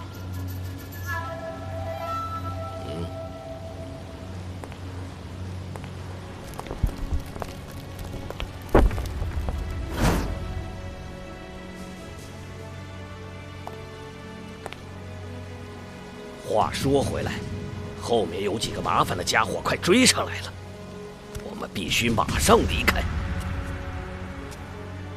五更，你现在就要做决定，加入我们，或是回到朋友身边，当一个普通人。如果你决定要回去，我能够做的就只有教你一些躲避神族追踪的方法。但你终生要躲躲藏藏、偷偷摸摸的活着。跟神族的账必须算清楚。在矿场的这几年，已经躲得够久了。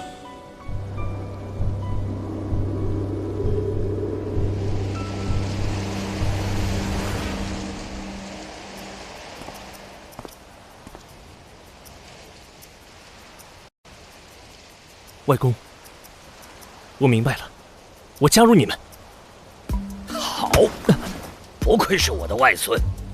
不过，在那之前，我还有一件事得去做。哦，什么事？我答应过。果然。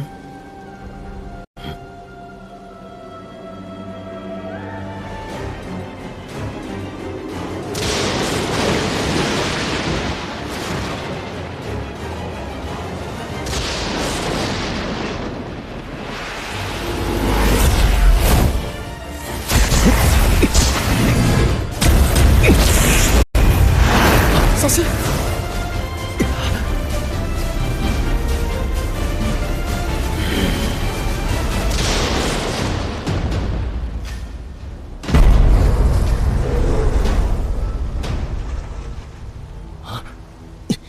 混蛋！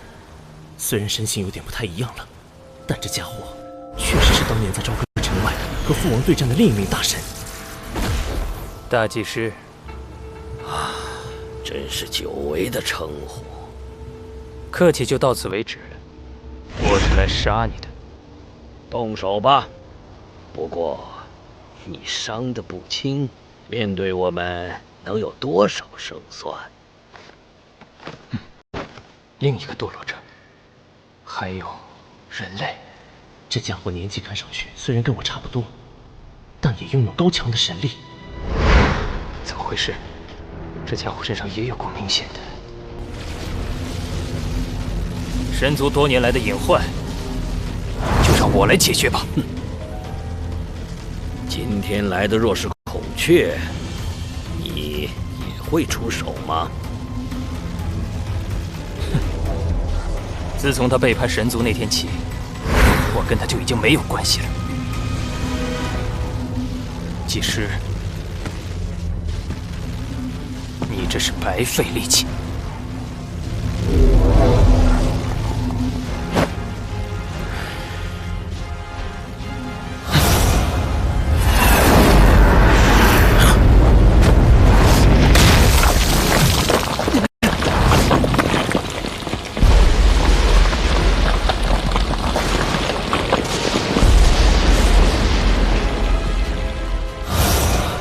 这家伙不是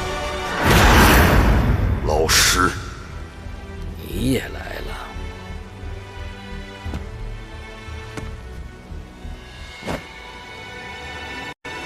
五更，这里就交给我们吧。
大神，又来一个。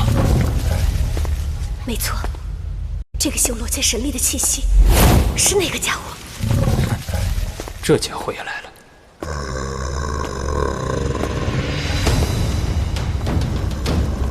哥，小心！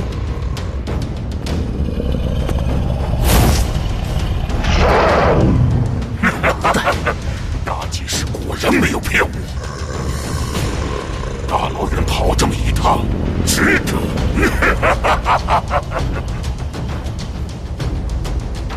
伏羲，据说你的空世界神力已经达到了巅峰，可以洞穿对手所有的攻击，不是骗人的吧？哼，你不妨自己来试试。好，那我来了。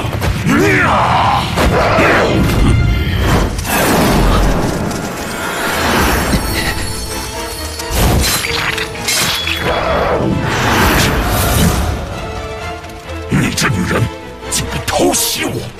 偷袭的人难道不是你吗？你不是我的对手，不要妨碍我和伏羲战斗。不记得我了吗？看来你的脑子里除了战斗以外，就什么都没有了。停下他们！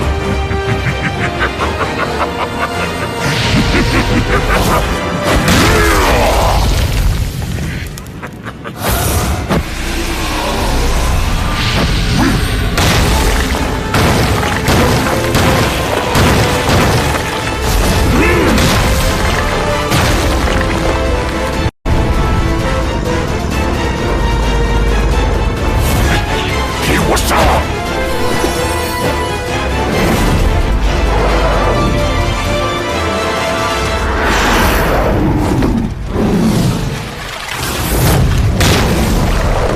好强的力量，竟能直接将暗杀敌击散。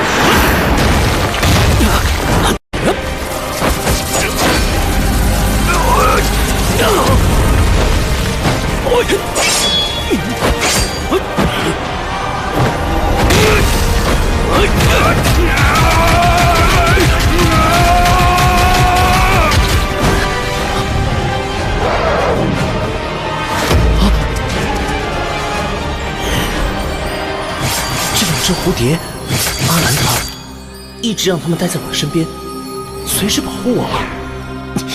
这个笨女人，她明明都已经这么吃力了，干嘛还……暗杀敌的数量减少了很多，必须尽快结束战斗。哼，就凭几只蝴蝶也想对抗我的荒狼？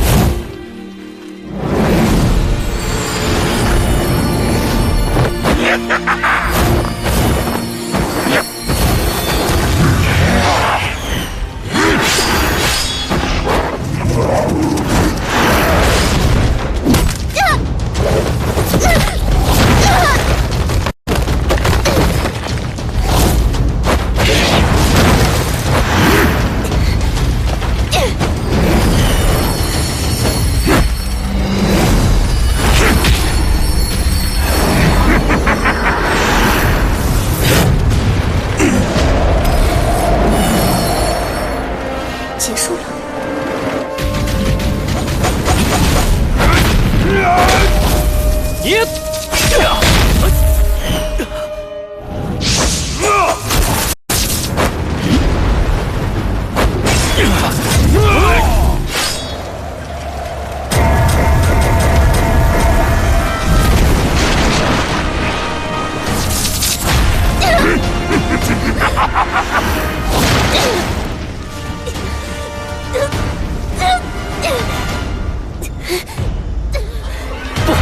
阿兰有危险！你太弱了。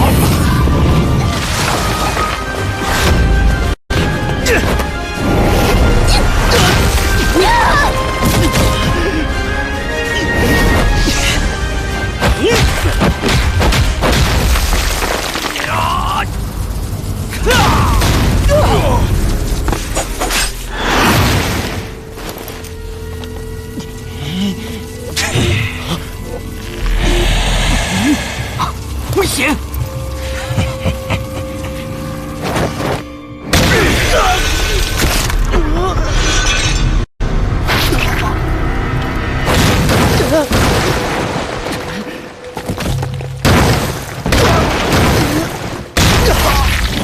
虎哥。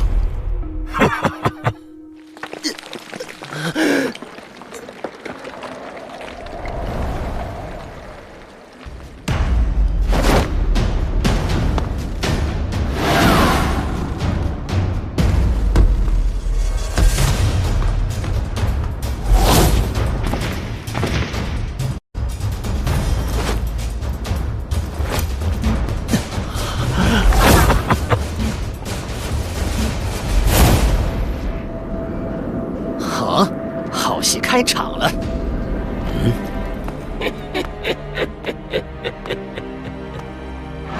小子，鬼木，阿兰，不要轻举妄动，武庚暂时不会有事。真以为能从我们神族手中逃走吗？鬼木，先不要理会那只卑贱的猴子。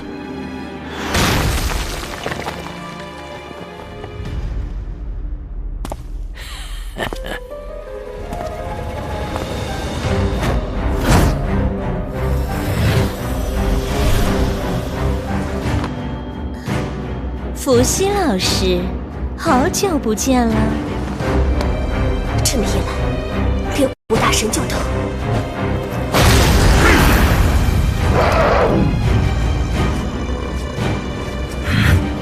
荒狼怎么会躁动不安？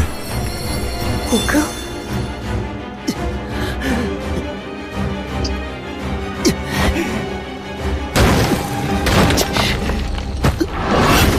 好可怕的家伙，一击就差点要了我的小命。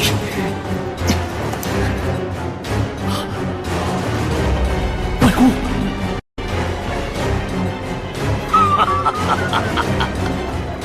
好，好，多么壮观的景象！老头子，你想耍什么花招？哼，我能有什么花招？倒是你们，堂堂6部大神，竟然全员出动了！哼，6部大神中，超过1半都曾是老师的学生，我们岂敢轻忽大意？是新月魁把你们通通找来的？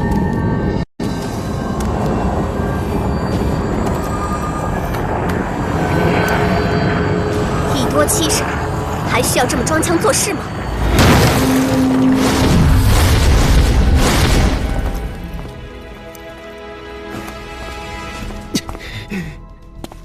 外公，我是不会放弃的。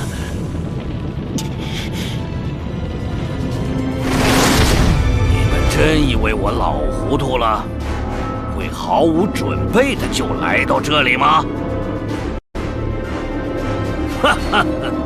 你们若是多跟我学2年，或许就学得到这招了。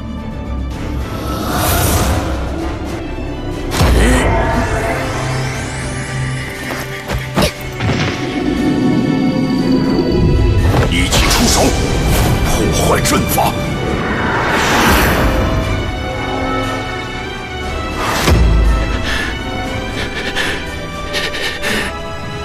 万象界神力，来！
阵法似乎已经毁坏了。见鬼了，这雾是哪里来的？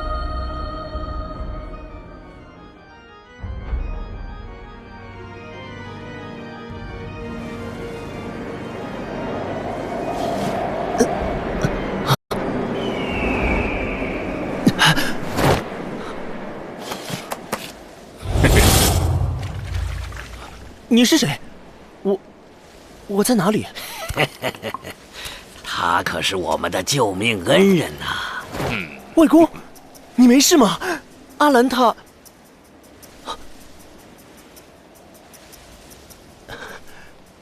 哼，小子，喜欢我的小宝贝儿吗？这是什么怪物？什么怪物？它的名字叫八臂飞猿，是来去如风的神兽。和我风流潇洒云中子，正是一对最佳拍档。云中子大哥，你好。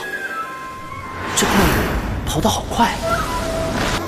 哼，云中子若是再晚来一步，今天要脱身就难喽。也真多亏了你的小宝贝儿，竟然一瞬间就把咱们给救了出去。最佳拍档之名当然不是白说的。竟然能在6部大神的眼皮底下，神不知鬼不觉把我们救走。神影部究竟都是些什么人？啊，差点忘了，李哪吒。我要对奴隶有礼貌，不可以欺负弱小。哼，这家伙。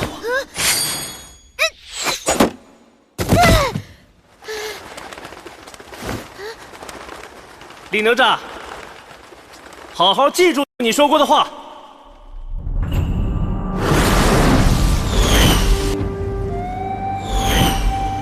白菜，对不起啊，我现在必须先跟着外公走。等我一定会尽快回来找你的。